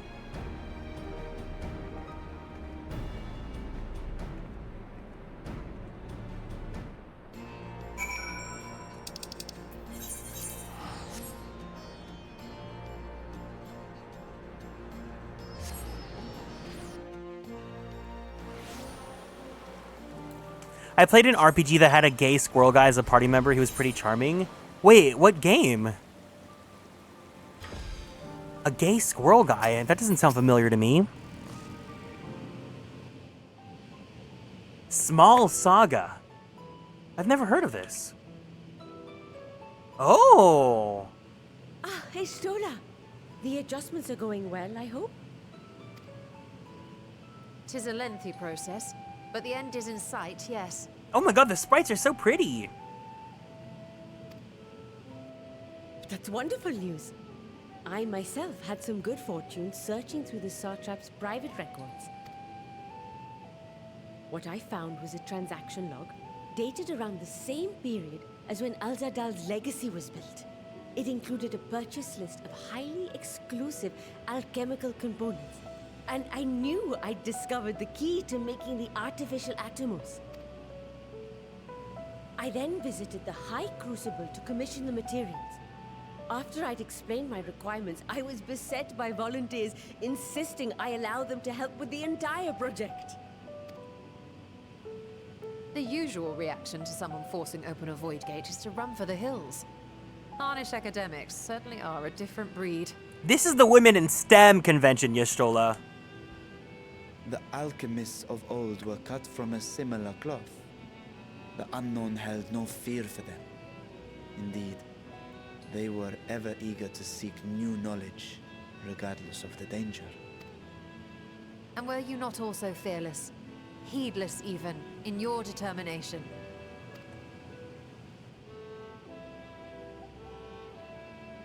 My sire entered his dormancy before I was hatched.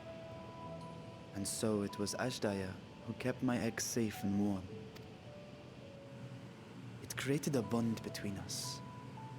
Even long after I learned to fend for myself, I rarely strayed from her side. She was my guardian, my sister, my dear companion. And not a single day passes that I do not mourn her absence. No matter how deep the darkness, I would not surrender my search. I promised myself the time would come when we would once more take to the skies together. But I am satrap now. The Radiant Host is here to serve, Your Excellency. Nabdeen, what is this about? Celestinian told us of your predicament. For centuries you have protected Radzat-Han, never showing your true self, hiding behind a curtain and living only in service to the people. Your dedication meant more to us than your deceit, and so did we accept you as our rightful ruler. After all that you have sacrificed for this nation, did you imagine we would begrudge you your heart's desire? We survived the final days. We are a strong and proud people. We, the Radiant Host, will keep Thavnair safe in your absence.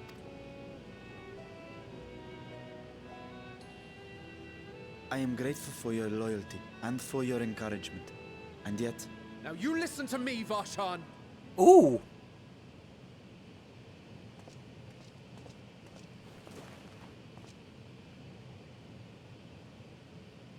You are wearing that face, after all. As I have told you before, you are a little brother to us all. Aww. My 10,000-year-old little brother. We are there for you if you need us. But do not ask us to sit by and watch while you abandon a sibling you have ached to rescue for millennia. And that's why he was so yummy delicious. It's because I love big brothers.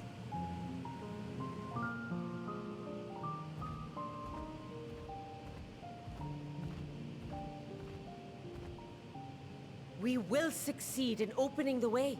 It is only a matter of time. All you need do is prepare to step through to the other side.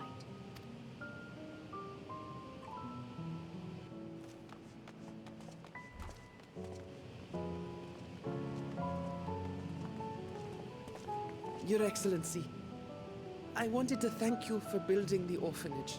It means so much that my sister and I will have a place to be together, safe and happy. And I hope that you and your sister can be together again too.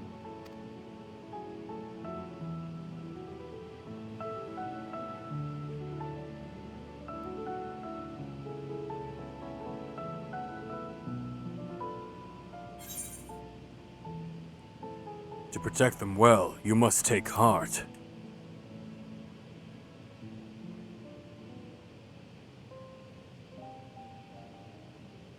Take heart and protect them well. Such were the words I once said to you. And here I stand, failing to live up to them. If my heart is torn, I am fit to protect neither Ajdaya nor Radzat-Han.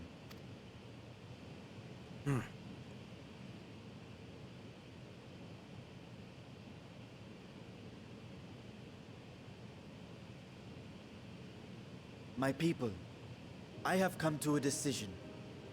Vashan will depart Thavnair for a time. My dragon self will remain in the palace, but only to conduct the satrap's most essential duties.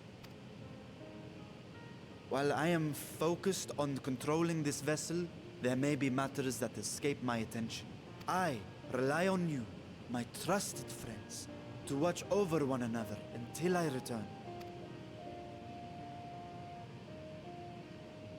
Take care and fair fortune, little brother. Many tears would be shed should you come to harm. I would not dare make you cry.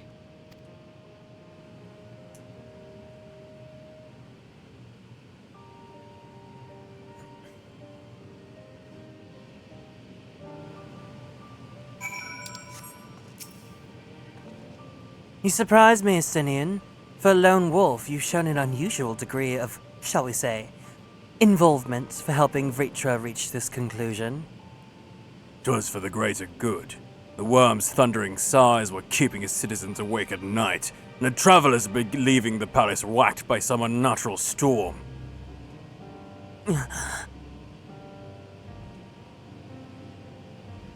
What of your own answer, then? You seem disinclined to venture into the void. When I was one with Nidhogg, his vengeful thoughts were my thoughts, his endless rage my rage, and the soul-chilling grief he nursed for Ratatosk's death. I would not wish such agony upon a foe, let alone a friend and ally. If there's a chance we can spare Vritra that pain, then I will follow you. Any other former scions we should call on?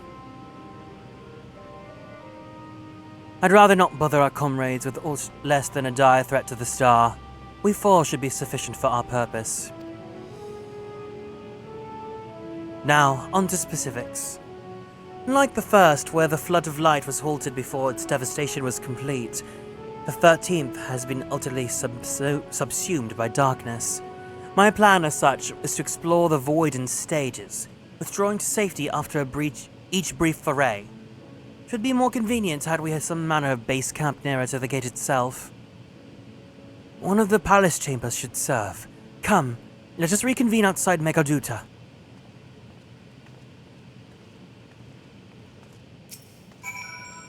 What? Someone needs to give that boy a good talking to. You don't suppose I'll be reprimanded, do you? I did just yell at the satrap.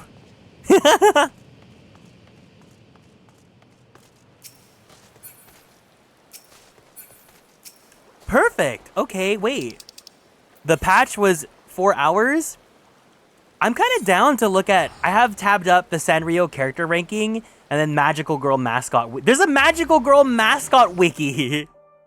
We can totally look at that together too if you guys are down.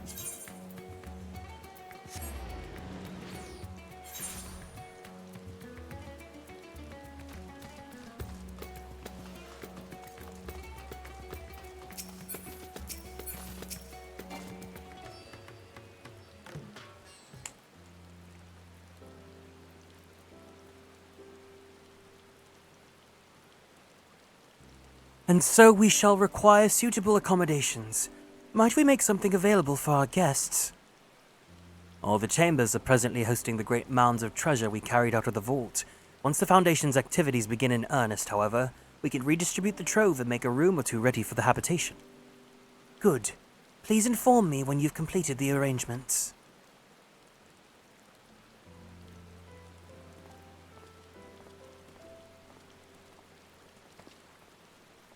As you heard, we will have you settled in Megaduta in some due time. As ever, you are most gracious, Your Excellency. You risk yourselves to aid me in my search for Ajdaya. Providing comfortable quarters is the least I can do. I only wish we knew more about our destination. The gods only know how long our explorations might possibly take, or what our chances of success might possibly be. Success or fail, I'm grateful to you for convincing me to make the attempt.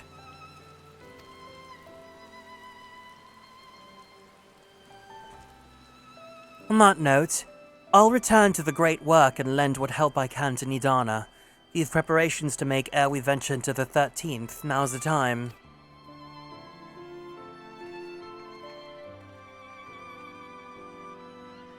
All I need is my armor and my lance. Perhaps I'll train with the Radiant Host to pass the time before we depart. You know what this means to me, Garrick, but my purpose need not consume you as well. We are headed to another world. Find what joy you can in the experience. For you are a traveler, an adventurer at heart. This I know.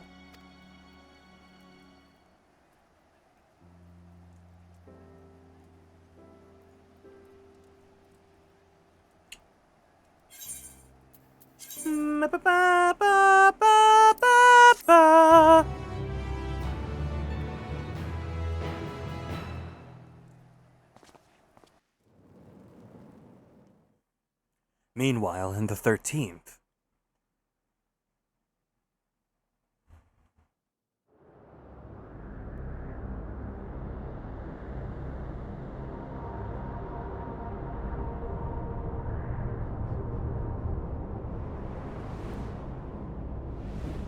Oh my god! This looks like Maleficent's battle court in Hollow Bastion in Kingdom Hearts 1! I have trauma of this place.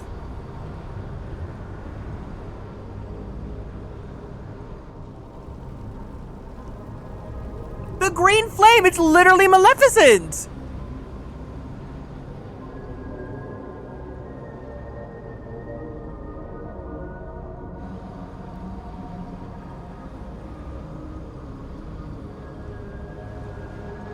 Oh, something stinks.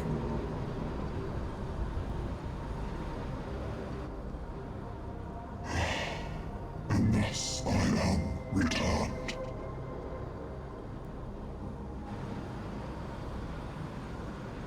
To this world, bereft of saviors.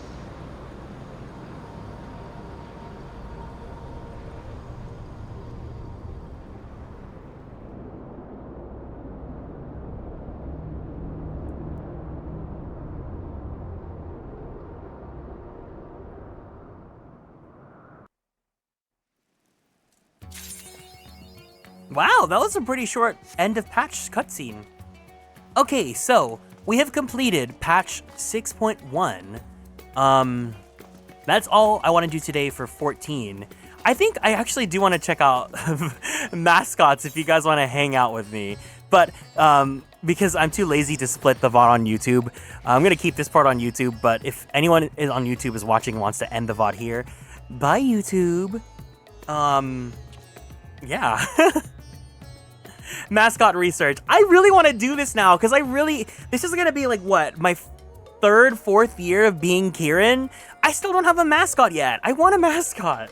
So mama, let's do some research. Hi Nunu, welcome in. All right, everyone, let's all say bye to YouTube. And if YouTube is confused as to why we're saying bye when there's still more of the VOD left, well, it's going to be like that. But bye YouTube.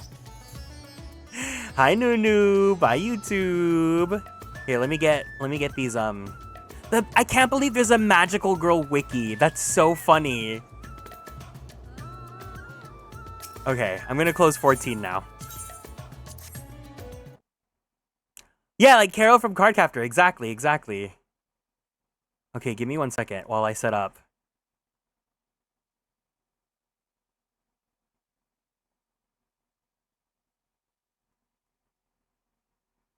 Where is... I think I use this screen, right? Yeah, I totally do. Perfect. Okay. Let's go to...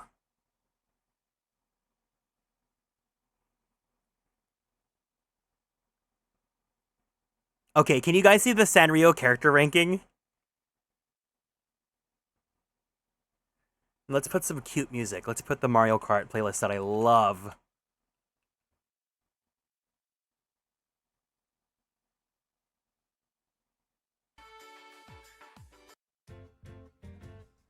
Okay. So we have the Sanrio character ranking. They do this every year, but I think Sanrio's a pretty good starting point to find different mascot designs. Let's see what we have here. Choose from the 90 characters to vote for. Wait, can we... Hold on. Is there a list? Initial results. Of course, this damn dog continues to reign!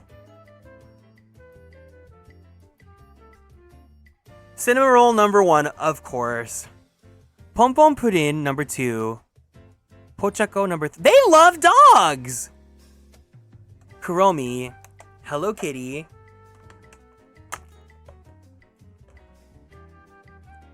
Ahiru no Peckle. Peckle's number 7. Where's Carol B? Hanamaru Obake. I didn't know Cinnamoroll was a dog or a boy until like 2 years ago. Yeah, Cinnamoroll looks like a squirrel at first, but he's a dog. Who's everyone's favorite Sanrio character? Because mine is Keropi, but where is he? Who's Peckle? Little Twin Stars. Hanamaru Obake. Hangyodan. Hangyodan is really cute. I've warmed up to him a lot. Agretsuko, yeah, she's funny. Batsmaru. Little Forest Fellow. Okay, wait. Overseas country ranking.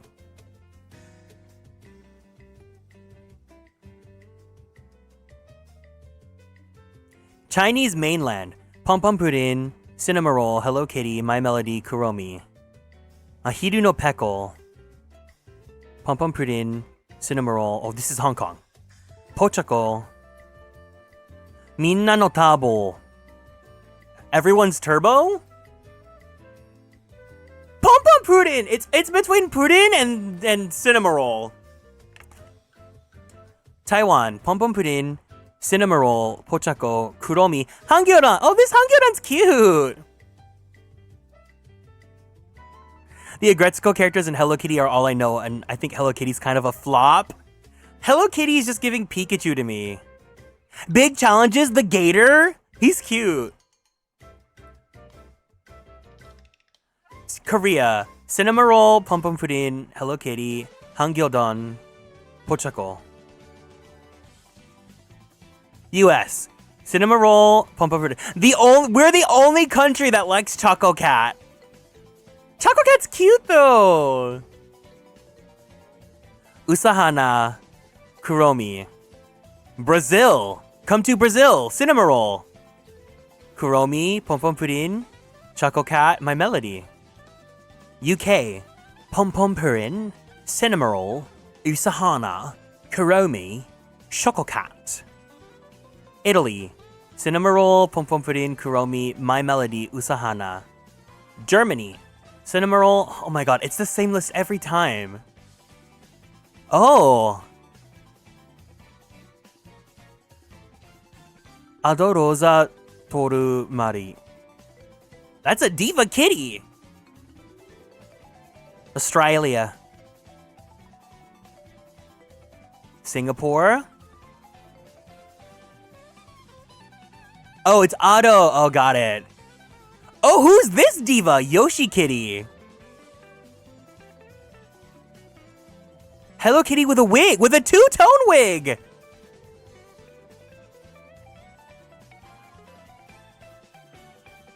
What? That's just a lady. Umeya Zakkaten. Why is Gudetama in this? Oh my god.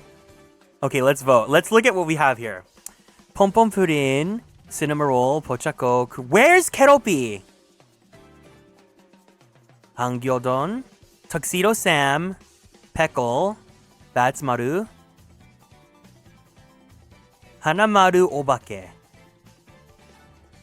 Mysterious ghosts who give you a gold star for your hard work today. The ghosts lurk in the vicinity of everyone, and each person seems to have a different ghost. Oh, let me change the category. Oops.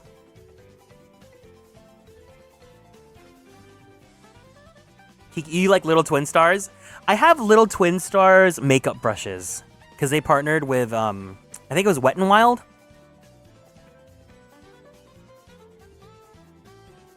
Hanamaru Obake. Keropi's number 14! Look, he's trying his best! Wish Me Mal looks cutie. She looks like a girl's girl. Kogi Myun. That's a little dust ball. My Sweet Piano. Gao Poweroo?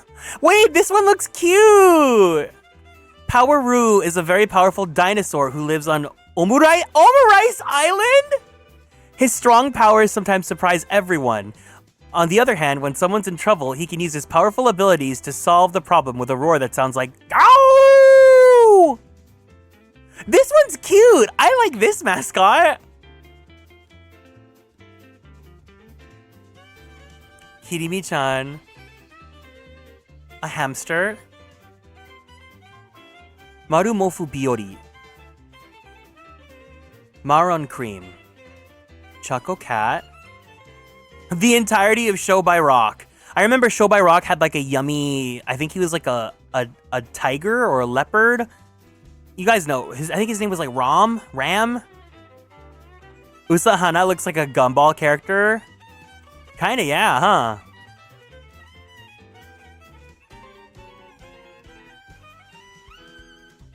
Charmy Kitty.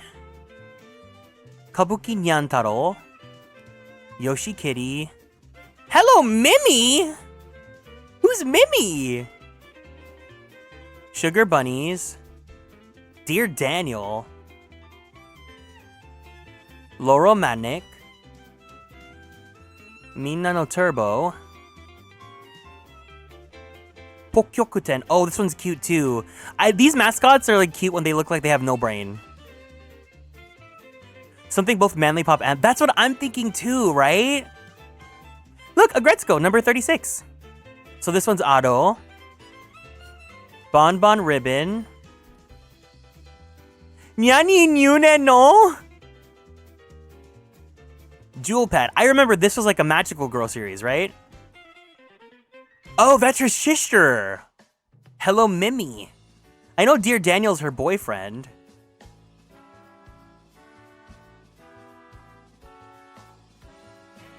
Tiny Chum. Marshmallow, that's cute. Little Forest Fellow. Osaru no Mon. Patty and Jimmy. Cherry Chums. Peta Peta Mini. My Goen. Pao People. Oh my god, look at this little baby giraffe! Goro Picadon. Pata Pata Peppy! This one's cute too! Mukul Dreamy. Nora Neko.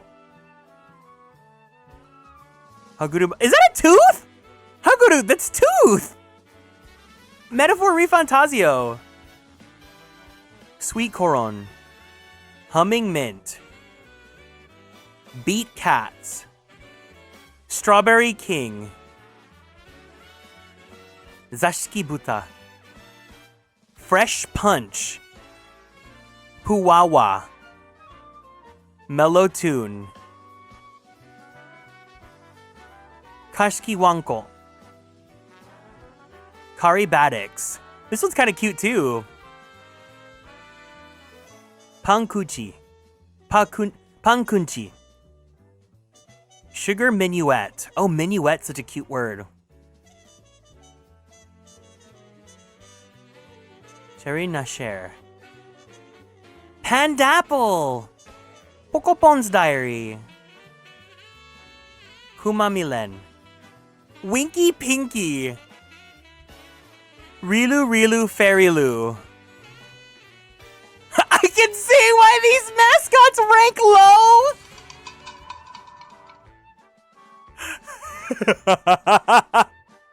That's so shady.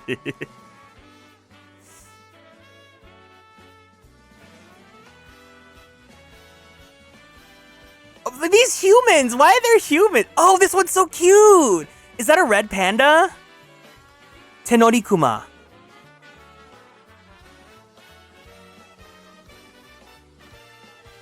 That's cute, actually. These are definitely like the B tier on the fringes.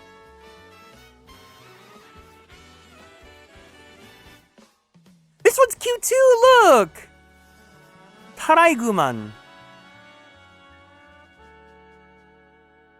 Maybe a red panda would be a cute mascot. Tiny Poem. Gnocchi. Oh, I think dinosaurs are pretty cute too, though. Oh, look at this one. Buddy Eddie.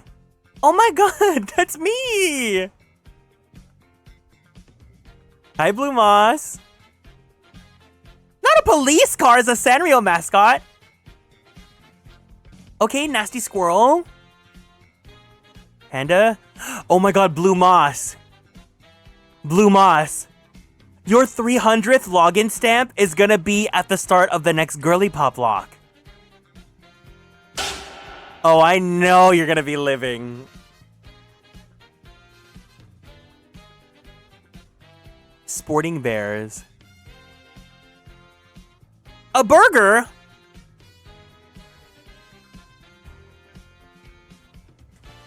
A bear would be a Cuban. Ursa Major Minor? Wait, Zinc. Oh my god. Ursa Major. A bear called Ursa Major. That would be so cutie. Oh my god.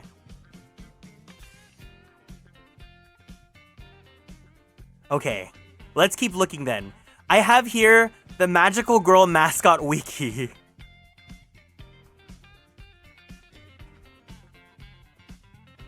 We can view the mascots by the decades. Should we go to 2010s or what era should we go look at, guys? What are we feeling?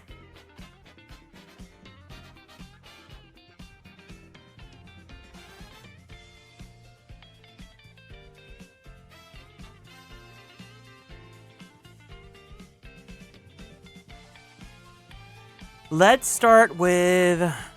I think we'll start with 90s and go downwards. Oh, there's only 4. And it's just Sailor Moon. Okay. We have Sailor Moon, Corrector Yui, and Saint Tail. Yeah, okay, Diana and Artemis. Must have missed this patch quest. Yeah, we finished the patch. Also, make sure to refresh your guys' streams if you guys are a little bit behind. I know that my internet was kind of yucking up earlier. So make sure that you guys check that out and see if you guys are caught up again. Hi, Gab!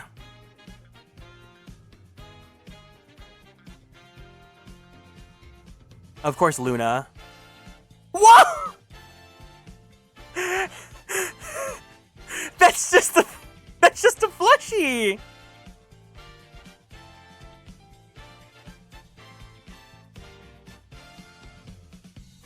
That's her live action form?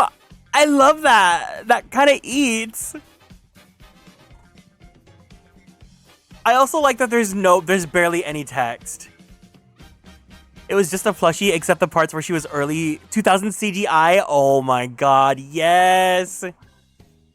Oh. Corrector Yui. Oh, it's like a little tanuki. You know what we could also look at? We could look at Animal Crossing too. Oh, that's cute. Live action Luna. Okay, let's see 2000s. Oh, this wiki's not that big. Okay, we're totally gonna look at Animal Crossing after this then. Amaru. Oh, okay. Cat Dog Critter. I know! I need Precure! I was literally gonna... Wait, I can pull up the Precure mascots. Hold on. Give me 1 second. Precure mask... Oh, fairies. No, literally, I just got into Precure, so, like, I'm ready. I'm ready to get my life from this era.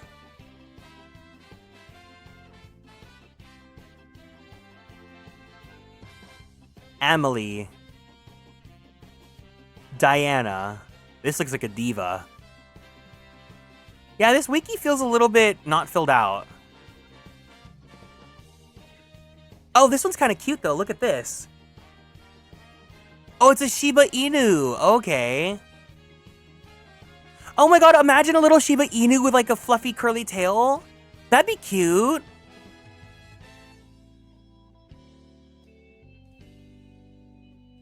This is Tokyo Mew Mew!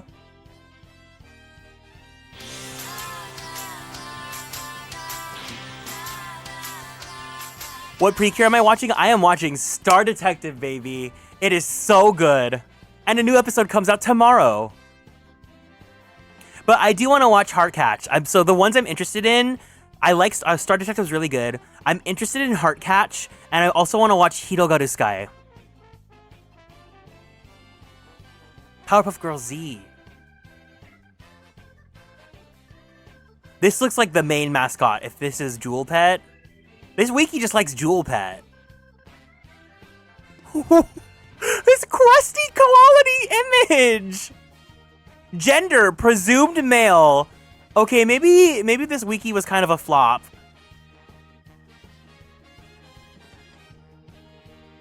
Oh, there's like, now we're getting Precure. We have 4 Precure mascots.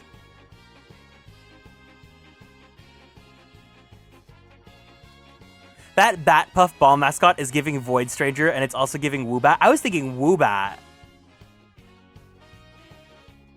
This looks like a Monokuma!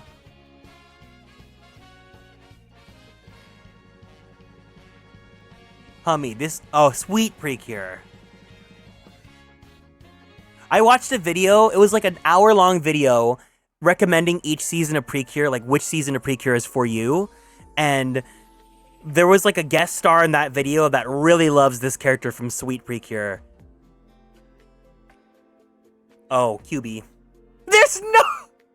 QB is the mascot character of Madoka Magica. That's it. There's nothing else. It's like Kyubey redacted every piece of slander about him. Viva! Miss Shamor! Sweet was a fun one. Hummy's voiced by Kotono Mitsuishi. Yeah. Yeah, the next one for sure that I want to watch is Hirogaru Sky. Mofurun. Hi, Seraph. Welcome in. We're looking at magical girl mascots right now because I want to have a mascot.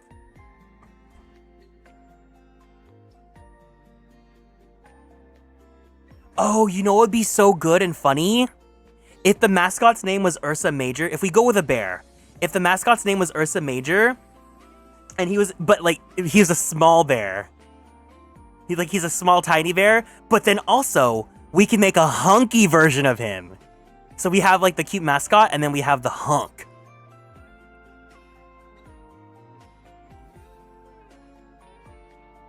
Kero-chan would be good, because Cardcaptor Sakura is my favorite anime of all time. He does have the chibi and the... Oh, he transforms into the hunk! Oh my god. Hey, Zinc. Zinc, do you want to design a mascot?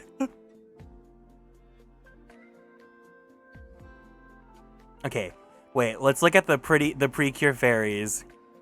We could just base it off Kiro. I do like Kero-chan. I'm not that confident. It sounds fun. Oh, I meant the hunk version. That's just a baby. No. Aka Oni?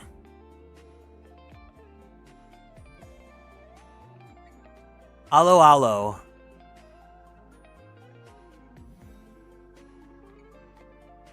Wait, in Precure, yeah, there are fairies that like have like their animal form and then they become a human.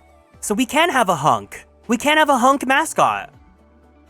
A small bear that transforms into a hunk bear reminds me of Tibbers from League of Legends. I don't know anything about League.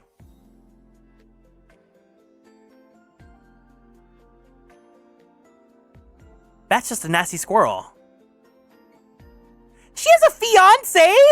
The Precure fairies get married?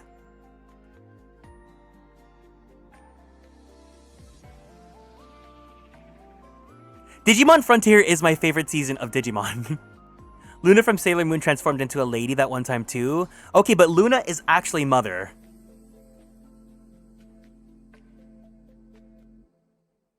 Oh, you know what my favorite mascot Digimon would be? I like Terriermon. That's just a lady!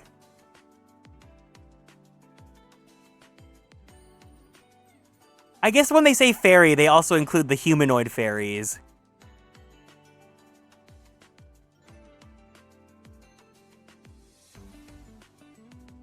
That's Weeva! That's a diva.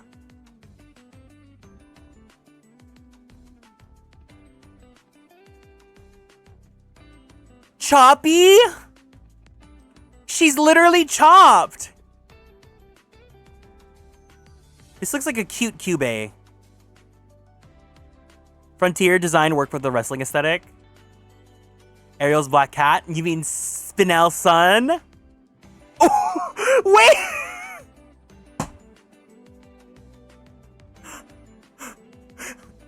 Imagine this as a mascot. Pop or flop? Churu. Chodo.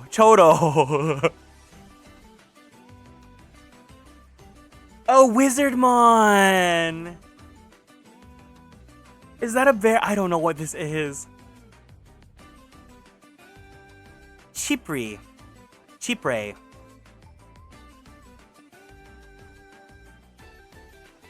A man.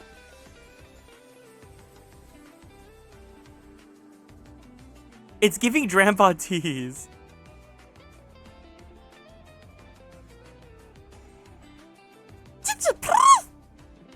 They're all Mew. They all kind of give Mew, yeah. Coffret. This one looks like it has a big head. Cologne? Their name is Cologne?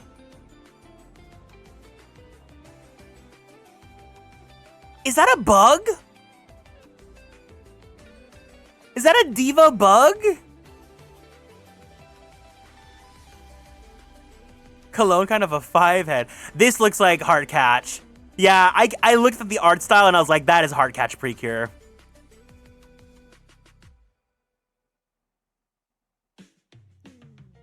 These are Precure fairies. Yes!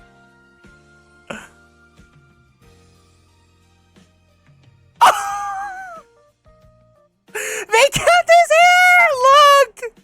Wait, that's exactly what I want for our mascot.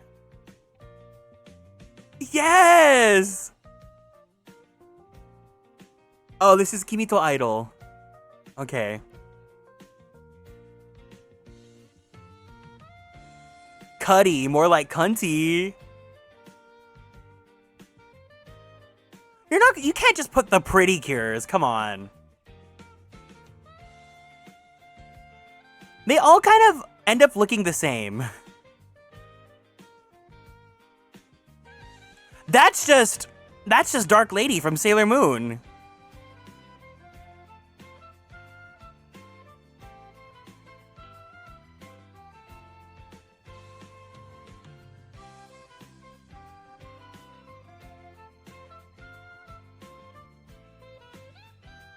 That man was 80% buff chest.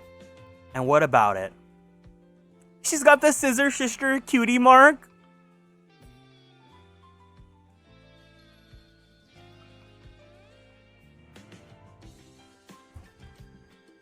Flappy? Foop? Foop? They just have one called Foop. Floopty Florp.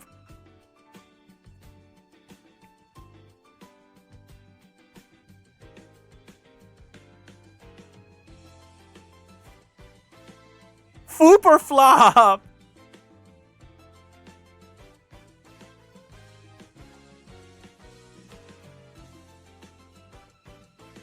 They have Moop?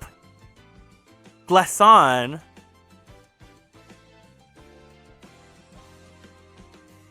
Oh, this one's cute. Is this a raccoon? That one's kind of cute.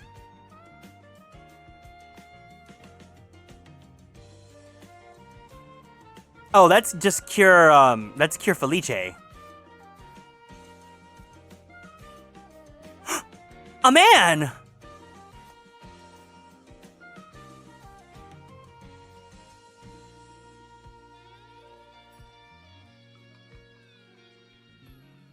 Oh my god, a man! That's how I feel when folks see my Lalafell and I'm trying to tank. Wait, why he... You can't do this to me? What? Hot guy, Ikemen with a cute mascot? That's exactly what we're trying to figure out. That's Weeva! That's Weeva! Finally, one where the fairy form's uglier.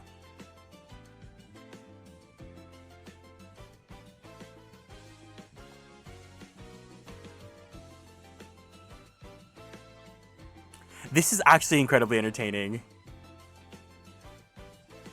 Oh, I hate her design. I'm so sorry. That's Cure Parfait?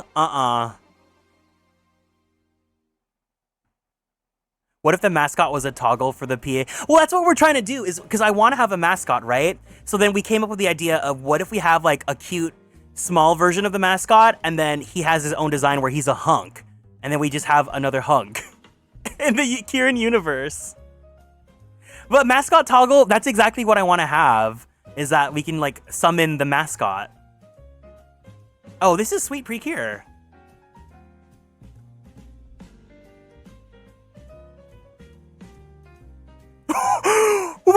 Wait! If this was blue? If this Bob was blue?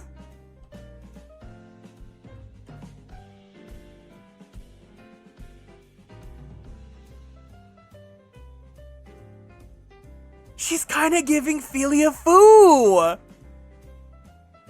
Kuroro. Oh, never mind.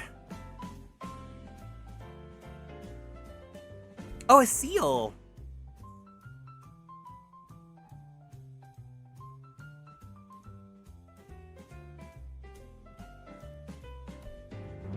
Seraph, I cannot believe.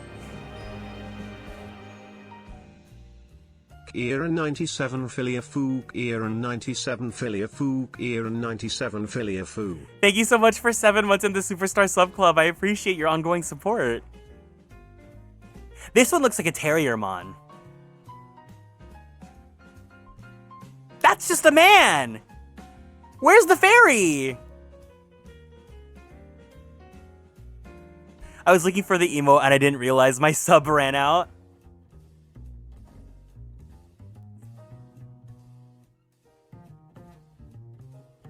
I think I do like the idea of Ursa Major. I think we should go with a bear. And you know what cute bear I like? Well, I like Urshifu. I like Cubfu, but what if we made it like a Cubfu that turns into an Urshifu? Oh my god, that's a diva. That's a diva. Majorina.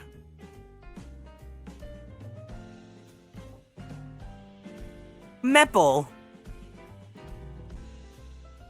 I really think that Kero-chan or Kiro is like the pinnacle of magical girl mascots. Matoya, when did you get there? Oh, that's Cure Kiss. That's that's not Shiny Luminous, that's Milky Rose.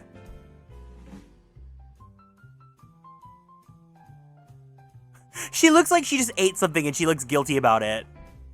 No, I didn't eat it. Kero-chan is like the perfect magical girl. Diva! Miss Shamor! Look at her! That's Urena Crisis's mascot.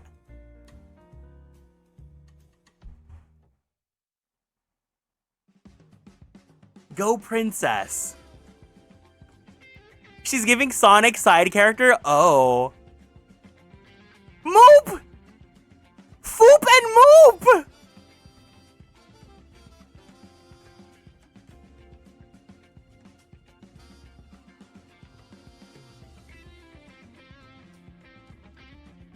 Are you Team Foop or Team Moop?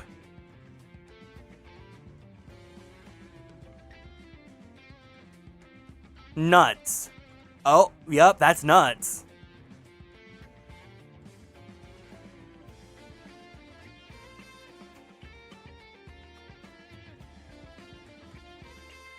Oh, this one's kind of cute.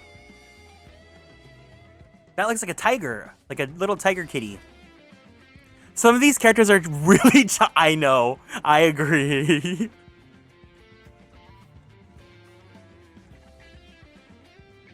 I love that one. Yeah, the tiger one's kind of cute. These look like baby form Digimon.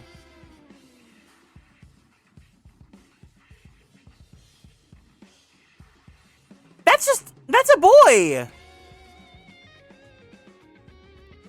What? Penguin. Okay. I really think it's funny that some of these mascots have like 6 heads. They look so like Megamind.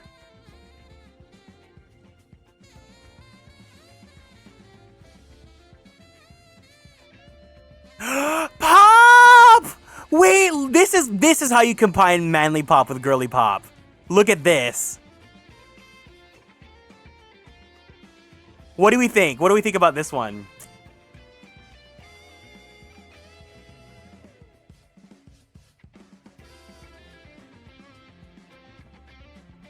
That one's kind of cute. Do you become a man?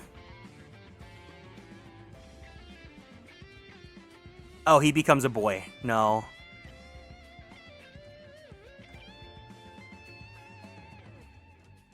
Potpourri. That's Kirzukun. She looks just like a Gardevoir.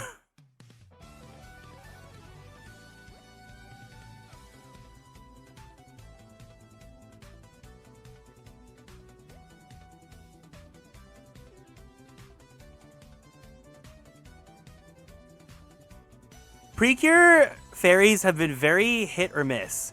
But also, where's Jet? Jet's literally from the current season. That's literally the dog from El Pis. That's Heidelin's dog. Argos, that's Argos.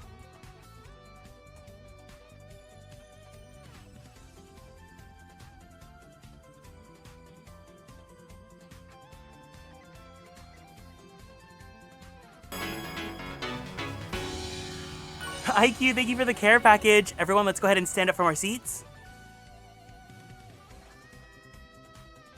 Let's go ahead and twist our bodies to the left. Twist our bodies to the right. Stretch our arms straight up into the sky. Roll out that right shoulder. Roll out that left shoulder. Very slowly, very gently, let's roll out that neck. Take a deep breath in. Take a deep breath out. Let's go drink some water. Thank you for taking care of me. Hi, IQ. Hi, Yue, welcome in. Yeah, how did Argos get into Pretty Cure? Yeah, so every season of Precure has a different artistic director. That's why Heartcatch looks so different, because the character designer for Heartcatch is the character designer for Magical Do-Re-Mi. I learned that. I learned so much about Precure.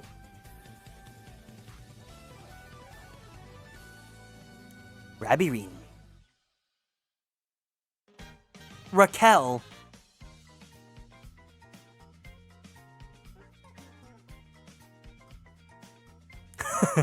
Five head. Oh my god, wait, look at this owl! That's cute!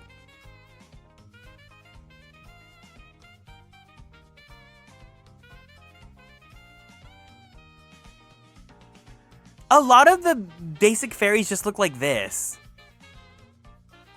It's Cunty Rowlet. That's just a boy. He's yelling at me.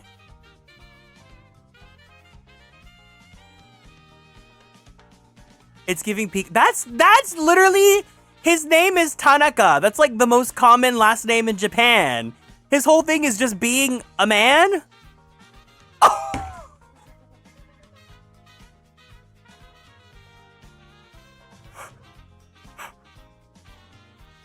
Wait, that's really pop. This is really funny. Is it? Oh, it's Kimito Idol. Okay. Junichi Suave, of course. No, I think I love this now. Tanaka, you're pop. Tart. Oh, especially gay. Osaf, where are you guys?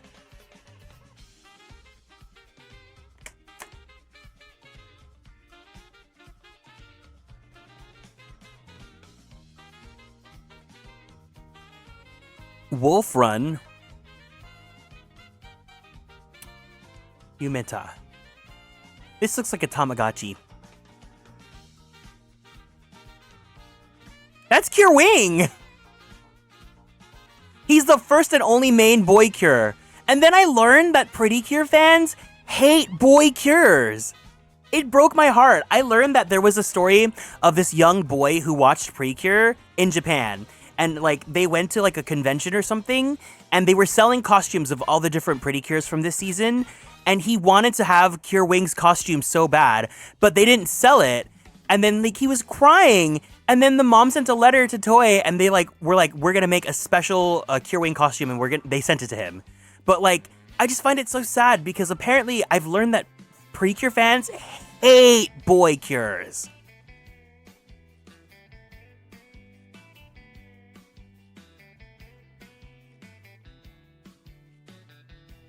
Well, guess what? I'm gonna continue being a magical boy idol.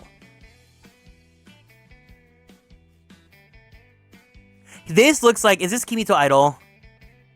Yeah, he looks like the skinny guy to the Bara guy. They're a pair, him and Cuddy. Yeah.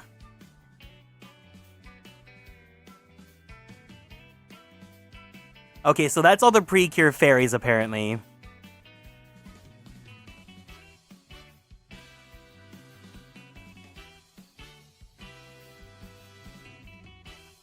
You found a magical boy anime? Pray tell, what is it? Okay, we'll look at Animal Crossing characters.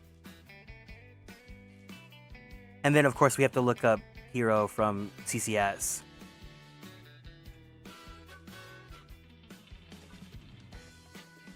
I keep saying Kiro because I grew up with card captors, so they call him Kiro, K-E-R-O. But if you guys don't know who Kero-chan is, this iconic diva. Honestly, the perfect magical girl mascot design.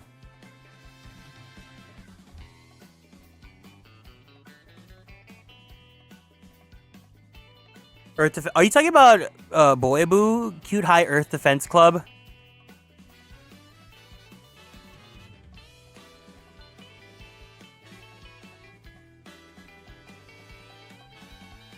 His true form kinda Cerberus?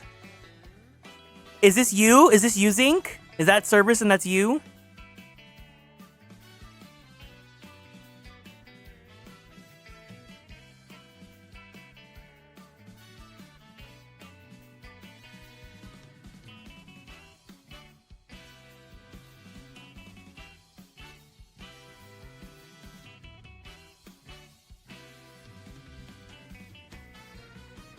Okay, let's look at Animal Crossing.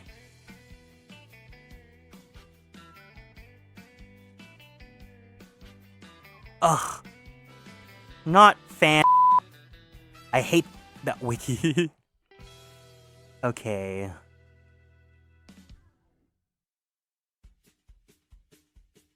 Should we just like sort it by bears? Why is this flower form really cunty though? Because he is cunty.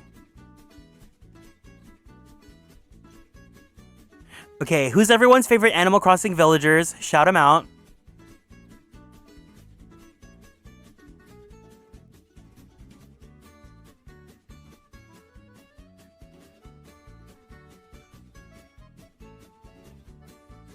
Goldie and Lolly. Oh, a bull would be cute.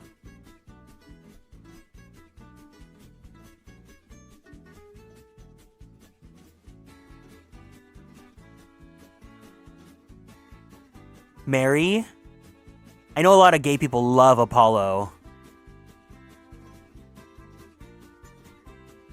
Raymond. She has no life in her eyes.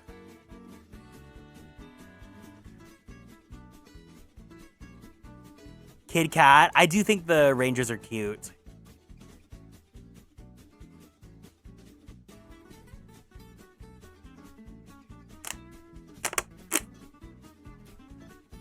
You wrote a fanfic about Lolly? Aww.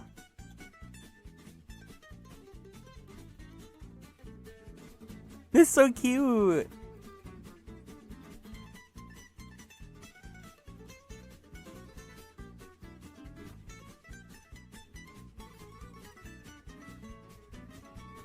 The shape of the tigers here, Bianca, like, I like that head shape. That'd be cute for a tiger mascot.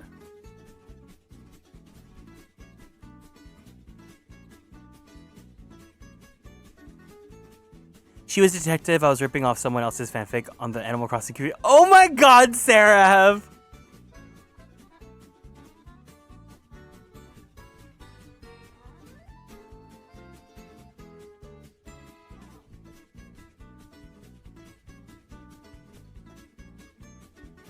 You forgot Animal Crossing? You drew mascots? Wait, you can draw mascots? Oh my god. Am I gonna work with you again?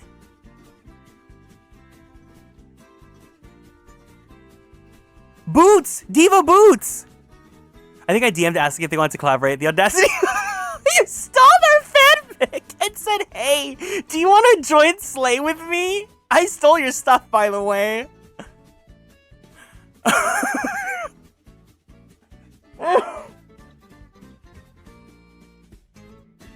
Boyd Fire Emblem, what?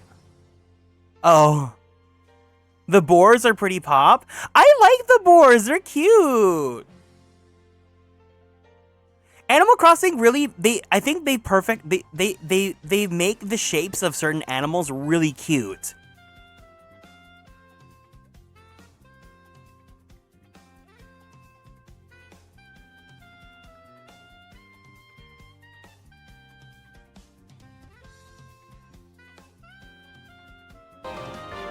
Rumahal, thank you so much for following and joining the Konstellations. Welcome in. Love, Bruce. I love the wolves. Oh my god, a wolf would be cute.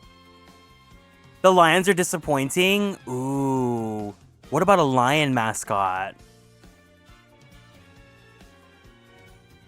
I think so far I like Zink's idea about having like Ursa Major.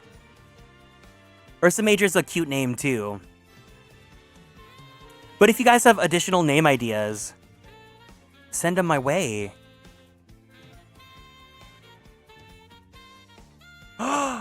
Oh my god, wait, Ray, can I show the mascots you drew? I think there's one that I really like. Sprinkle the Sea and Penguin. Oh, Rum, you're friends with Ray? Welcome in, hi. Ursa Major is a super on theme. I like it. That's what I'm thinking too. Okay, wait. So Ray drew these mascots. I think the one whose shape language I like the most. The fourth one. That's a cute one. It's a wolf. And then you can make a hot wolf OC.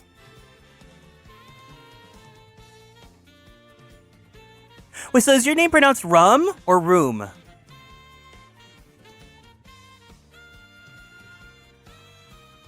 Yeah, the fourth one's really cute. It's like cute, like funny, silly, deranged. Rum. Okay. I'm gonna assume that's Rum.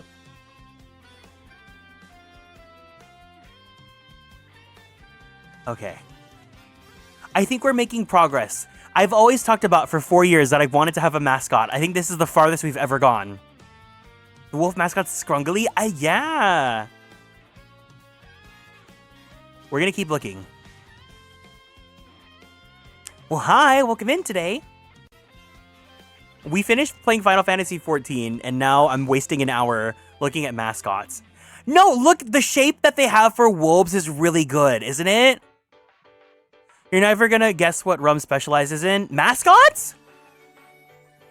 Mascots are big, beefy boys.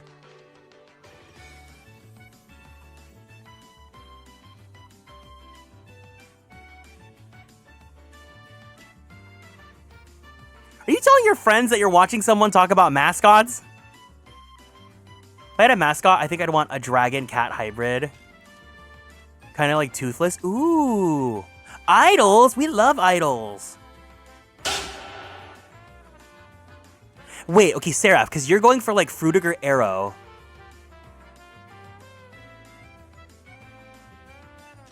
Oh my god, wait. Seraph, what if the mascot's name was Frutigrowl? Frutigowl! Like gowl, like roar. Frutigowl! And then you have like a little lion. Ray dragged me because you were looking at mascots. I'm sold immediately. Well, hi. It's so easy helping other people out. I can never help myself.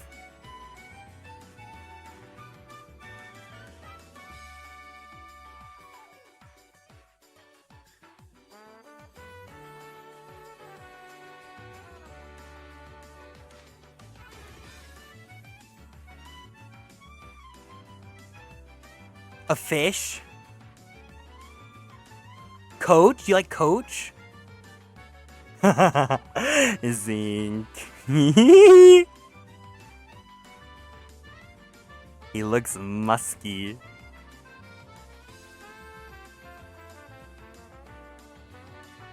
I just really love cats. I think you can have a Fruitiger Arrow themed cat. And then if you do lion, he's a cat, and then he can be a big beefy.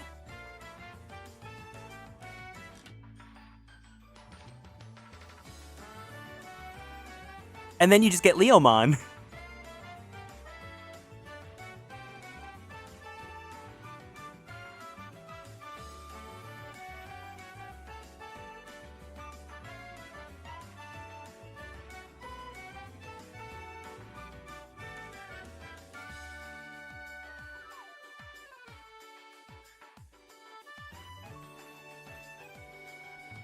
Diva!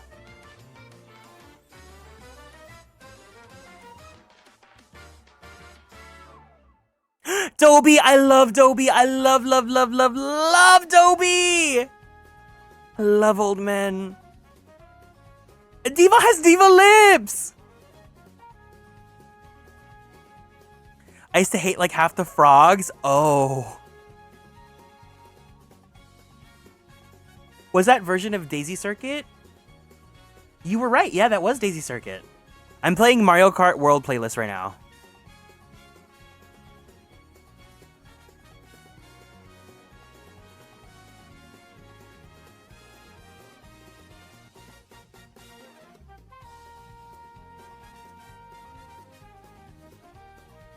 This diva monkey.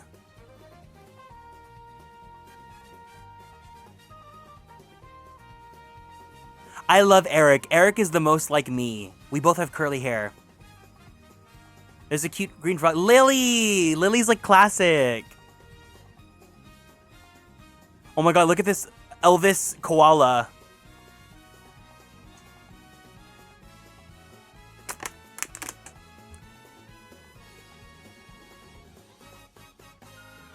A deer mascot? I did consider deer. We were workshopping deer.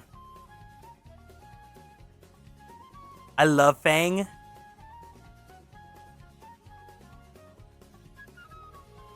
I really like Eric. But I think Eric fits, like, me, as in not Kieran, but, like, me. Felicity's Bob? That's cunty. Fang and Fauna? Oh, I love Fauna. She's cute.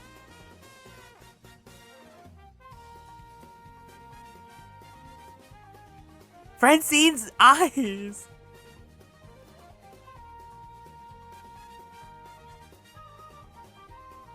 Again, I'm just... The wolves, they're giving!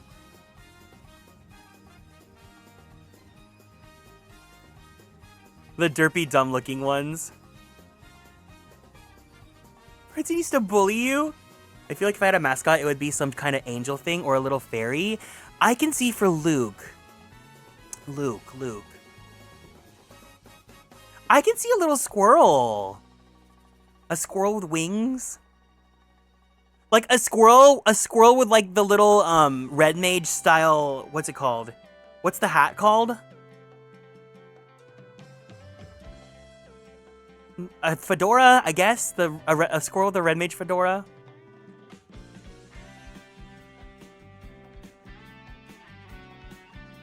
Chapeau.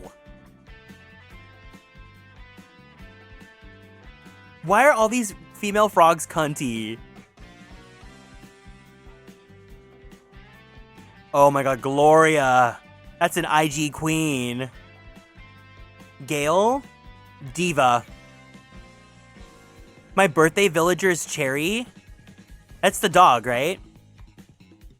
A nasty squirrel. Goldie. Wait, Gonzo's kind of cute. In the same way that Zinc thinks that one, like, musky animal was cute. Gloria doesn't have lips. She's got a diva bill.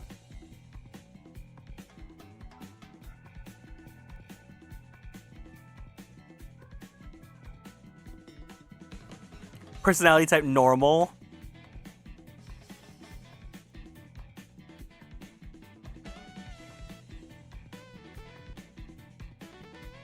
This is a diva. Her catchphrase is uni, wow. Groucho's so barra-coded.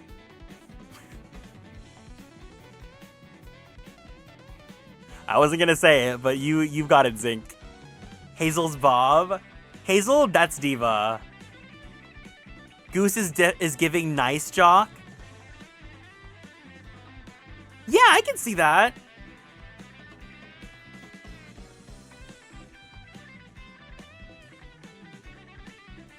I love that we're stopping to give commentary now on all the villagers.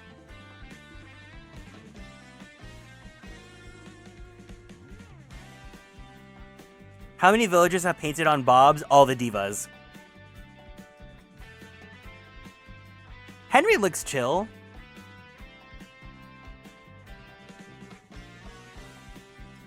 Hornsby looks like a sweetie.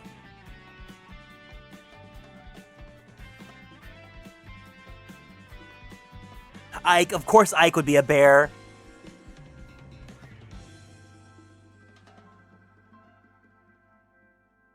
Jambette, diva, diva, diva, diva, diva. Hornsby looks so polite. Ione is mad. Oh, hold on. 1 second.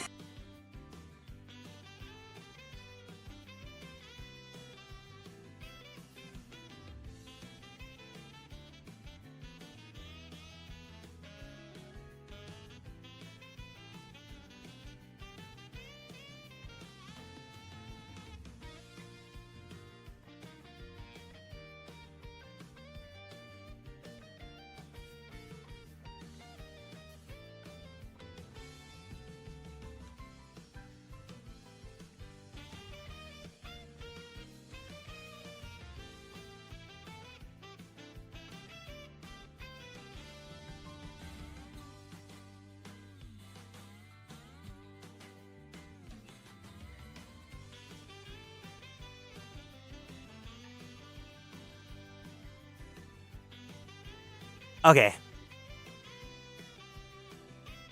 Oh, Shadow's Ike? Yeah. Where's Ione?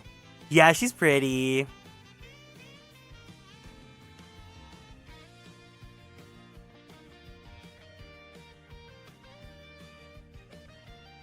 But Judy, though.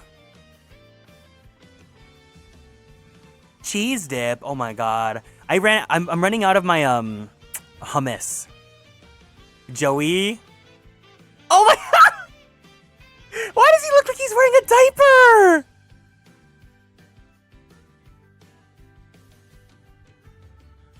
Of course, Julian. Iconic.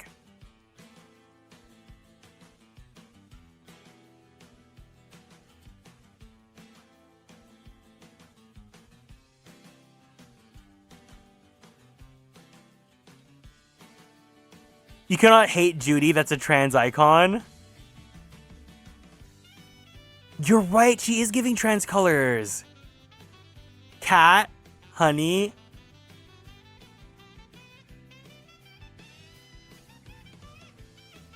Girl, I don't know ZB1. I only know one song from them.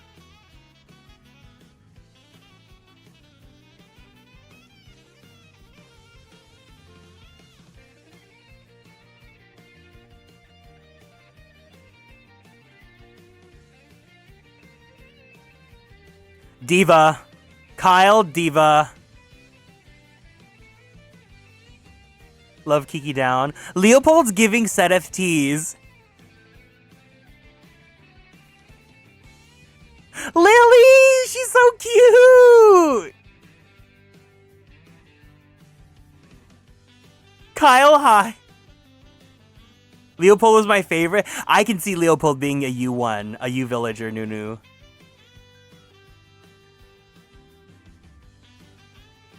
Oh, the wolves!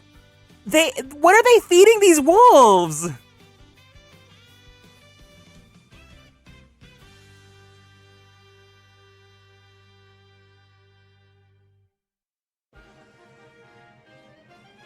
Did I finish? Okay, no, we still have some more of the playlist left. All the wolves are getting Mog muffins.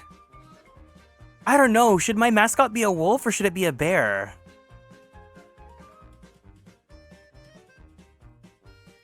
There's your daily automod bell. Mael Bob? That's Mael! That's Diva Mael from Claire Obscure.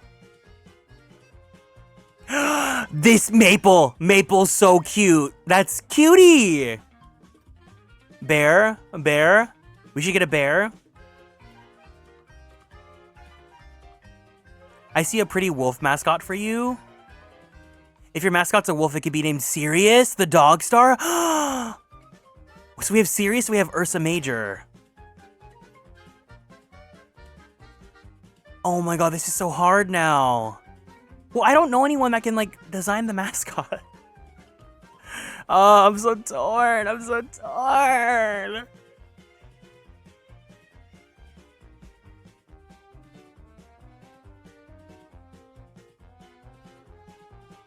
Oh, I love Meringue. She's one of my favorites. She's so good. She's so good. Mary. Oh, she's cutie. Mathilde. Wee baby. She hides her double chin.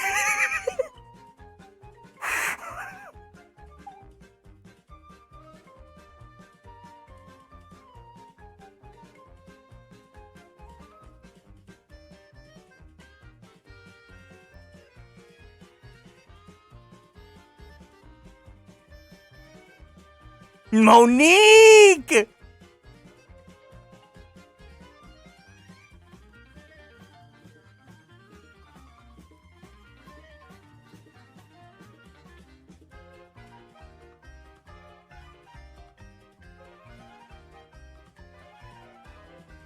Oh, Nana's cute.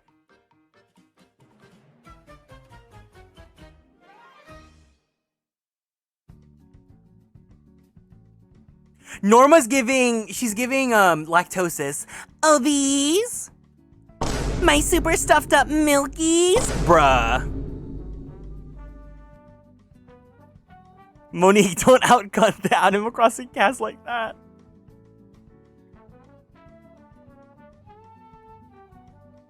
Okay, the cub. The cubs are cute. I think we can make a cute cub mascot.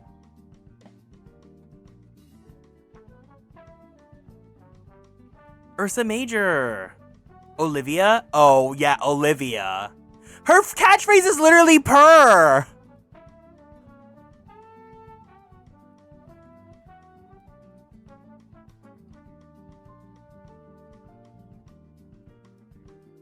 Oh my god, I thought that said pancit. Pancetti. Panchetti.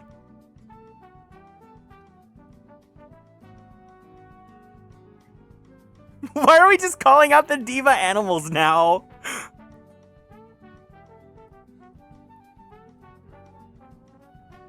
Pate? That's so messed up. They named a duck Pate. His name's Poppy. Hey.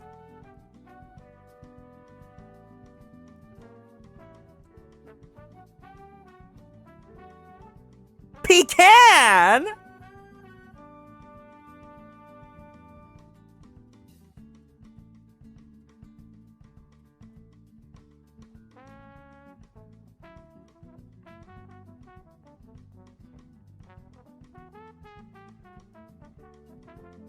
Peggy? What did Peggy do?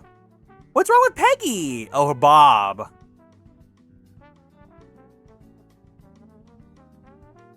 Y'all love Bob so much.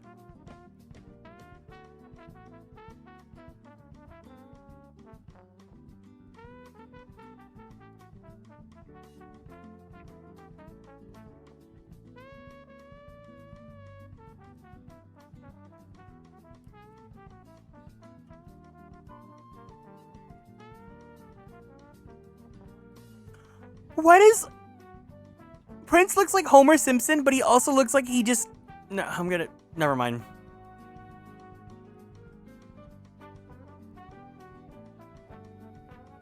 Oh, Punchy. Punchy's iconic.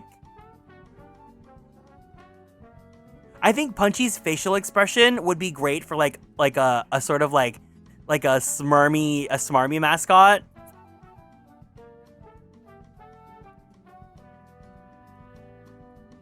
The thing about Animal Crossing cats is I don't like the shape of their...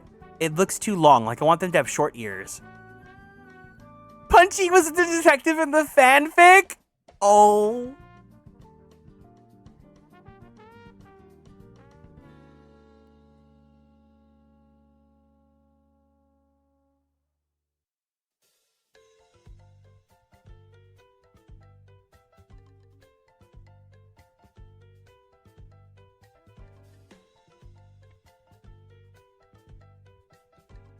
Animal Crossing characters have just so much personality.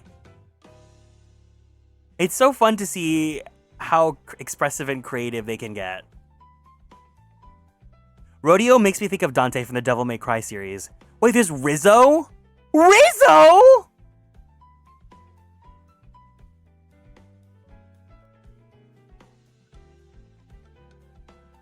Rodney Chop?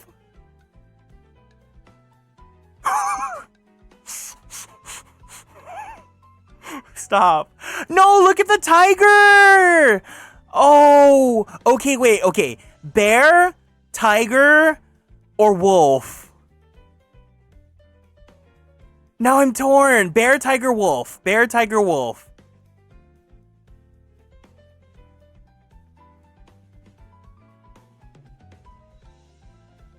Wolf, but I'm biased.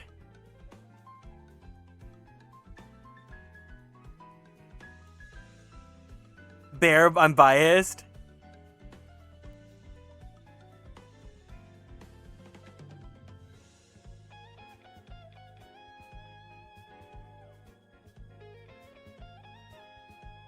I still think wolf low-key, but if I had to rank them, it's wolf, then tiger, then bear. Oh, you hate bear.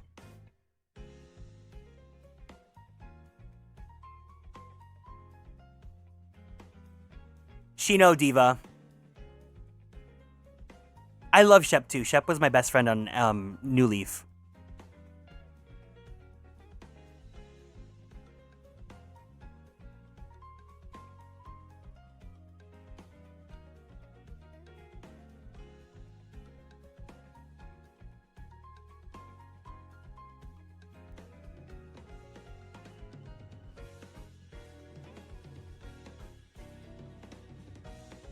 Soleil. Okay, so when I see Soleil, I think about Arya's video of ranking the Animal Crossing characters, and she had a section of like a Facebook mom group of animals that looked like they would be talking smack about drag queens, and she said that Soleil was the one that owned that Facebook group.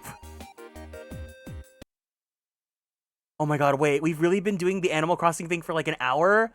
Oh, this went longer than I thought it would.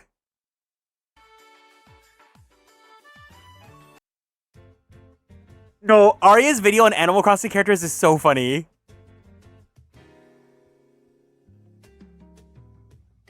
She looks like... Yeah, I think it's the first one.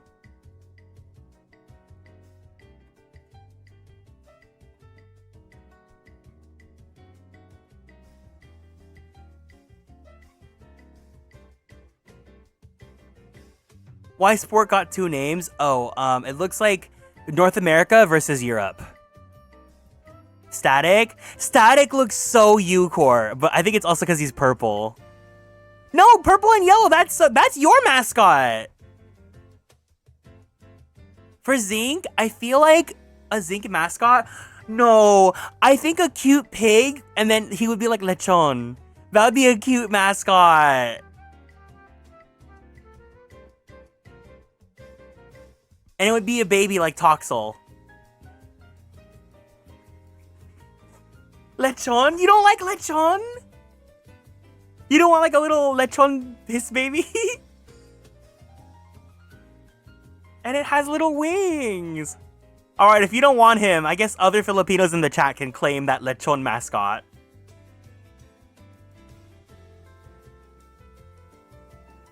And then if they Gijinkify him, then he's like a bear. Like he's got the like big belly and he's yummy. Yeah, yeah. Lechonk is a pun in that lechon is like, it's like roasted pig. Muscle gut. Okay, are you warming up to the idea now? Do you like it or do you hate it?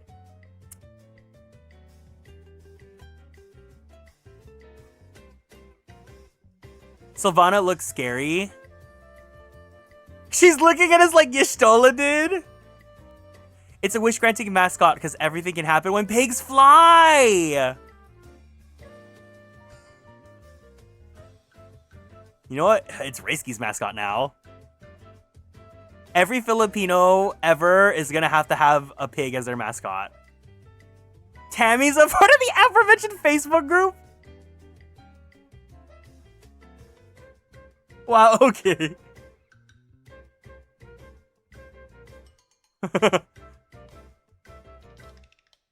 I'm so torn, guys.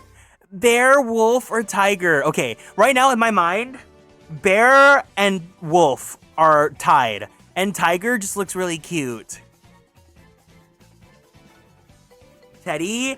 Oh my god, Zing, you just, all the Bara-coded ones. He's got the Dick Gumshoe eyebrows. He's literally just Gumshoe. Hey, pal.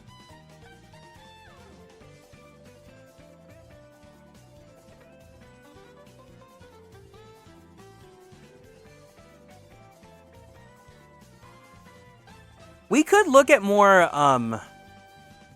Sanrio characters, I guess. Tiffany Mother.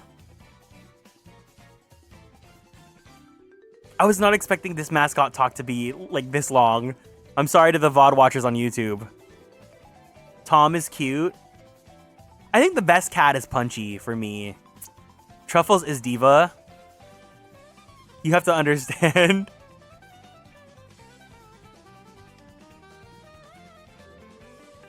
See, like, the tigers are kind of giving.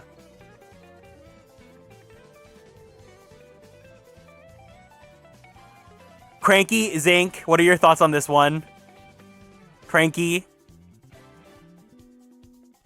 IQ, thank you for the 5-stream streak. Vivian, the wolves!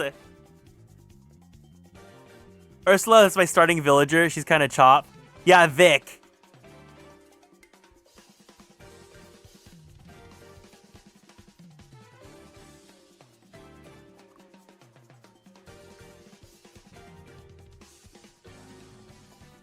He's alright.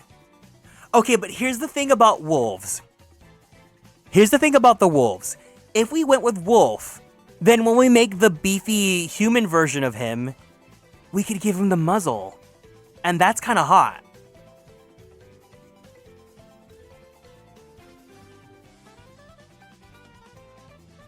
Can you give a bear a muzzle? I don't know. Oh my god, yeah, see. That's what, it's so hard to choose!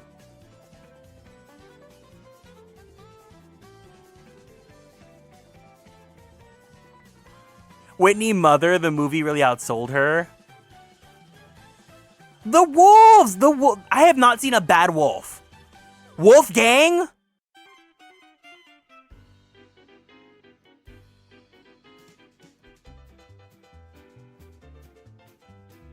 Whitney Houston. Oh, this is so hard now. I came out of this, I thought I had an answer, but now I don't know. This was fun. I don't know.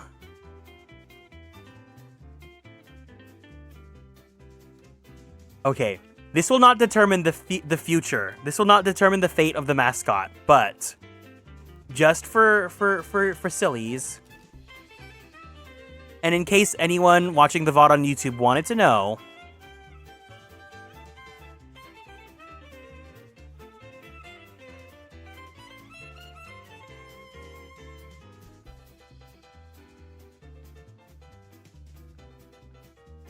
one minute, one channel point per vote.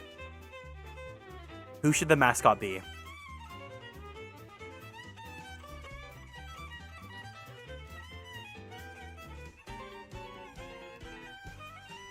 We're getting ready for the GPL tomorrow, huh? I'm so excited for GPL tomorrow, guys.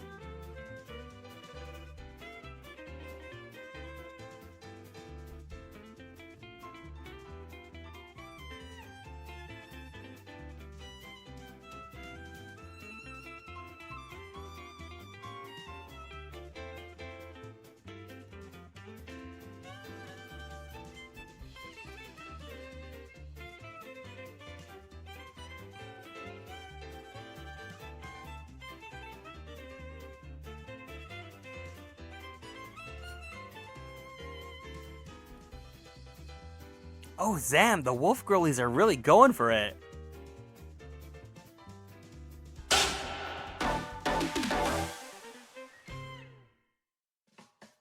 I still don't know yet. I still don't know.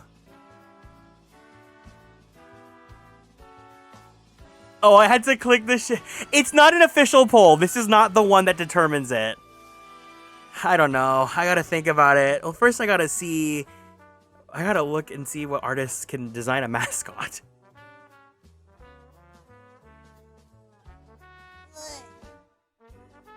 Okay. Well, that was fun. Team Teddy. I'm curious. I want to see who voted for what.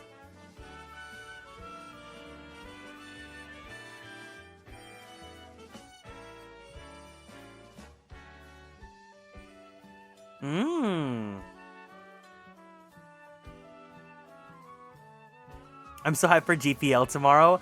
I am as well. Alright, so we're going to call it here for today because tomorrow I am going to be streaming for about 12 hours because it's going to be the early birthday celebration. Ooh. Should she go live again or? Hold on. Oh, okay. 12? Yeah! Yeah, so my birthday's on Monday, but I can't do a full long stream on my birthday because I have work on Tuesday. So we're going to be doing 12 hours of Pokemon Platinum tomorrow. And it's going to be a girly pop lock. If you know what that is, good luck. If you don't, good luck.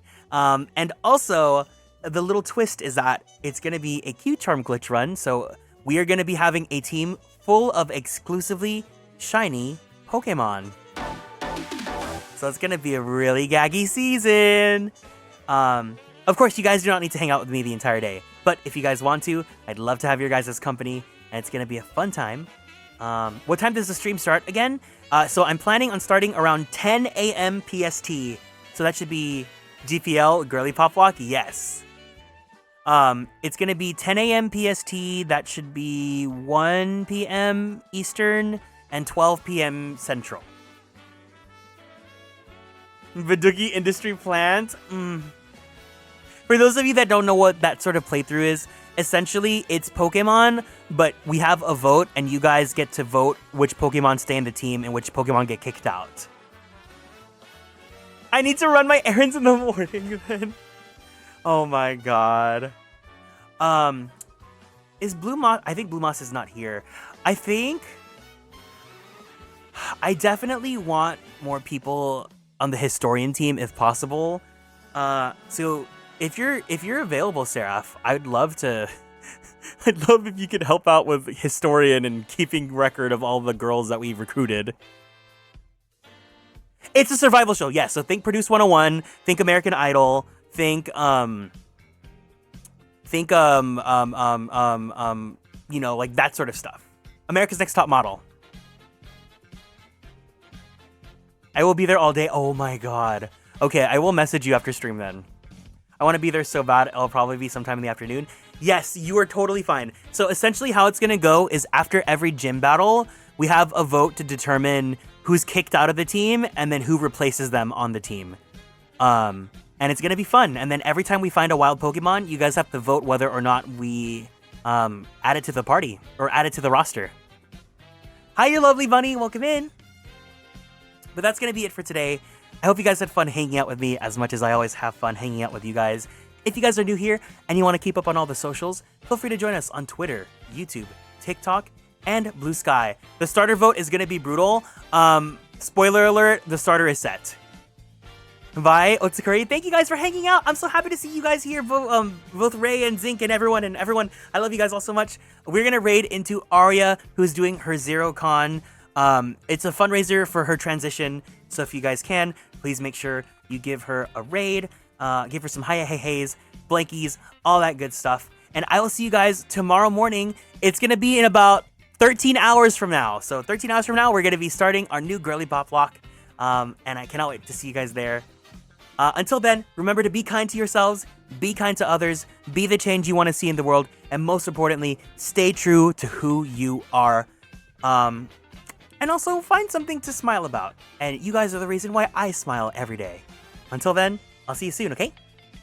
Bye, Evan! Bye, Caleb! Otsu! Kieran!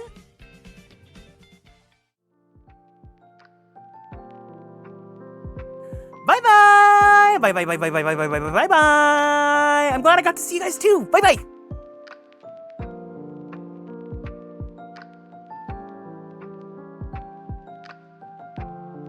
Bye-bye, Ray! Bye-bye!